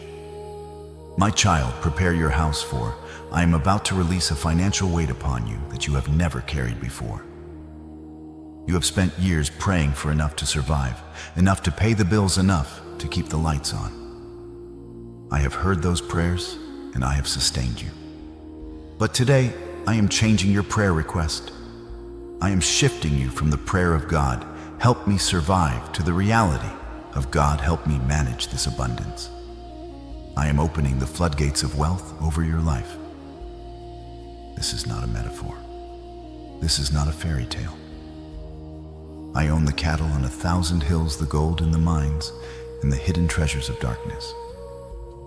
I am releasing resources that have been held up in the spirit realm, and they are coming to you with the force of a breaking dam. You need to understand the definition of overflow. Overflow is not just having your cup full. It is having your cup so full that it spills onto the table, onto the floor, and blesses everyone standing near you. You have been faithful with the little, struggling to make ends meet, yet still finding a way to give. I have seen that. Now I am activating the promise of Luke 6:38 in your life. Give, and it will be given to you. Good measure, pressed down, shaken together, and running over, will be poured into your lap. Notice it says, running over. That is where you are going. You are entering a season where money will no longer be a source of stress, but a tool of ministry. You will no longer work for money. Money will work for you. I am commanding resources to chase you down. You will not have to strive, manipulate, or beg for opportunities. The opportunities will look for you. The contracts will find your email. The promotions will land on your desk. I am aligning you with the frequency of kingdom prosperity. In the past, you chased success, and it fled from you. Now, because you have sought my face, success is tracking you. You will wake up to notifications of deposits you did not expect. You will receive favor from strangers who feel compelled to bless you. This is the transfer of wealth that I promised to the righteous, and it is landing in your lap because I know I can trust you with it. Watch what I am about to do with your debts. That mountain of obligation that keeps you awake at night, I am leveling it. I am the God of supernatural cancellation. Watch for unexpected checks in the mail. Watch for forgiveness of loans. Watch for errors in your favor. I am wiping the slate clean so you can run freely. You were never created to be a slave to the lender. You were created to be the head, not the tail. You are stepping into a status where you will lend to many nations and borrow from none. The chains of poverty are broken. The generational curse of lack is severed. Step into your wealthy place, for the kingdom needs your resources, and I am funding your assignment today. My child, it is time for you to change your posture. For too long you have walked with your head down, accepting whatever scraps were thrown your way. You have been the one taking orders, the one staying late to fix everyone else's mistakes, the one making others look good while you remain in the background. You have accepted a spirit of servitude that borders on slavery, thinking that staying small was humility. But I am here to tell you that false humility is an insult to the royalty inside you. I did not create you to be a doormat. I created you to be a dominion bearer. Today, I am ripping the assistant label off your spirit and replacing it with commander. I am appointing you for leadership. You have been frustrated in your current position because you have outgrown the container. A shark cannot grow to its full size in a goldfish bowl. The friction you feel with your supervisors, the restlessness in your career, the ideas that keep keeping you up at night. These are not signs of rebellion. They are signs of readiness. You are pregnant with a vision that your current environment cannot support. I am about to shift you from the passenger seat to the driver's seat. You will no longer be the one asking for permission. You will be the one granting it. I am raising you up to be a pillar in your industry, a voice in your community, and a leader in your family. This appointment is not just about a job title. It is about spiritual authority. When you walk into a room, and the atmosphere will change. When you speak, confusion will bow to clarity. I am putting a weight of glory on your words. People will look to you for direction, not because you demand it, but because they sense the wisdom of heaven resting on you. You have been afraid to lead because you doubt your own qualifications. You look at your resume and see gaps. I look at your heart and see greatness. I do not call the qualified. I qualify the called. And make no mistake, you are called. I am bringing Deuteronomy 28:13 to life in your timeline. The Lord will make you the head and not the tail. You shall be above only and not be beneath. Stop agreeing with the tail. Stop agreeing with being at the bottom. That season is over. I am opening doors for business ownership, for executive positions, for ministry leadership. I am trusting you with influence. Do not shrink back when the spotlight hits you. Do not apologize for the power I am giving you. You have been trained in the shadows for this very moment. Step up. Take your place. The chair at the head of the table has your name on it. My child, I have heard the whispers. I have seen the way your name was spoken with malice in secret rooms. I have watched as people you trusted twisted your words and painted a picture of you that is a lie. You have felt the burning sting of injustice. You have wanted to scream the truth from the rooftops, to pull out the receipts, to defend your character and prove them wrong. You have lain awake at night, rehearsing the arguments, planning how to clear your name. But I whispered to you, be still. I told you to hold your peace. I told you to let me handle it. And now you are about to see why. I am the God of vindication. When you try to defend yourself, you only have your own human resources to work with. But when you let me defend you, you have the armies of heaven at your disposal. I have been keeping a record of every lie told against you. I have been watching the ones who smiled in your face while holding a knife behind their back. Do not worry about them. You do not need to fight them. You do not need to seek revenge. Vengeance is mine, and I will repay, says the Lord. But my repayment is not just about punishment for them. It is about public elevation for you. I am preparing a table before you in the presence of your enemies. Meditate on that for a moment. I could have removed your enemies. I could have taken them away so you could eat in peace.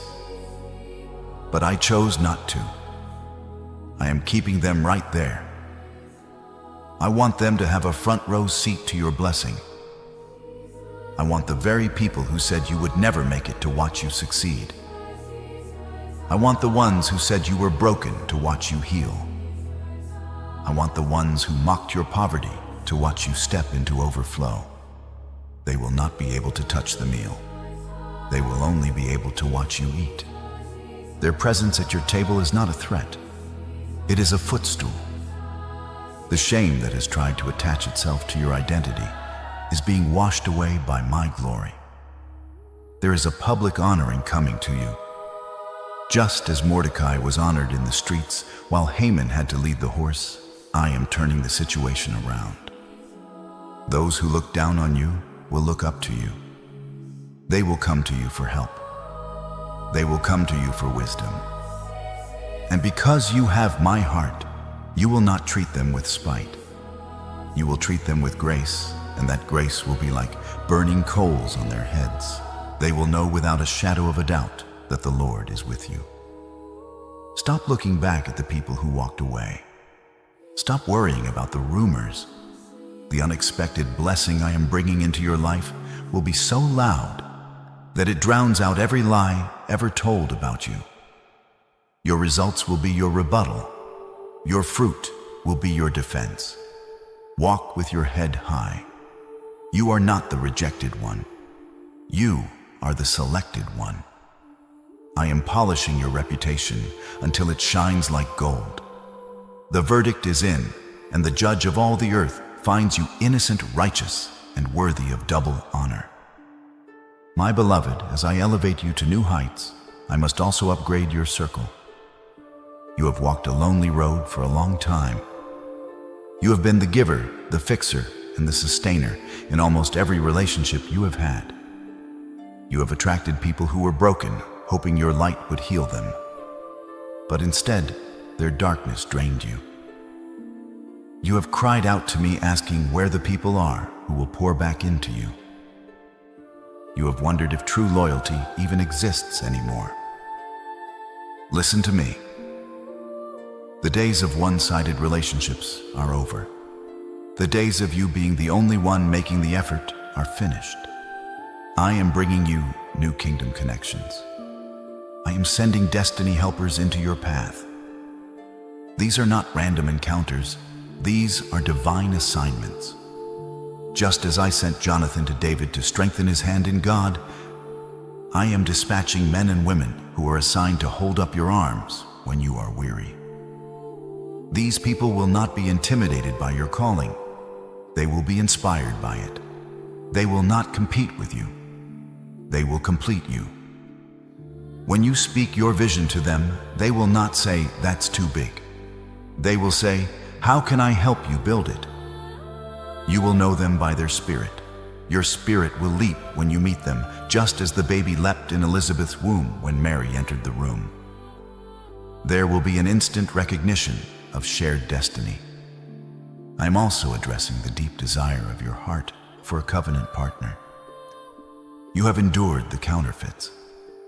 You have survived the wolves in sheep's clothing who came to steal your time and affection. I have seen your tears over a love that promised forever, but ended in wreckage. I am healing that area of your heart right now.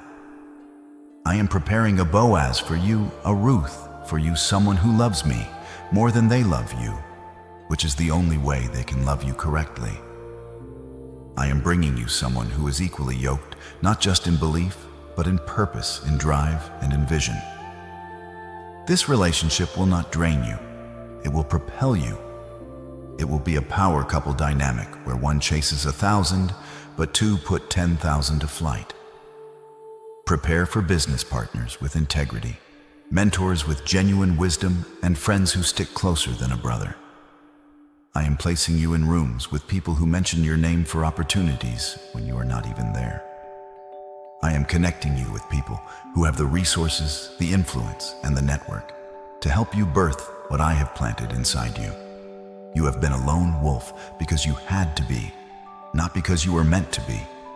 We are moving from survival of the fittest to the community of the anointed. Open your heart again. Trust again. I have filtered out the poison, and I am serving you the new wine of covenant friendship. My child, listen to my instructions very carefully, for I'm about to put a timeline on your testimony.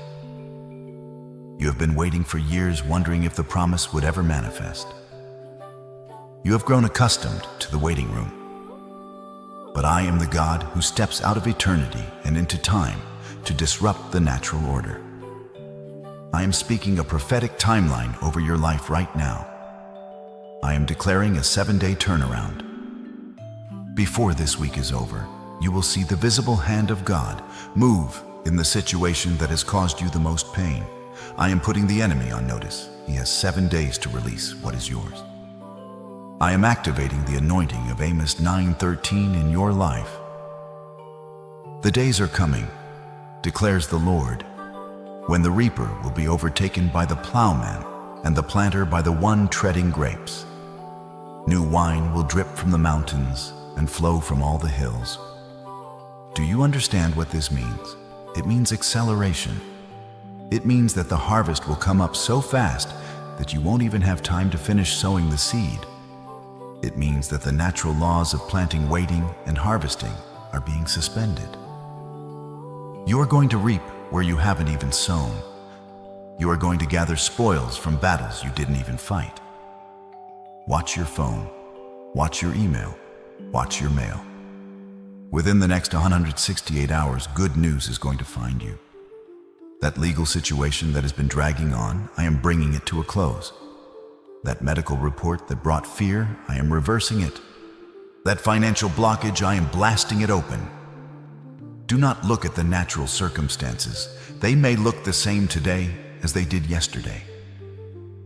But in the spirit realm, the dam has already cracked. The water is already moving. The wall is already falling. You are in the final moments of the struggle. I challenge you to wake up every morning for the next 7 days with a spirit of high expectation. Do not wake up expecting problems. Wake up expecting miracles. Speak to the morning and say, "This is the day the Lord has made. I will rejoice and see His hand." Your expectation is the landing strip for my miracles. If you expect nothing, you will receive nothing. But if you stand on tiptoe watching the horizon, you will see the cloud the size of a man's hand rising. That cloud is the abundance of rain. By this time next week, your conversation will be different. Your countenance will be different. You will be praising me for the sudden shift. The countdown has begun. My child, we have reached the most critical moment of this encounter. Everything I have spoken to you, the validation of your pain, the explanation of your process, and the promise of your overflow, is like a seed resting on the surface of the soil. Now we must water it. We must drive it deep into the ground of your spirit so that the enemy cannot snatch it away. This is the moment of activation. Do not simply listen to these words. I want you to participate in them. I want you to shut out every distraction. Close your eyes. Place your hand over your heart. Feel the beat of life inside your chest. That heartbeat is the rhythm of my grace sustaining you. We are going to seal this prophecy in the courts of heaven right now. First, we must clear the ground. You cannot receive the new wine if your vessel is filled with the old vinegar of bitterness and disappointment. Pray this with me in your spirit. Father, I surrender. I surrender the heavy weight of the past. I surrender the need to understand why everything happened the way it did. I forgive the ones who hurt me, not because they deserve it, but because I deserve peace. I release the anger, the resentment, and the victimhood. I empty myself of the trauma of the pit and the shame of the prison. I let it go. I exhale the poison of yesterday so I can inhale the promise of tomorrow. Lord, wash my mind with the water of your word. Reset my emotions. I am ready to be new. Now receive the impartation. Visualize my hand resting upon your head. Feel the warmth of my love flowing down from the crown of your head to the soles of your feet. I am breaking every generational curse that has tried to limit your bloodline. I declare that the cycle of poverty stops with you. The cycle of divorce stops with you. The cycle of addiction and depression stops with you. I am rewriting your spiritual DNA. I am installing the software of the kingdom into your mind. You are no longer a slave to fear. You are a child of power. Receive the Joseph anointing, the ability to prosper in a foreign land. Receive the David anointing, the courage to slay giants. Receive the Esther anointing, the favor to save your people. It is flowing into you now. Receive it. Now open your mouth and make this decree with me. Your words have creative power. Speak this into the atmosphere of your home. I decree and declare that I am the head and not the tail. I am the lender and not the borrower. I decree that my season of weeping has officially ended. I command the doors of opportunity to open before me. I call forth my destiny helpers from the north, south, east, and west. I declare that my bank accounts are blessed, my body is healed, my mind is sound, and my family is protected. I rebuke the devourer. I plead the blood of Jesus over my dreams. I am walking in divine acceleration. What took years will now take days. I am the blessed of the Lord, and no man can curse what God has blessed. My child, the work is done in the Spirit. The shift has happened. You are leaving this moment different from how you entered it. You are walking away with a new mantle on your shoulders. Walk in it with confidence. Walk in it with humility. Do not let the enemy talk you out of what you have just received. When the doubt comes, and it will try to come, remember this moment. Remember that the Creator of the universe took the time to speak directly to your situation. You are seen. You are known. You are loved beyond measure. But wait, my precious one. Before you go, there is one final critical instruction I must give you. I have released the overflow to you. I have unlocked the floodgates. But there is a danger. Many of my children receive the blessing, but they do not know how to sustain the blessing. They get the money, but they lose it. They get the position, but they fall from it. They get the relationship, but they sabotage it. Why? Because they lack the law of stewardship. The anointing attracts the blessing, but it is character and wisdom that keep it. If you do not know how to manage the overflow, I am sending it could crush you instead of blessing you. There are specific spiritual principles of management secrets of the kingdom economy that you must master to ensure that this wealth is generational and not just temporary. I want to teach you how to build a container that is strong enough to hold the weight of this glory. I want to teach you how to multiply what I give you, not just consume it. I will reveal these secrets of stewardship in my next message to you. Do not miss it, for it is the key to longevity. It is the missing piece that turns a moment of breakthrough into a lifetime of legacy. Stay close. Stay listening. Now, to seal this entire prophetic encounter, to lock this destiny into your timeline, I want you to make one final public declaration. This is your signature on the contract we have made today. Go to the comments and type these words in all capital letters, I am appointed. By typing this, you are telling the physical and spiritual world that you accept your new role. You are accepting the promotion. You are accepting the wealth, the influence, and the responsibility. I am appointed. Go now, my child. The world is waiting for your rising. I am with you always. My beloved child, stop right where you are. Do not let your fingers scroll past this moment. You might think you stumbled upon this by accident, or that an algorithm brought you here. But I tell you the truth, this is a divine appointment that I ordained before the foundations of the earth were laid. I have been waiting for you to arrive at this specific second, in this specific season of your life. There are no accidents in my kingdom, only aligned destinies. You have been searching for an answer, crying out in the silence of your heart for a sign, wondering if I have forgotten you. I am here to tell you that I have not forgotten you. I am standing right beside you, and I have something to say that will change the trajectory of your life forever. But you must listen closely. You must quiet the noise around you. If you turn away now, you may miss the very key that unlocks the door you have been pounding on for years. This is serious. This is urgent. This is for you. Before I release the breakthrough that is hovering over your spirit, I need to know that you are present. I need you to acknowledge this holy connection. If you are ready to receive the miracle I have prepared, declare your presence right now. Type, I am here, Lord, or the number 7007 in the comments below. Do not hesitate. By typing this, you are not just writing words on a screen. You are opening the spiritual gates of heaven and signaling to my angels that you are ready to receive. This is your act of faith, your way of saying, Lord, I am listening and I am open. Let the heavens record your name today as one who did not scroll past their blessing. I am watching and I am waiting for your signal. I know why you are here. I know the heaviness you woke up with this morning. I have seen the way you look at your bank account with a sinking feeling in your chest. I have seen the calculations you make late at night, trying to stretch resources that seem to have run dry.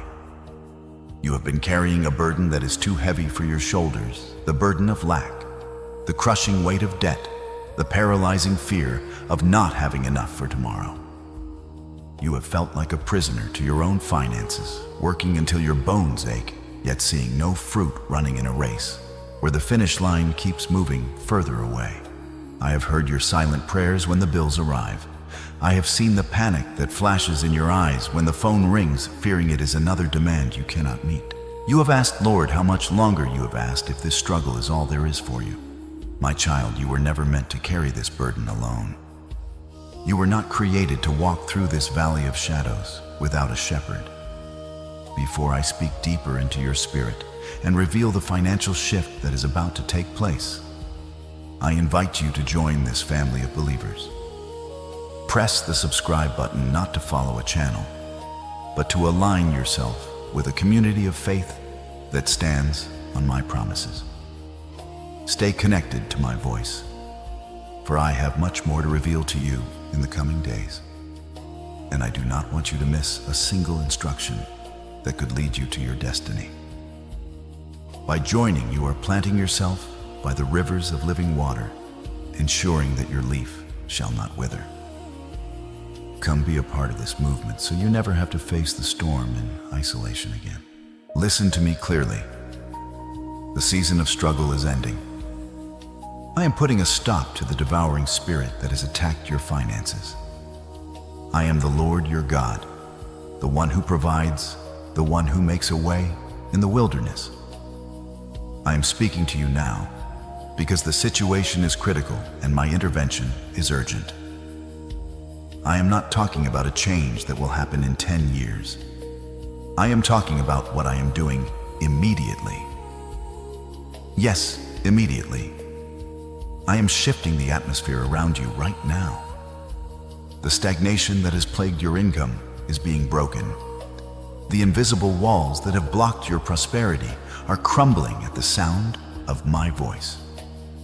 You have endured the night, but joy is coming in the morning. This is not a false hope. This is a decree from the throne of grace. Prepare your heart, for I am about to move with speed and power in your financial life. The poverty ends today. My beloved child, I need to speak to you about the nights. I need to speak to you about the darkness that surrounds you when the rest of the world is asleep. I know the silence of 3 a.m. intimately because I am there with you in it. I have watched you toss and turn wrestling with the sheets, trying to find a position where your mind will finally shut down. I have seen you stare at the ceiling, tracing the shadows while a storm rages inside your head. You look at the clock and you see the minutes ticking away. 3:14, 3:30, 4:00. And with every passing minute, the anxiety grows. You think about the morning. You think about the sun coming up and bringing with it the demands of the day, the bills that are due, the messages you are afraid to open. I know that for you, sleep has become a luxury. You cannot afford a peace that seems to escape you. You close your eyes, but the numbers keep scrolling behind your eyelids. You calculate, and then you recalculate, hoping that maybe this time the math will add up, but the result is always the same. There is not enough. I know the physical weight of this worry. I know how it sits on your chest like a heavy stone, making it hard to take a deep breath. You feel a tightness in your heart, a fluttering of panic that whispers, what are you going to do? How will you survive this? You have felt the cold sweat on your skin and the knot in your stomach that refuses to loosen. You lie there in the stillness, surrounded by your family, perhaps lying next to your spouse or hearing your children breathe in the next room. And yet you feel completely and utterly alone. You feel like you are the captain of a sinking ship, frantically trying to bail out the water, while everyone else sleeps peacefully, unaware of the danger. You carry the weight of their well-being on your shoulders, and the terror of failing them keeps your eyes wide open. You wonder if anyone truly understands the pressure you are under. You wonder if anyone sees how hard you are trying to keep it all together. I see you. I see the invisible heavy lifting you do every single night. I have seen the tears you shed when you think no one is watching. I have seen you turn your face into the pillow to muffle the sound of your sobbing, terrified that if you let it out, you might scream. You cry silently because you do not want to burden those you love. You wear a mask of strength during the day. You smile, you work, you say, "I'm fine." But at night, the mask comes off, and the vulnerability is overwhelming. Those silent tears are prayers to me. Even when you cannot find the words to speak, even when all you can do is groan in your spirit, I hear it as a loud cry for help. You have asked me, "Lord, do you not care that I am drowning, Lord? Where are you in this storm?" You have felt abandoned in the dark, wondering why the breakthrough is taking so long, wondering if you have done something wrong to deserve this sleepless torture. Let me validate your pain right now. You are not crazy for feeling this way. You are not weak for feeling overwhelmed. The battle you are fighting is real, and the enemy has tried to use these night hours to torment you with fear and lies. He whispers that you will lose everything. He whispers that you will never get out of this hole. He tries to steal your rest because he knows that a weary soldier is easier to defeat. But I am here to tell you that his whispers are lies. I was sitting by your bedside last night, and I am sitting by your bedside tonight. I am the keeper who neither slumbers nor sleeps so that you can rest. I have collected every tear you have cried into your pillow. Not one has fallen to the ground unnoticed. I am keeping them in a bottle, and I am about to turn those tears into a river of joy. If you are tired of these sleepless nights, if you are tired of the anxiety waking you up before your alarm does, I need you to make a prophetic act right now. Press the like button on this video as a sign that you are handing over your insomnia to me. Let this simple action be your declaration that you will no longer carry this burden alone. By pressing like you are saying, "Lord, you take the night shift. You handle the worries while I rest." Do not let the enemy keep you in isolation any longer. I am breaking the cycle of sleeplessness. I am breaking the grip of nocturnal anxiety. Tonight, you will not stare at the ceiling in fear. You will rest in the shadow of the Almighty. Peace is coming back to your bedroom. Rest is returning to your spirit. My child, let us speak of the invisible chains that bind your hands and your feet, the crushing weight of debt. I know how this burden follows you like a dark shadow growing longer and heavier with each passing day. I have seen the way your heart stops when the phone rings.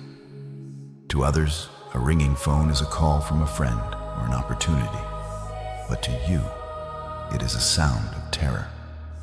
I have seen you stare at the screen, watching the unknown number flash your stomach, twisting into knots, afraid to answer, yet afraid of what will happen if you don't. You have silenced your ringer, not because you want peace, but because you want to hide. I see the pile of mail on your counter, the envelopes you are too afraid to open, because you already know what is inside: another demand, another final notice, another reminder that you do not have enough. You walk past your mailbox with a sense of dread, wishing you could simply disappear, wishing the world would stop asking you for what you do not have. I see the deep, burning shame that you carry in secret. It is a shame that eats away at your confidence and makes you want to withdraw from the world. I have watched you in the store, calculating every item in your cart, putting things back on the shelf when no one is looking, hoping the card will not be declined when you reach the register. I have felt the breaking of your heart when you have to say no to your children or your loved ones. They ask for simple things, a toy, a trip, a treat, and you have to deny them. Not because you don't love them, but because your wallet is empty. You look into their eyes and feel like a failure, like you have let them down. You wonder, am I not a good enough provider? Why can everyone else afford these things, but I cannot? This shame is a lie from the enemy designed to make you feel small and worthless. But I tell you now, your net worth is not your self-worth. You are my child, and you are precious in my sight, regardless of the numbers in your bank account. You feel trapped in a cycle that never ends, a rat race where you are running at full speed but getting nowhere. You work so hard. I see the sweat on your brow and the exhaustion in your bones. You trade your time, your energy, and your health for a paycheck. But the moment it arrives, it is already gone. It is like trying to fill a bucket with holes. You rob Peter to pay Paul, juggling bills, deciding which utility to keep on and which one can wait another week. You are surviving, but you are not living.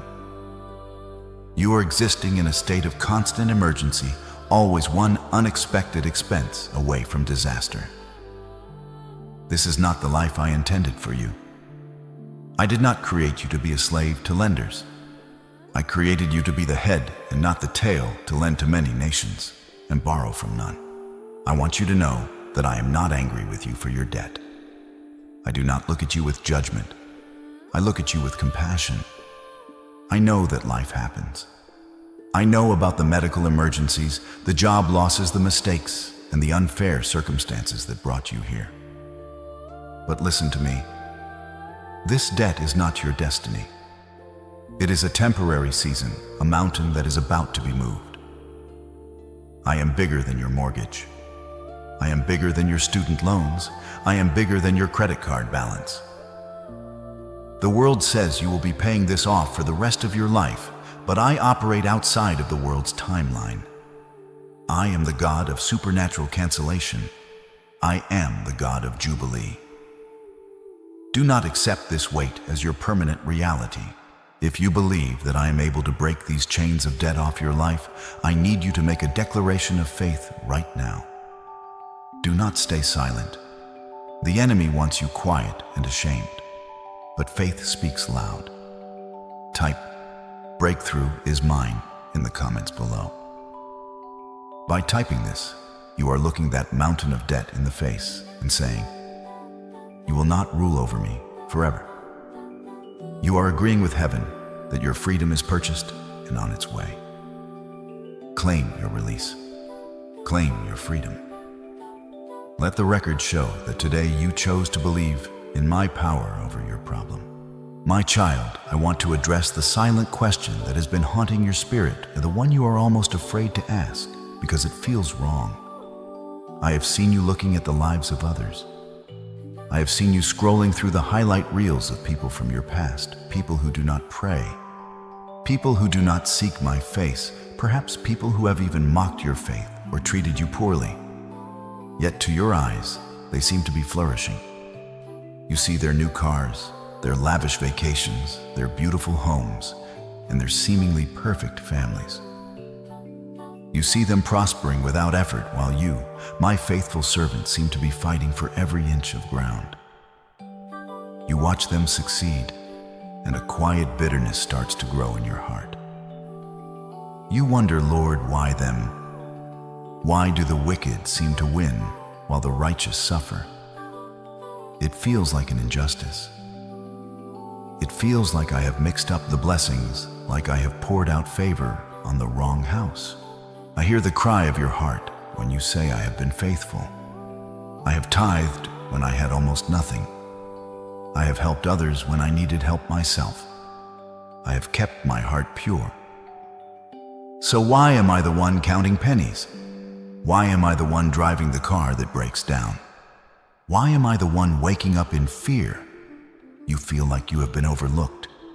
You feel like you are standing at the back of the line, watching everyone else get served. The enemy uses this comparison to plant seeds of doubt in your mind. He wants you to believe that living righteously does not pay off. He wants you to believe that I play favorites and that you are not one of them. He whispers that your prayers are hitting a glass ceiling, bouncing back unanswered, while the prayers of those who don't even know me seem to be answered before they are even spoken. But listen to me closely, my beloved. What you are seeing is an illusion.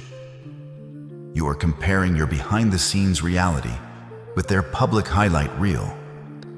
You do not see the emptiness in their souls. You do not see the lack of peace in their seemingly perfect homes. Prosperity without purpose is poverty in disguise. Do not envy the house built on sand, for when the storm comes, and it always comes, it will wash away. You are being built on the rock.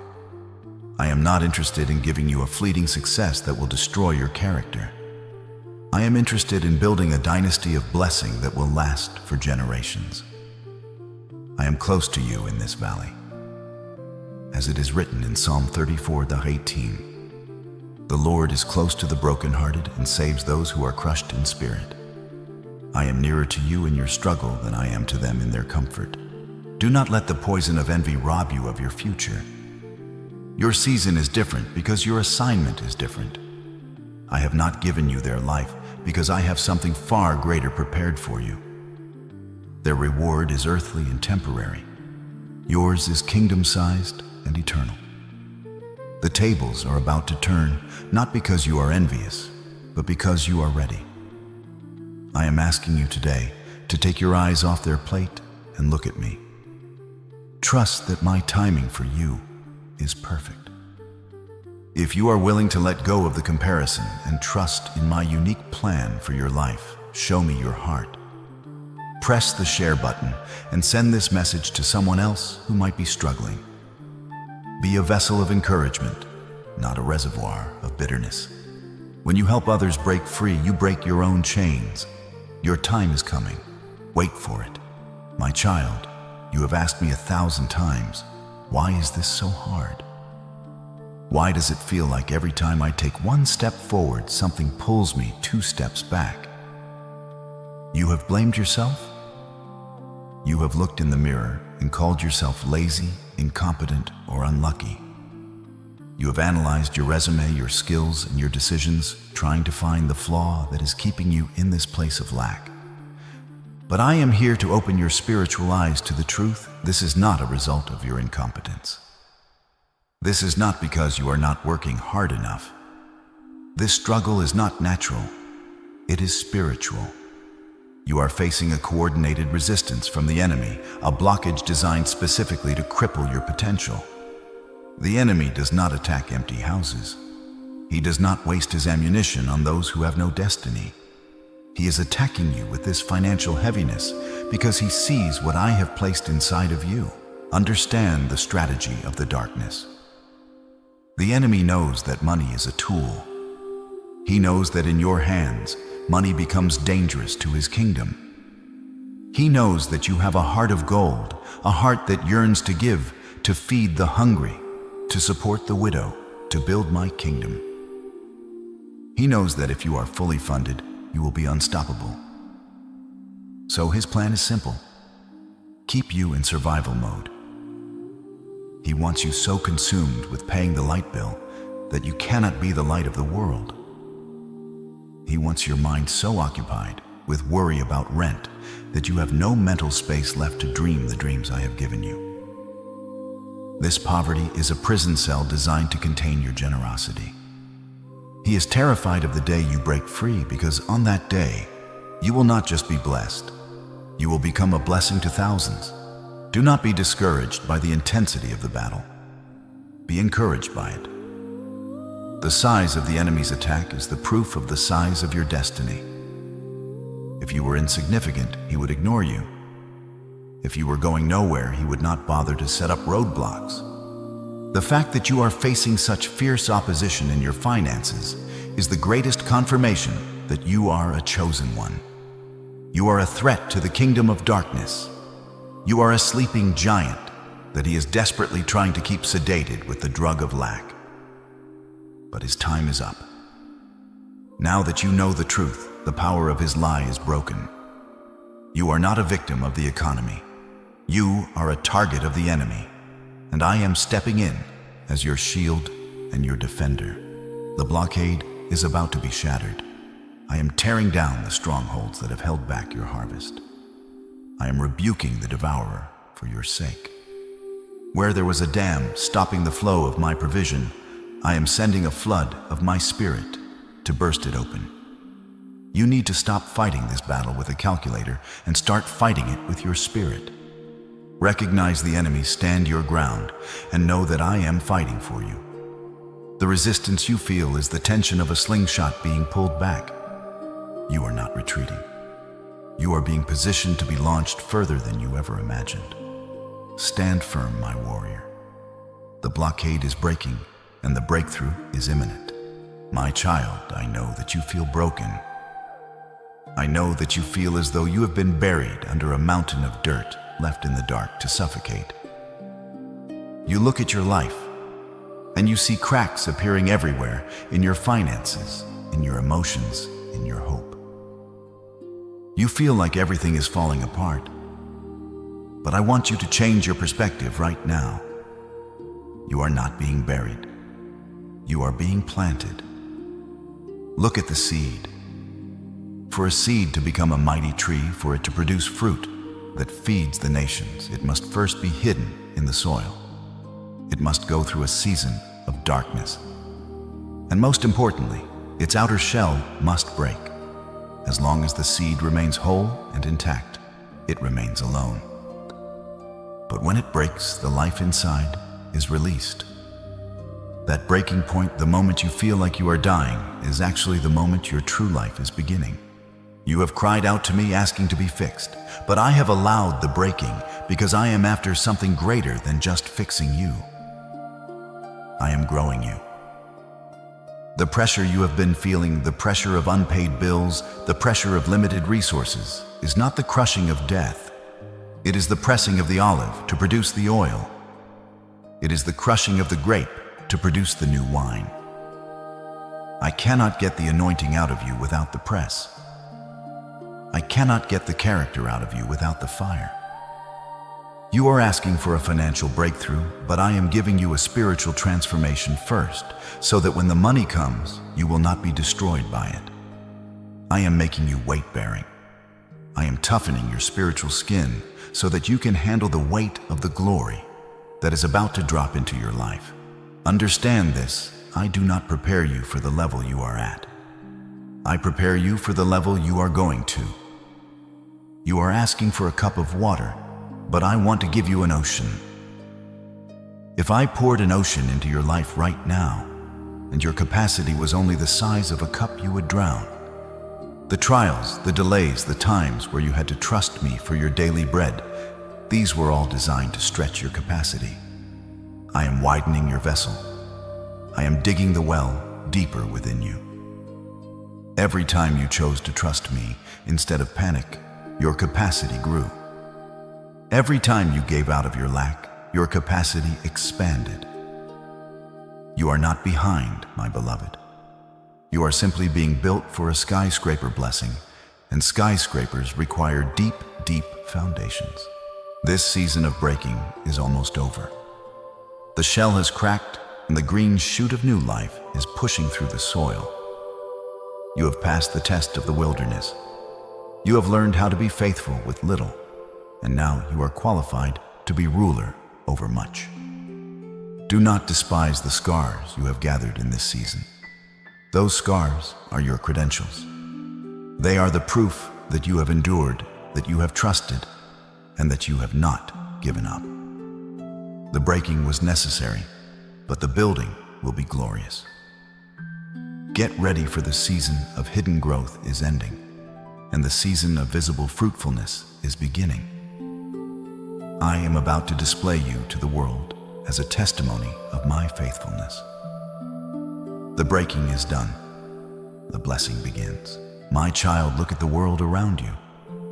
You hear the rumors of wars, you see the markets shaking, and you watch as the prices of bread and oil rise.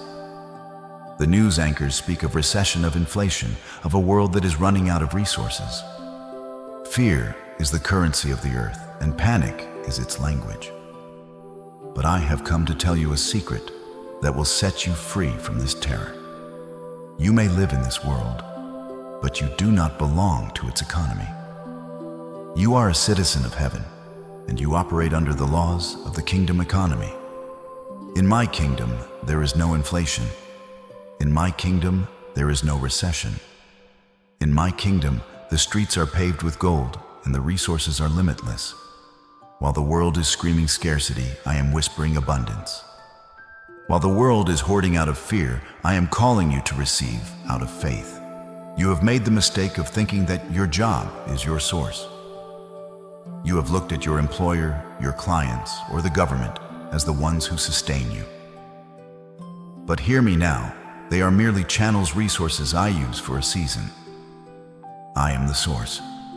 Channels can dry up. Jobs can be lost. Markets can crash. But I, the Lord your God, am the same yesterday, today, and forever. My supply does not depend on the stock market. My ability to feed you does not depend on the global supply chain. Did I not feed Elijah by the brook when the land was in drought? Did I not rain down manna from heaven when my people were in the wilderness? I do not need a healthy economy to bless you. I can prosper you in a famine. I can make water flow from a rock. Let this truth sink deep into your spirit. Philippians 4:19. But my God shall supply all your need according to his riches in glory by Christ Jesus. Notice it does not say, according to the riches of your bank account or according to the riches of your country's economy. It says according to his riches and glory. Do you understand the magnitude of this? My riches are inexhaustible. My treasury is overflowing. When you tap into the kingdom economy, you are unplugging from the limitations of earth and plugging into the infinite power of heaven. You are no longer subject to the logic of the world. The world says, save to get rich. But I say, give to receive. The world says seeing is believing, but I say believe, and you will see. Stop listening to the doom and gloom of the world. Stop letting the news dictate your peace. When they say down, you will say up. When they say lack, you will say plenty. I am insulating you from the chaos. Just as the children of Israel had light in Goshen, while the rest of Egypt was covered in darkness, so shall you have provision while the world struggles. You are protected. You are covered. You are backed by the bank of heaven, and it has never ever failed. Walk with your head high, for your economy is not of this world. My child, if you doubt my power to turn your situation around, look back at the history I have written with my people. I am the God of patterns, and what I have done before, I am ready to do again for you. You are not the first to face the creditor at the door. Remember the widow who came to my prophet Elisha. Her husband was dead, her money was gone, and the creditors were coming to take her 2 sons as slaves. She was in a pit of despair, much like you feel today. She looked at her house and saw nothing but emptiness. When Elisha asked her, "What do you have in the house?" she replied, "Your maidservant has nothing in the house but a jar of oil." She saw nothing, but I saw the seed of a miracle. She focused on the lack, but I focused on the potential. I did not need a warehouse of gold to save her. I only needed what she already had in her hand. I commanded her to go and borrow empty vessels from her neighbors, empty vessels, not full ones. I asked her to prepare for an overflow before she saw a single drop of rain. Then I told her to shut the door behind her and her sons and start pouring. This is the secret, my beloved. The miracle happened in the motion. As she tilted that small jar, the oil flowed, and it kept flowing. It filled one vessel, then another, then another. It defied the laws of physics because it was operating under the laws of my compassion. The oil did not stop until she ran out of empty containers. I multiplied her little into an abundance that not only paid her debt, but sustained her family for the rest of her life. I am telling you this because you are looking at your bank account and saying, "I have nothing." But I am asking you, what do you have? Do you have faith? Do you have a talent? Do you have a prayer that is enough for me to start the engine of multiplication? Consider my servant Job. He lost everything: his wealth, his health, his children, his status. He sat in the ashes, scraping his sores, while his friends mocked him and his wife told him to curse me and die. It looked like the end. It looked like I had abandoned him. But I was watching. I was measuring his heart. And when the test was over, did I not restore him? I did not just give him back what he had. I gave him double. The latter days of Job were more blessed than his beginning. I restored the years that were stolen. I rebuilt the ruins of his life into a palace of testimony.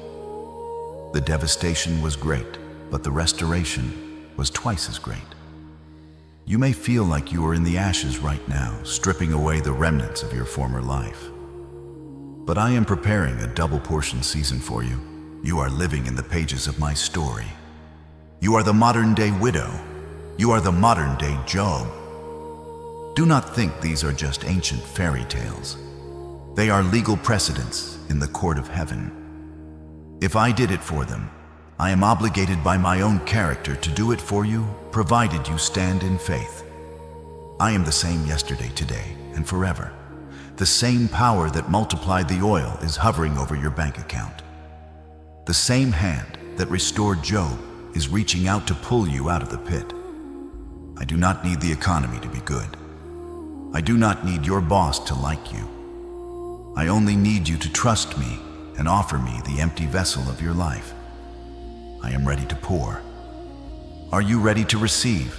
My child, receive this prophetic word with trembling and joy, for we are moving now from explanation to demonstration. I am about to put a timestamp on your miracle. You have waited, you have prayed, and you have endured the long season of silence. But I am the God of acceleration, and I am speaking a 7-day turnaround over your life. Listen to me. Within the next 168 hours, the atmosphere of your finances will shift. I am compressing time for your sake. What would normally take you 10 years of hard labor to achieve, I am going to release to you in a week of favor. Do not look at the calendar and say, "Lord, how can this be? I created time and I can bend it. I can make a day like 1,000 years and 1,000 years like a day." The delay is over. The waiting room is closed. You are entering the delivery room of your destiny. I want you to be vigilant. Watch your phone. Watch your email. Watch your mailbox. I am sending news that will make your hands shake with excitement and your knees weak with gratitude. There is a notification coming, perhaps from a bank, perhaps from an employer, or perhaps from a source you have completely forgotten, that will signal the beginning of this flood. I am touching the hearts of people who are in positions of power. I am whispering your name in rooms you have never entered. I am commanding the yes that you have been desperate for. A debt that you thought would hang over your head for decades is about to be canceled or paid off in full. A check is in the mail. A refund is being processed. The money is already moving.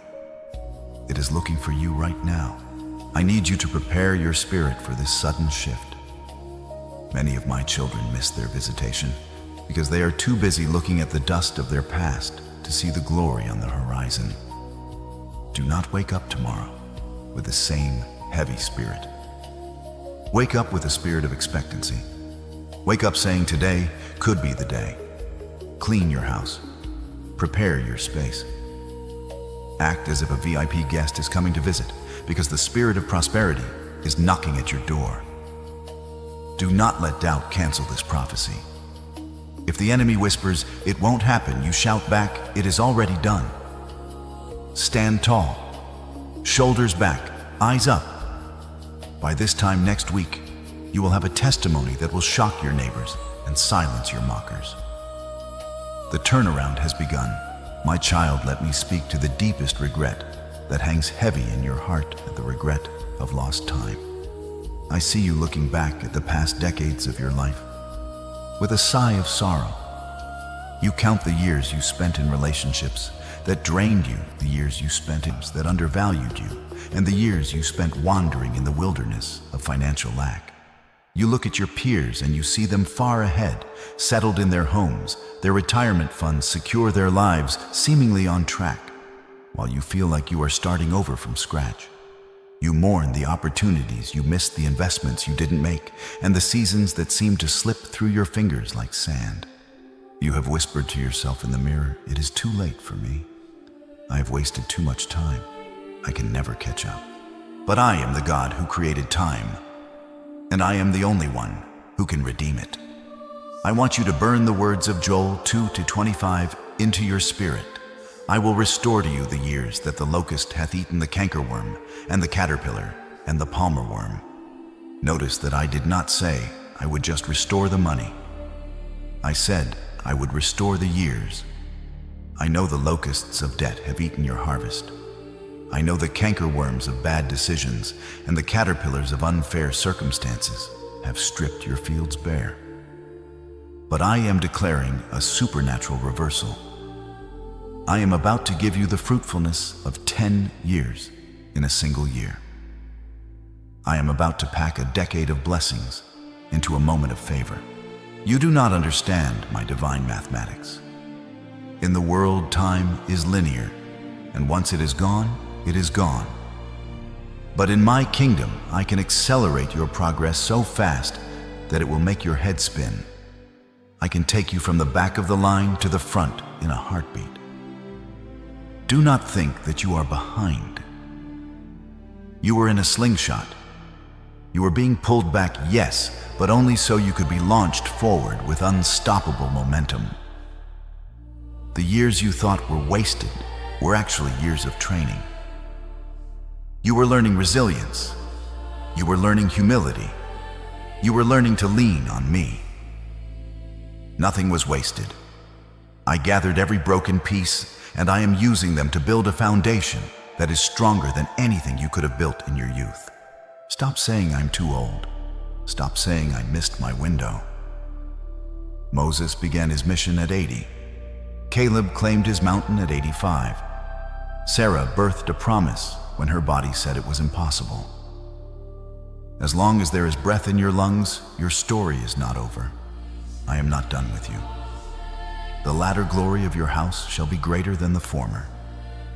You are about to experience a season of catching up where doors open for you that have been shut to others for years. I am returning the joy of your youth. I am returning the dreams you buried. I am returning the wealth that was stolen.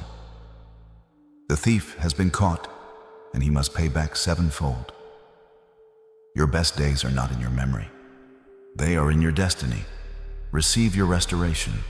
The years are coming back. My child, I am revealing to you now a secret of the kingdom that governs the flow of gold and silver on this earth. You look around and see the wicked prospering. You see those with corrupt hearts amassing great fortunes, building towers of vanity, and living in excess, while my people struggle for bread. You have asked me in the quiet of your heart, Lord, why do they have so much when they do not serve you? But I tell you this, do not be deceived by appearances. Their bank accounts are not their own. They are merely holding tanks. They are reservoirs I have allowed to fill up, waiting for the appointed time to release the waters. As it is written in my word in Proverbs 13:22, the wealth of the sinner is laid up for the just. Do you understand the magnitude of this promise? It means that while they were busy gathering, they were actually gathering for you. They have been the unsuspecting stewards of your inheritance. The great transfer has begun. I am shaking the foundations of the world's economy to loosen the grip of the greedy. I am causing a supernatural migration of resources. Money that was tied up in the hands of those who mock me is about to find its way into the hands of those who worship me. You will see this happen in ways that defy logic. You will see unexpected bonuses, inheritances from distant relatives, legal settlements suddenly resolving in your favor, and strangers feeling a sudden compulsion to bless you. This is not luck. This is the transfer. I am redirecting the pipelines of prosperity. The flow that was bypassing your house is being rerouted to pour directly into your lap. I am commanding the north, south, east, and west to give up what belongs to you. The enemy has stolen from your bloodline for generations, but the restitution is here. I am stripping the Egyptians to adorn the Israelites. I am trusting you with this transfer because I know your heart. I know that money will not change you. It will only magnify who you already are. The wicked hoard because they trust in uncertain riches, but you will distribute because you trust in the living God. I am transferring this wealth to you, not just so you can live in comfort, but so you can be a conduit of my love to a broken world. I am looking for financiers of the end-time harvest. I am looking for those who will say, Lord, here I am, use my resources. Because you have been faithful with the little I am about to entrust you with the mountain. Do not feel guilty when the blessings come. Do not reject the overflow. Receive it as the spoils of war that Jesus won for you. The wealth is moving. Stand still and watch it come to you. If you believe that you are a candidate for this divine wealth transfer, I need you to open your hands in the Spirit right now.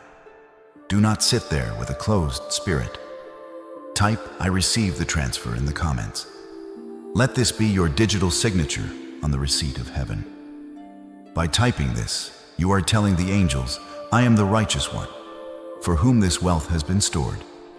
Step into your position as a king and a priest. The warehouse is open, and your name is on the delivery. My child, look back at the line from which you came. You have seen the patterns repeated over and over again, the struggle, the scarcity, the survival mode that seems to be woven into the very DNA of your family history. You have seen your parents work until their hands were calloused, yet they had little to show for it. You have heard the stories of your grandparents' stories filled with hardship and lack. It feels like there is an invisible glass ceiling over your bloodline, a limit that says you can go this far, but no further. You have felt the cold grip of this generational curse trying to take hold of your life, whispering that you will end up just like them and that poverty is your inevitable inheritance.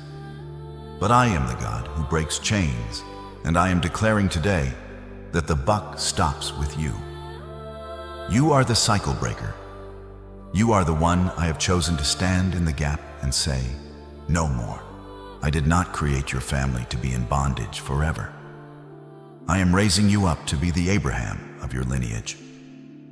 Just as I called him out of his father's house to start a new nation, I am calling you out of the mindset of your ancestors to start a new legacy.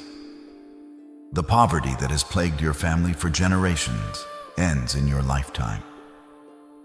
I am severing the spiritual umbilical cord that has fed you the poison of lack. I am rewriting your spiritual genetics. Where there was debt, there will be ownership. Where there was borrowing, there will be lending. Where there was shame, there will be honor. You are the turning point.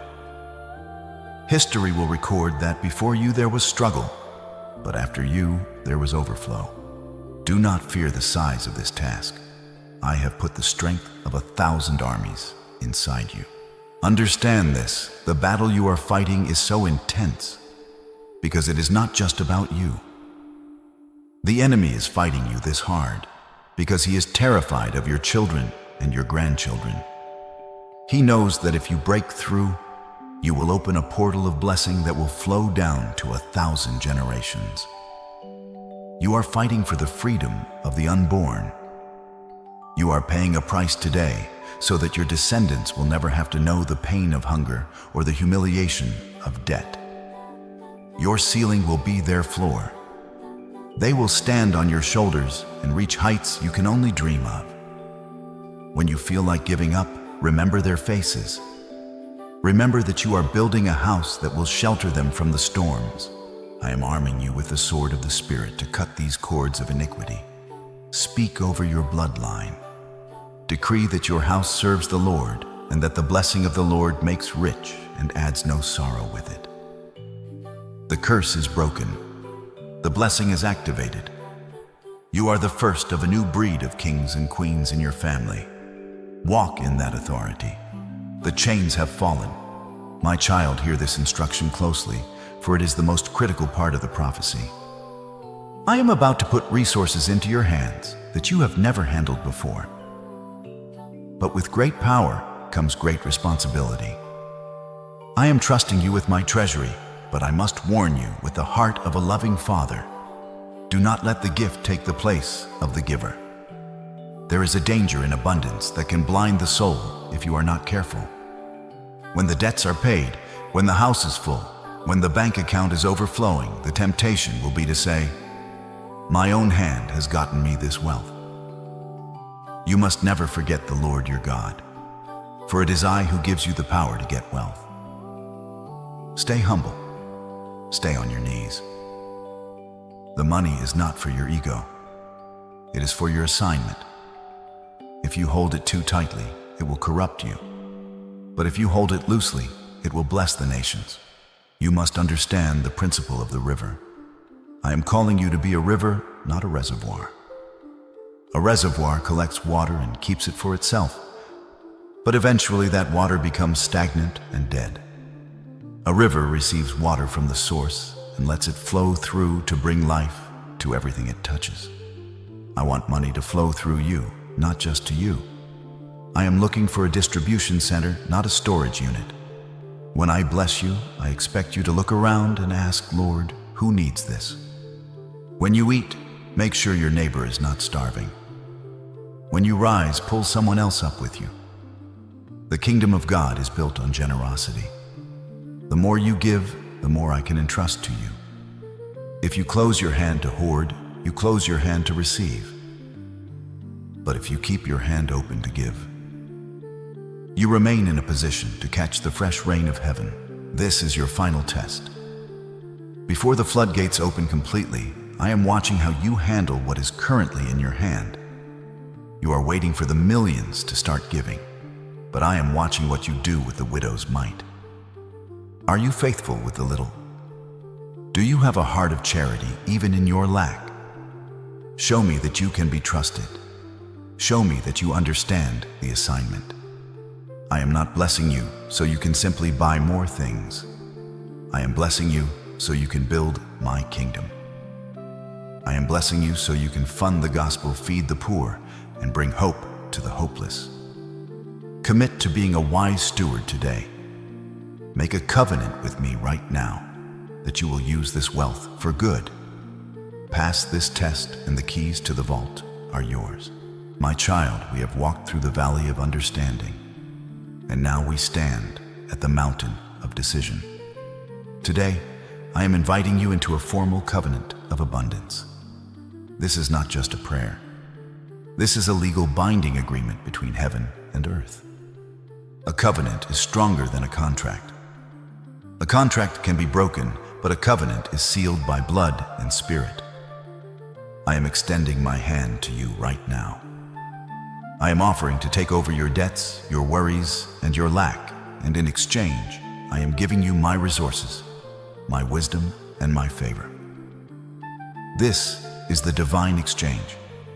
You give me your poverty, I give you my prosperity. You give me your ashes, I give you my beauty. But a covenant requires two parties.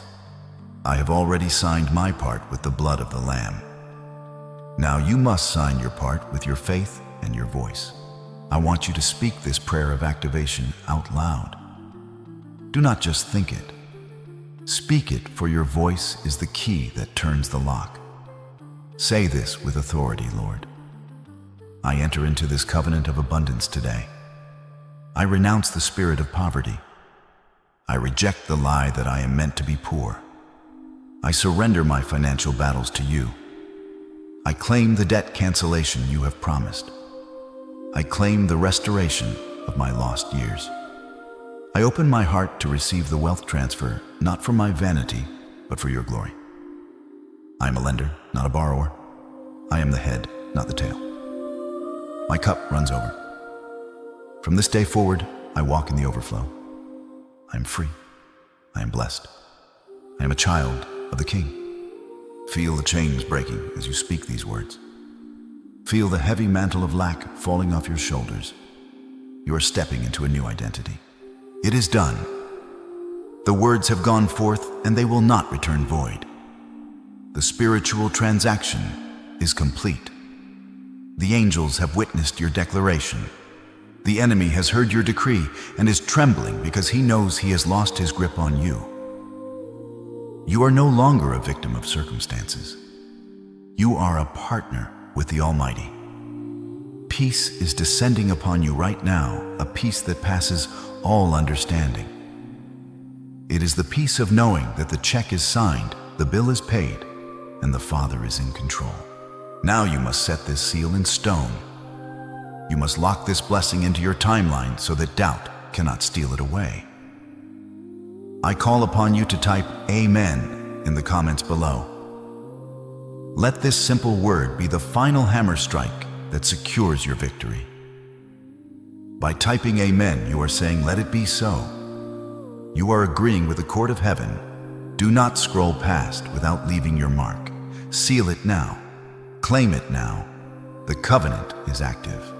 My beloved child, the rain is beginning to fall. I have spoken the promise, and the clouds of abundance are gathering over your house. But before I leave you to walk into your harvest, I must share a final urgent warning. I have seen many of my children cry out for this level of blessing, receive it, and then lose it all within a season.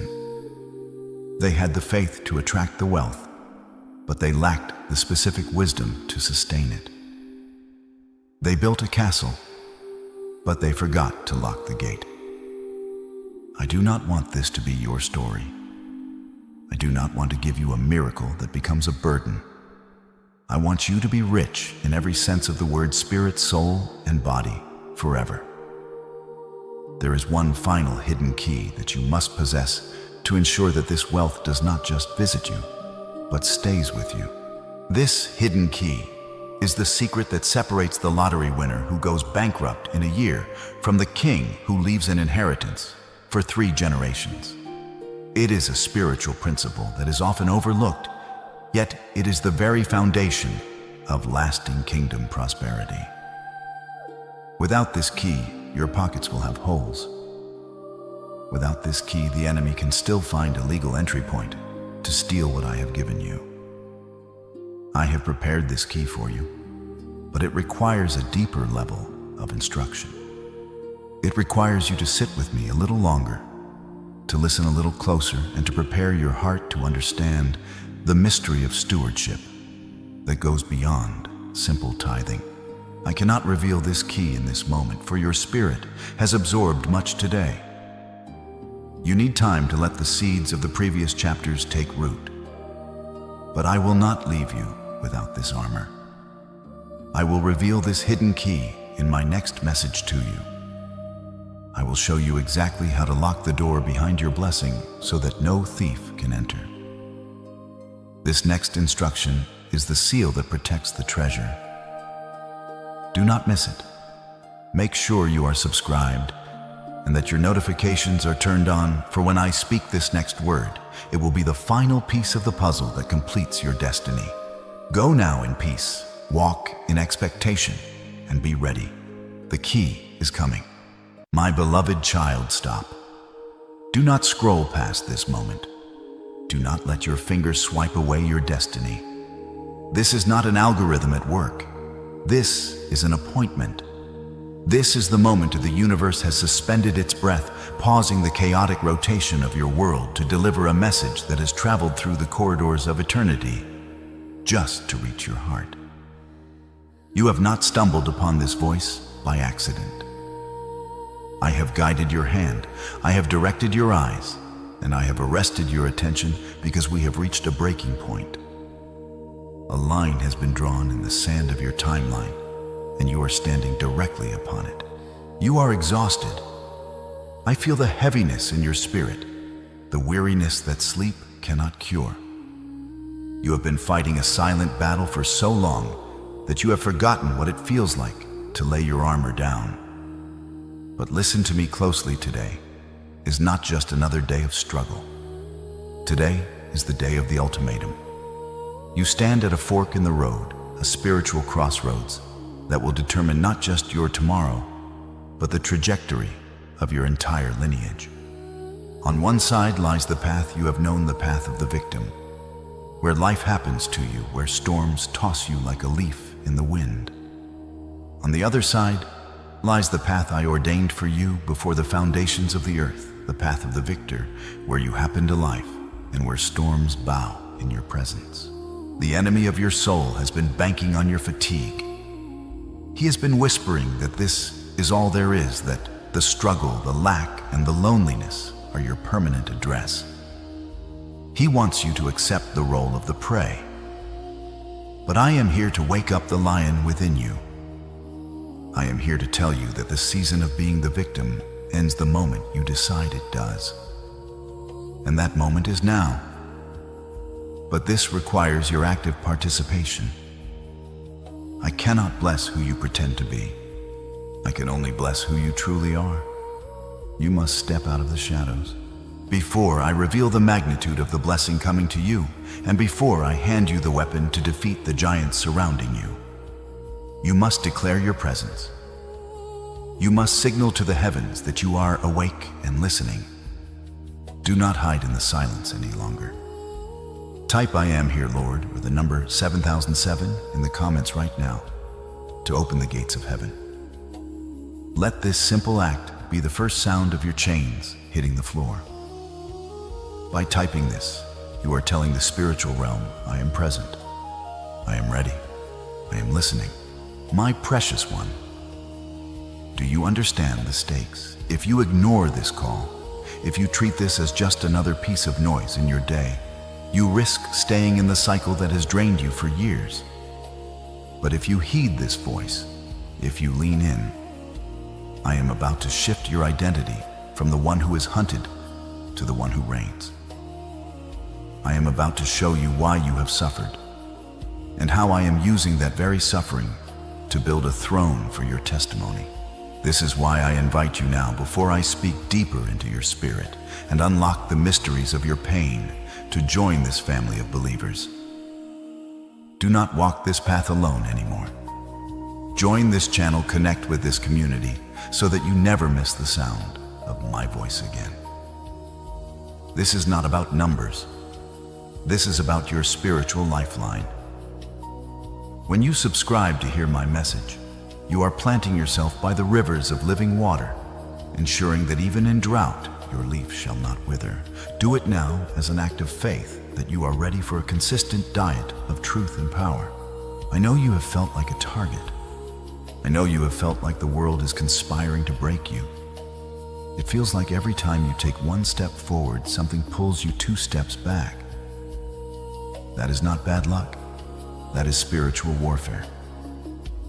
And the reason the attack has been so violent is because the enemy sees what you carry. He knows that if you ever realize who you truly are, if you ever grasp the power of the victor that I placed inside you, you will not just survive. You will plunder his camp. He wants you to scroll away. He wants you to be distracted. He wants you to remain a victim. But I say no more. Today I am putting the pen back in your hand. You are not a background character in someone else's story. You are the protagonist of a divine epic. Prepare your heart. Shake off the dust of defeat. The validation you have craved, the explanation for your tears, and the strategy for your rising are about to be revealed. We are leaving the valley of the victim. We are ascending the mountain of the victor. Are you ready? My child, let me speak now to the deepest wounds in your spirit, the ones you have bandaged over so tightly that even you have forgotten what lies beneath. I am not here to condemn you for feeling like a victim. I am here to validate the pain that has caused you to feel this way. I have been watching you, and I have counted every silent tear that has fallen when the world was asleep. I know the anatomy of your suffering better than you know it yourself. You have been living in a state of spiritual suffocation, a condition I call stuckness. I have seen the way you wake up in the morning, already exhausted by the sheer weight of the day ahead. It feels as though you are running on a treadmill that never stops moving your feet faster and faster, pouring out all your energy, sweating blood and tears. Yet when you look around, you're in the exact same place you were a year ago. You work harder than those around you. You give more. You sacrifice more. Yet the harvest seems to wither before it reaches your hands. This is not because you are lazy. It is because you are fighting a battle you cannot see with physical eyes. I see the invisible barrier that surrounds you. You have felt it, haven't you? It is like a glass ceiling placed directly over your life. You can see the sky, you can see the blessings, you can see the breakthrough hovering just inches above your head. But every time you reach up to grab it, your hand hits something hard and cold. You watch others people with less integrity, less talent, and less faith break through effortlessly while you remain contained. This invisible containment has caused a deep bitterness to take root, a question that lingers in the back of your throat. Lord, have you forgotten me? Why is it always a struggle? Why must I fight for every inch of ground while others walk on paved roads? I hear these questions, my beloved. They do not anger me. They draw me closer to you. I see the financial opportunities that fall through at the last second. I see the relationships that end just when you thought you were safe. This is the anatomy of the victim state, always almost there, but never arriving. But the heaviest burden you carry is the mask you wear. I see the crushing weight of being the strong one. To your family, your friends, and your colleagues, you are the rock. You are the one they call when their world falls apart. You are the problem solver, the listener, the provider. You smile, you encourage, you say, I'm fine. But inside you are crumbling. You are screaming a silent scream that no human ear can hear. I've seen you in the shower, letting the water mix with your tears so no one hears you cry. I have seen you sitting in your car in the parking lot, taking deep breaths just to summon the strength to walk into your house or your workplace. You carry the world on your shoulders, but you feel that if you were to fall, no one would be there to catch you. You feel that you are not allowed to break, not allowed to be weak. This isolation is the enemy's favorite prison. He wants you to believe that you must carry this load alone until it crushes you. My precious one, this feeling of being a victim is not your imagination. It is a real spiritual assault. The enemy has targeted you specifically to wear you down, to make you believe that this heaviness is your identity. He wants you to accept this anatomy of a victim as your permanent skin. But I am here to tell you, this is not who you are. This is merely what you are going through. You are not behind. You are being built. You are not breaking. You are becoming. The reason you feel this pressure so intensely is because the vessel of your soul is being expanded. I am exposing these wounds not to hurt you, but to clean them out. You cannot heal what you do not reveal. Today, I am peeling back the layers of this victim mentality so that I can replace it with the armor of a victor. Breathe deeply now.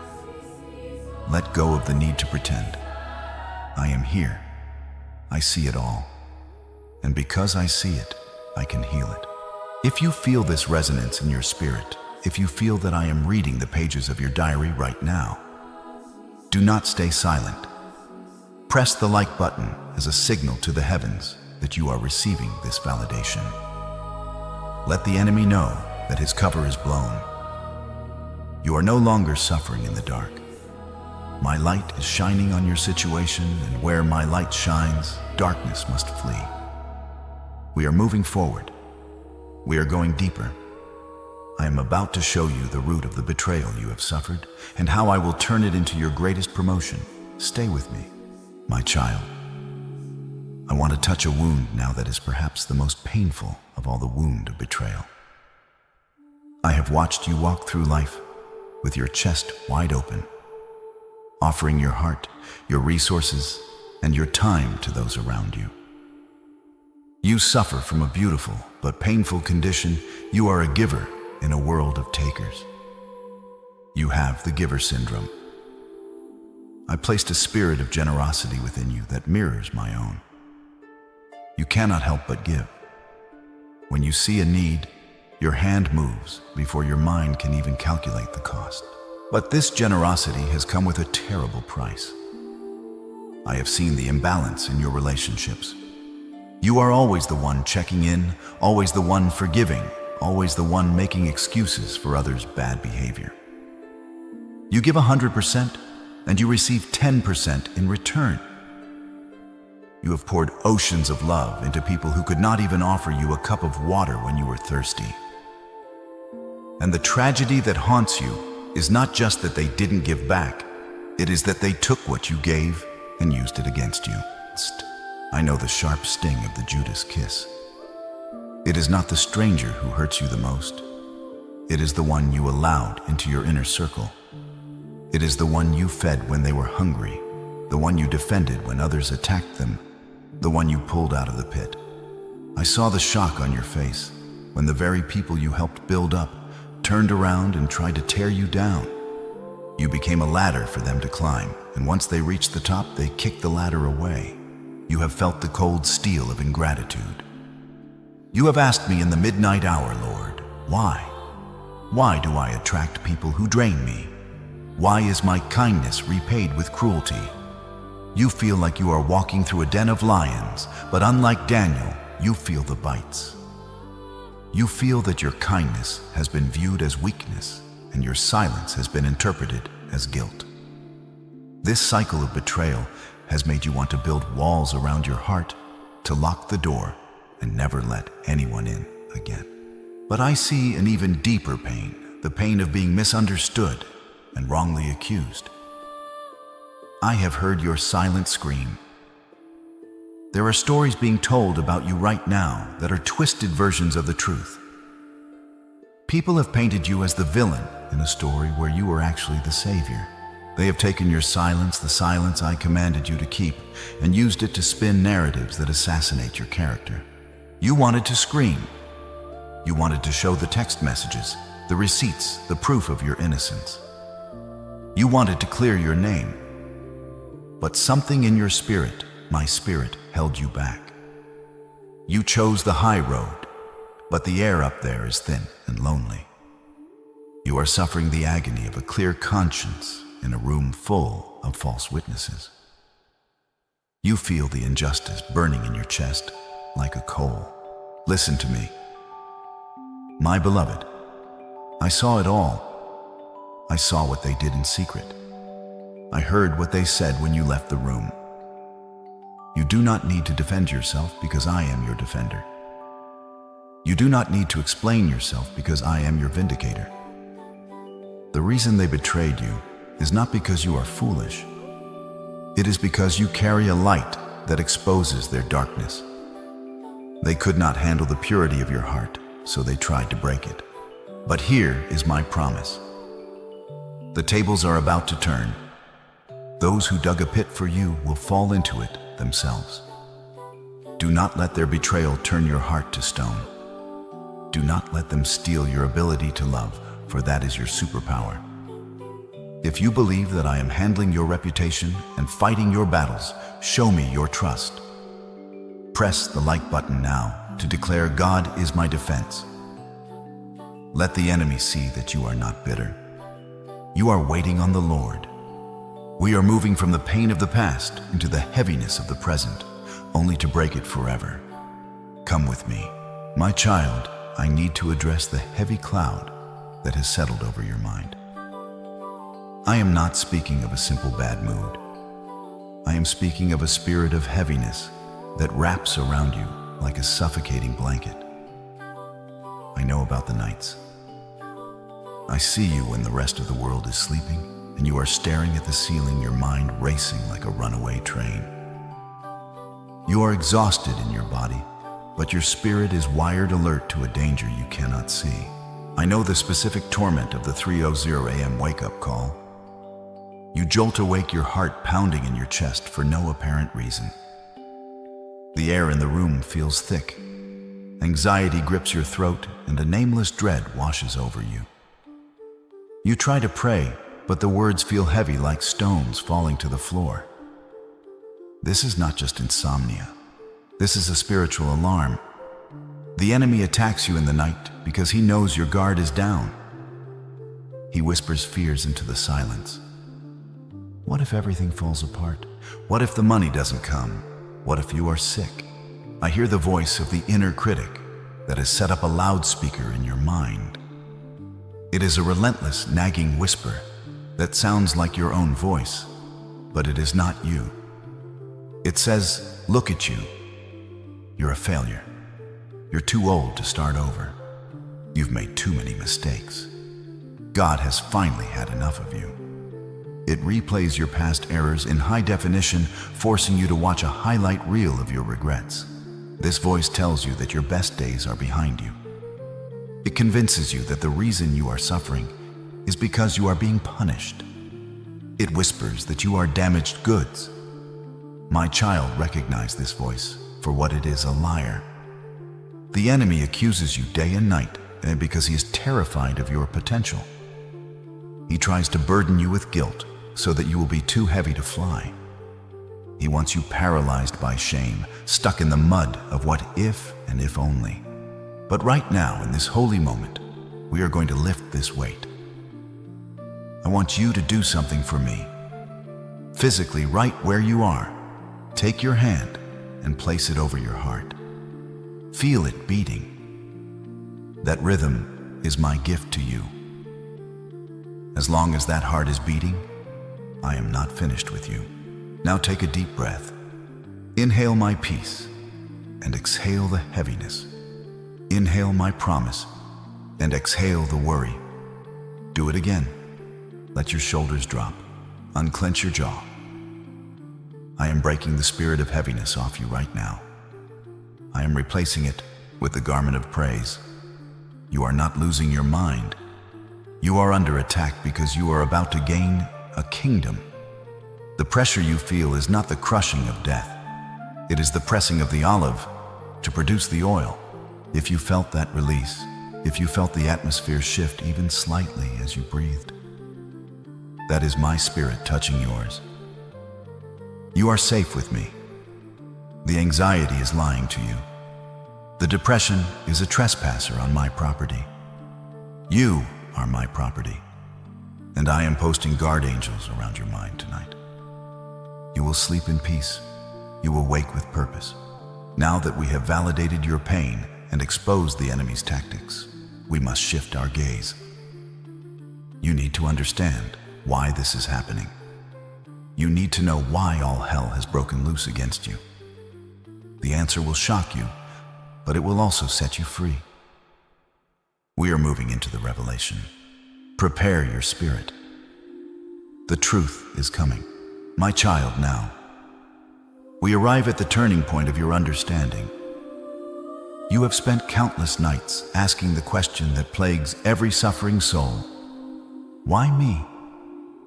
You have looked at your life and interpreted the intensity of the attack as a sign of my absence, or worse, a sign of my disapproval. You have thought, if God were with me, surely it wouldn't be this hard.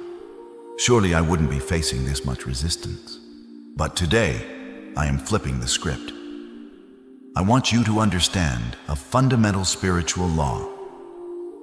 The level of your battle is an indicator of the level of your blessing. You are not being attacked because you are weak. You are being attacked because you are dangerous to the kingdom of darkness. If you were insignificant, if you had no destiny, the enemy would leave you alone. He does not waste his ammunition on those who are sleeping. He only unleashes his fury on those who are about to wake up and take their rightful place. Think of the thief. Does a thief break into an empty house? Does he risk getting caught to steal nothing? No. He targets the house that holds the gold, the jewels, the treasures. The enemy is a thief, and he has targeted you because he sees the treasure deposited in your spirit. He sees the anointing I have placed upon your life, even when you cannot see it yourself. He sees that your voice has the power to heal. He sees that your hands have the power to build. He sees that your story has the power to set captives free. He is trying to steal your peace, kill your dreams, and destroy your destiny before you realize what you carry. The intensity of the warfare is proof of the magnitude of the calling. You are a high-value target in the spiritual realm. Take this as a compliment. You are worth the fight. There is a deeper reason for your struggle. You are what heaven calls a cycle breaker. Look at your family line. Look at the history of your ancestors. Do you see the patterns? The addiction, the divorce, the poverty, the anger, the premature death. Those are chains that have bound your bloodline for generations. But I chose you. I handpicked you out of your lineage to be the one who says, "It ends with me." Being a cycle breaker is the hardest job in the kingdom. You are not just fighting your own battles. You are fighting the battles your father lost and his father before him. You are pushing back against the weight of generations. That is why it feels so heavy. That is why the resistance is so thick. The enemy knows that if you break through, you don't just free yourself, you free your children and your children's children. You are the dam that is holding back the flood of destruction. Stand firm, my warrior. You are winning. If you believe that you are a cycle breaker, if you accept this dangerous and glorious assignment, do not be silent. I need you to make a declaration of war against the enemy right now. Go to the comments and type, "Breakthrough is mine." Let the devil know that you have discovered his secret. He is not attacking a victim. He is attacking a future king. The secret is out. You know who you are. And because you know the tide is turning, my child, let me explain the season of silence you have been enduring. You have felt like you are wandering in a desert, shouting into the wind, with no echo returning to you. You have watched others around you flourish while you seem to be withering in the heat. You have asked, "Lord, have I lost my way? Have I sinned against you?" Hear me clearly, you are not lost. You are hidden. There is a profound difference. You are currently in my divine boot camp. This wilderness is not a place of punishment. It is a place of preparation. Before I launch an arrow, I must pull it backward. The further back you are pulled, the greater the tension, the further you will fly. You are in the pulling back phase. I have isolated you not to torture you, but to eliminate the noise of the world so you can tune your frequency to mine. I am stripping away the crutches you use to lean on people, job, status, so that you learn to lean entirely on me. I am teaching you to be sustained by manna from heaven, so that when you enter the land of milk and honey, you will never forget who fed you in the desert. Consider the diamond. It does not start as a jewel. It begins as a piece of coal buried deep in the earth, crushed by unimaginable pressure, surrounded by total darkness. If the coal could speak, it would scream in agony. It would beg for the pressure to stop. It would say, "I am being destroyed," but it is not being destroyed. It is being transformed. You are that diamond in the making. The pressure you feel on every side, the financial squeeze, the emotional stress, the spiritual resistance, is the very force I am using to rearrange your inner structure. I am turning your carbon into crystal. I am making you hard enough to cut through the obstacles of the future, yet brilliant enough to reflect my glory. If I were to rescue you from the pressure right now, I would abort the process. You would remain a lump of coal. Trust the crushing. It is making you unbreakable. Understand this principle of the kingdom. I do not give big assignments to small people. And I do not give heavy blessings to weak shoulders.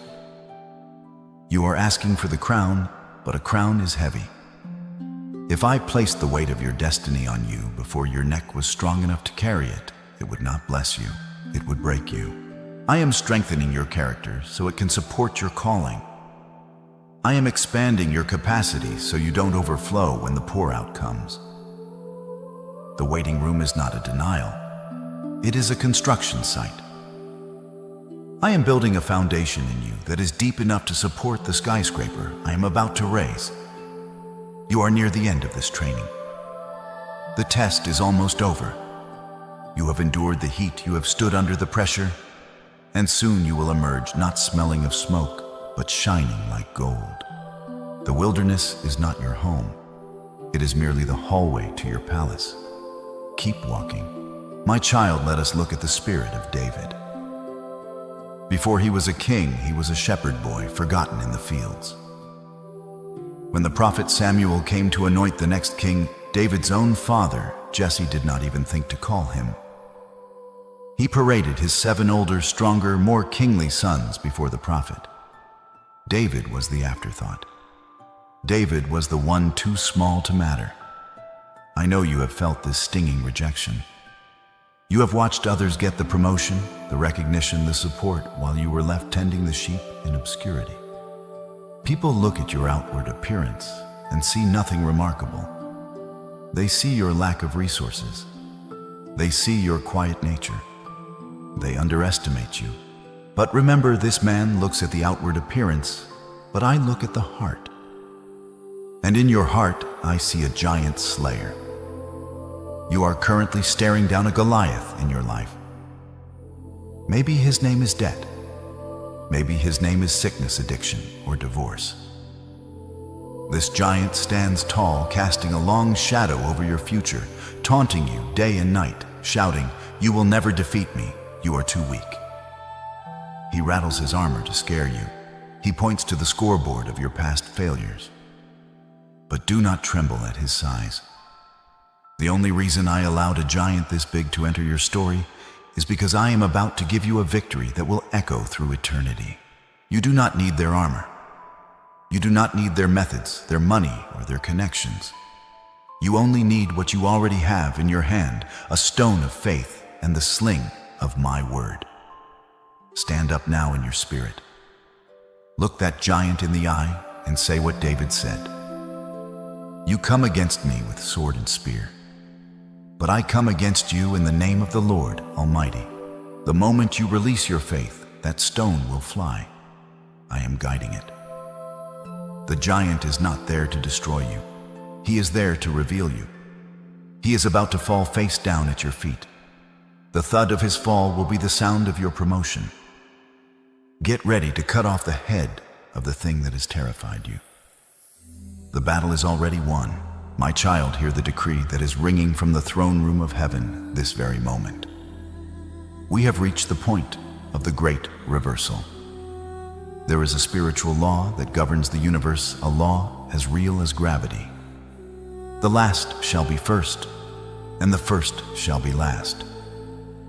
You have been in the back of the line for a long time.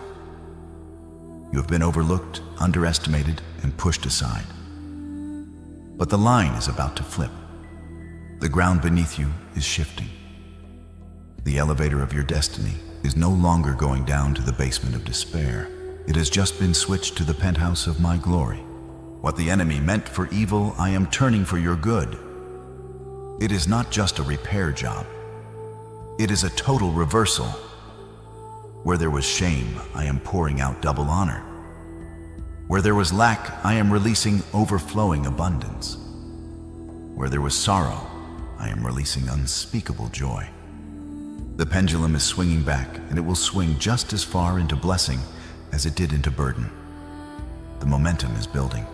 I made a promise in my word, and I am not a man that I should lie. I said that I will make you the head and not the tail. You shall be above only and not beneath. For years you have felt like the tail dragged around by circumstances, wagged by the opinions of others, always following, never leading. But that season expires today. I am repositioning you. I am lifting your chin so you can look the world in the eye. You are about to step into rooms where you used to be denied entry, but this time you will be sitting at the head of the table. The very people who closed the door on you will be the ones opening it to welcome you in. Do not be arrogant when this happens, but do not be surprised. This is my vindication. I am showing the world that I choose the foolish things to confound the wise, and I choose the weak things to shame the strong. You are my exhibit A of grace. Therefore I declare over you, the era of the victim is officially dead. Bury it. Do not visit its grave. You are no longer the passive character in a tragedy. You are the author of a triumph. I am handing the pen of your life back to you. Dip it in the ink of my blood and write a new chapter. Write victory. Write freedom. Write legacy. Stop agreeing with the narrative of defeat. Stop telling the old stories of how you were hurt. Start telling the new story of how you were healed. The script has changed. The director has called cut on the scene of your suffering. The next scene is your rising. The spotlight is on you. Stand up and play your part. My child, prepare your spirit, for we are moving from explanation to manifestation. I am not speaking of a blessing that will arrive in 10 years. I am activating a spiritual protocol over the next 7 days that will realign your reality with my will. This is a prophetic timeline. Mark this moment. The shift begins not when you see it, but when you believe it. In the first 2 days, day 1 and day 2, do not look for money in your hand yet. Look for the change in your heart. You will experience a peace beyond understanding. The storm around you may still be raging. The bills may still be on the table. The noise may still be loud. But suddenly, it will not touch you. You will feel a supernatural calm wash over your nervous system. It is the peace of a soldier who knows the war is already won. You will stop panicking. You will stop pacing the floor. You will sleep deeply for the first time in months. This internal stillness is the evidence that I have taken over the battle. As you move into day 3 and day 4, the shift will move from the internal to the external. Be vigilant. Watch your phone. Watch your email. Listen for a knock at the door. I am releasing unexpected news. There is a connection from your past, or perhaps a new opportunity that was previously hidden that is seeking you out. A situation that was dead will show signs of life. A no that broke your heart is about to turn into a yes that heals it. During these days, pay close attention to the signs I send you. You will begin to see my numbers everywhere. When you look at the clock, it will be 11:11, signaling a new beginning and an open portal. You will see 775, my seal of perfection and completion. These are not coincidences. They are my way of winking at you, whispering, I am here. I am working. Keep going. Do not brush these off. They are breadcrumbs leading you to the miracle. By the time you reach day 7, you will see the first tangible manifestation. It may start small, a small financial, unexpected blessing, a sudden resolution to a conflict, or a pain leaving your body. But it is the first drop of the deluge. This is the first fruits of your restoration. Also pay attention to your nights. I will be visiting you in your sleep. You will have vivid dreams in high definition, where I will hand you key strategies and answers to problems that have baffled you for years. You will wake up with ideas that you didn't think of. That is me downloading wealth and wisdom into your spirit while your ego is asleep. If you feel a sudden holy shiver run down your spine while listening to this, know that it is my spirit confirming this timeline. The clock has started. The shift is here. Be ready to receive. My child, let us address the area of your life that has caused you the most silent anxiety and the deepest shame, your finances. I know the burden of debt you carry. I know the humiliation of checking your bank account and seeing numbers that do not match the vision I gave you. You have felt like your pockets have holes in them. No matter how hard you work, no matter how much you save, money seems to evaporate before it can serve its purpose. This is not just bad economy. This is a spiritual blockage designed to starve your assignment. The enemy wants you broke because he knows that a funded child of God is a dangerous force for his kingdom. But today, I am issuing a decree of financial vindication. I am unblocking the flow. Imagine a river that has been dammed up by debris, the debris of bad decisions, generational curses, and enemy theft. I am removing those stones one by one. I am clearing the channels. You are about to see resources flow from directions you never considered. I am not limited to your salary. I am not limited to the economy of your nation. I own the cattle on 1,000 hills, and I am directing a herd toward your house. Hear my promise from the book of Joel. I will restore to you the years that the locust has eaten. Think of the years you lost to lack. Think of the opportunities you had to pass up because you couldn't afford them. Think of the interest you have paid to the lenders. I am keeping a record of it all. I am not just going to bring you back to zero. I am going to bring you into overflow. There is a divine restitution coming. When a thief is caught, he must pay back 7 times what he stole. The enemy has been caught red-handed stealing your prosperity. Now he must pay up. Expect checks in the mail. Expect debts to be canceled supernaturally. Expect errors in your favor. I am balancing the scales of justice. This financial shift requires your agreement. You must stop speaking poverty. Stop saying I can't afford it. Stop saying I'll never get out of this hole. Instead say, my God supplies all my needs. Your mouth is the rudder of your financial ship. Steer it toward abundance. If you are ready to receive this financial vindication, if you believe that I am able to clear your debts and fill your storehouses, do not just sit there. Type I am open to receive in the comments. By typing this, you are physically opening your hands and your heart to the flow. You are giving me permission to bless you beyond your logic. The drought is over. The rain is coming. My child, I am preparing a scene right now in the spirit realm that will soon manifest before your very eyes. It is the fulfillment of one of my most ancient and powerful promises to you.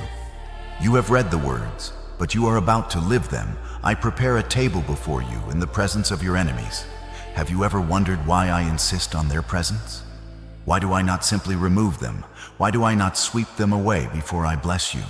It is because I want witnesses. If I blessed you in secret, they would say you were lucky. If I blessed you in the dark, they would say you cut corners. But I am going to bless you in the bright light of day, right in front of their faces, so that they will have no choice but to acknowledge that the hand of God is upon you. I am setting a banquet table of abundance, honor, and joy. And I am compelling those who mocked you, those who gossiped about you, and those who betrayed you to stand on the sidelines and watch you eat. I know you have wanted them to apologize. I know you have nursed the desire for them to admit they were wrong. You have replayed the arguments in your head, hoping for closure. But listen to me. You do not need their apology to heal, and you do not need their permission to prosper. Stop waiting for them to validate you. I have already validated you. The sweetest revenge is not retaliation. It is massive, undeniable success. It is living a life so full of joy and peace that their betrayal becomes irrelevant. While they are still stuck in the bitterness of the past, talking about what you did or didn't do, you will be miles ahead, enjoying the fruit of the land. They will look for the person they tried to break, but they will not find a victim. They will find a victor, glowing with my glory, unrecognizable to their cynical eyes. Do not fear their gaze. Let them look. Let them see the new car, the new home, the restored marriage, the peace in your eyes. Their jealousy is not your problem. It is their poison. You simply keep your eyes on me. Notice that in the scripture, while the enemies are present, you are not fighting them. You are eating. You are feasting. You are celebrating. This is your new posture. No longer fighting for acceptance. No longer explaining yourself. You are simply enjoying the banquet I have spread for you. The oil of my anointing is running down your head, and your cup is running over. Let the overflow splash onto the ground. Let it be a testimony to the abundance of your Father. And here is the mystery. Some of them, when they see this glory, will change. Their hearts will turn. They will come to you not to attack, but to ask, what is your secret? How did you survive? And in that moment, you will have the opportunity to show them my grace. You will not pay them back evil for evil.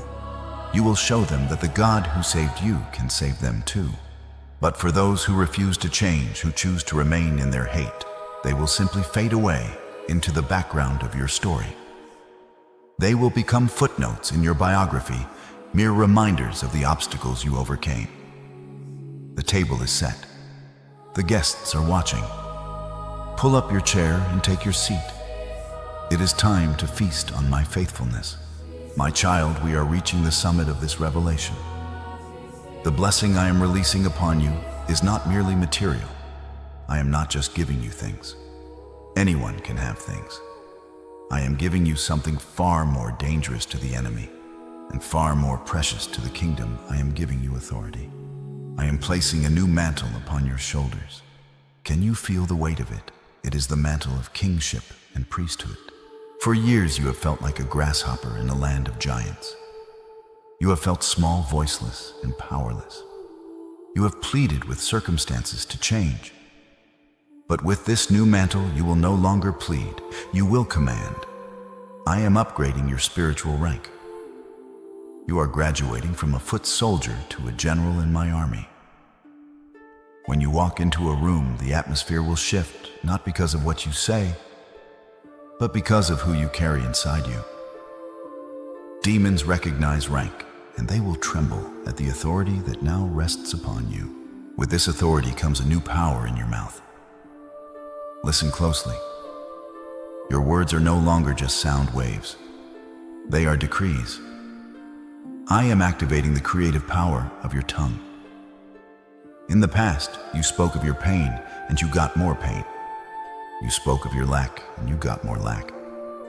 But now I am touching your lips with a coal from my altar. From this day forward, what you bind on earth shall be bound in heaven, and what you loose on earth shall be loosed in heaven. You will speak to the sickness in your body, go, and it will leave. You will speak to the chaos in your family. Peace, and it will settle. Be careful with this power. Do not use your words to curse the weather, the traffic, or your government. Use your words to plant gardens in the wastelands. Speak life. Speak hope. You are now a co-creator with me. Finally, this mantle changes your function in the world. You are shifting from being the one who needs help to the one who gives help. You are moving from the borrower to the lender, from the patient to the healer. For too long, you have been the one in the prayer line asking for a miracle. Now lay your hands on the sick and they will recover. I am raising you up to be a Joseph for your generation. You will be the storehouse where others come to find grain during the famine. You will have the wisdom to solve problems that baffle the experts. Do not look at your current bank account, look at your assignment. I supply the assignment, not the ego. You are becoming a conduit of my power. The days of helplessness are over. You are armed, you are dangerous, and you are anointed. Walk in it. My beloved child, we have arrived at the sacred moment of the seal. Everything I have spoken to you in this message, the validation of your pain, the breaking of the victim cycle, the promise of financial vindication, and the impartation of new authority, is not just words floating in the digital ether. It is a covenant. Just as a king seals a royal decree with his signet ring into hot wax, I am sealing these truths into your spirit right now. By staying to the end of this message, you have shown me your endurance. You have proven that you are hungry for the shift. Now I honor that hunger. I want you to receive this prayer as a spiritual blood transfusion. I am removing the old DNA of failure and replacing it with the DNA of triumph. I am placing a hedge of fire around you, your home, your bank accounts, and your children.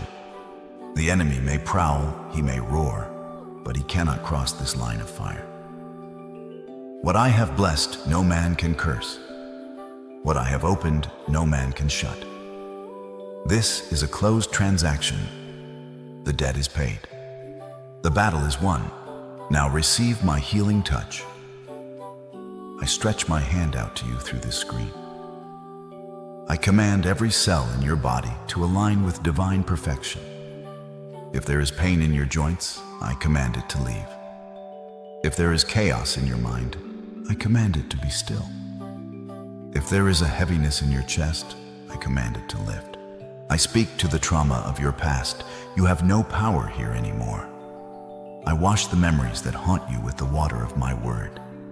Be clean, be whole, be free.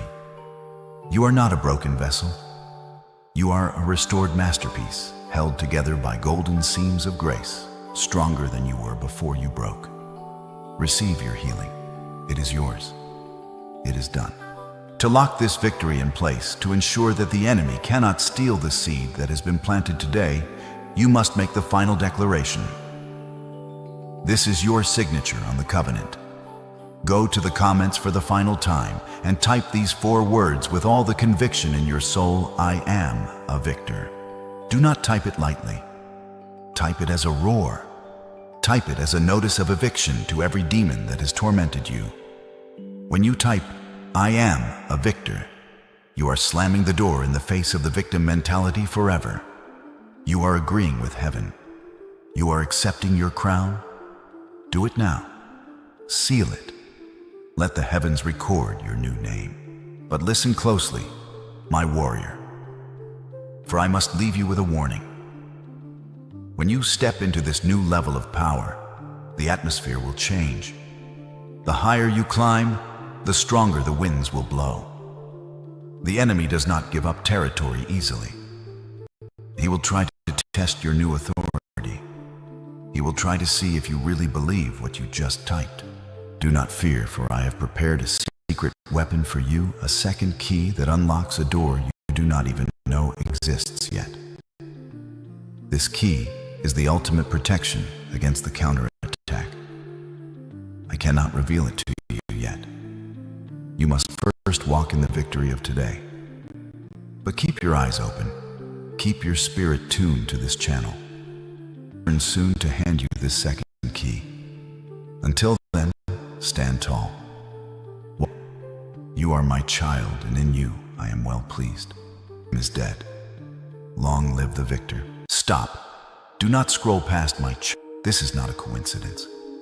This is not the algorithm merely guessing what you want to watch.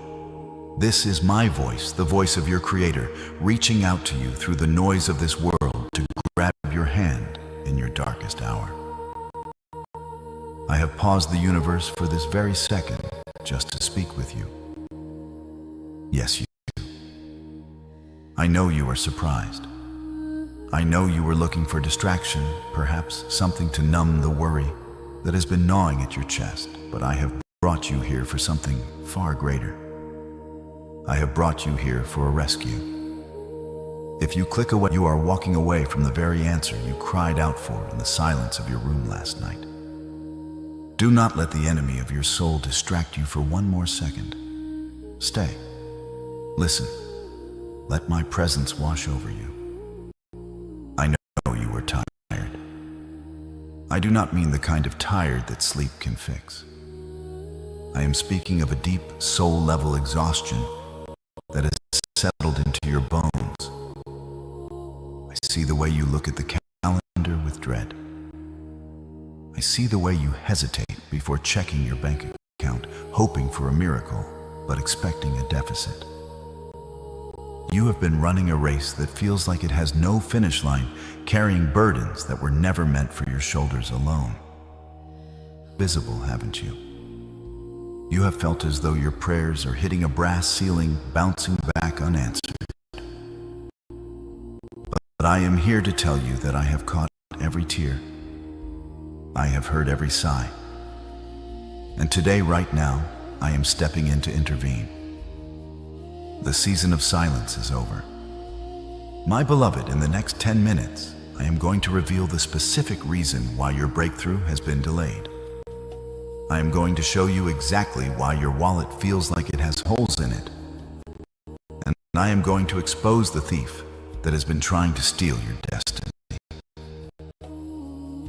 This is not just a video. This is a spiritual appointment.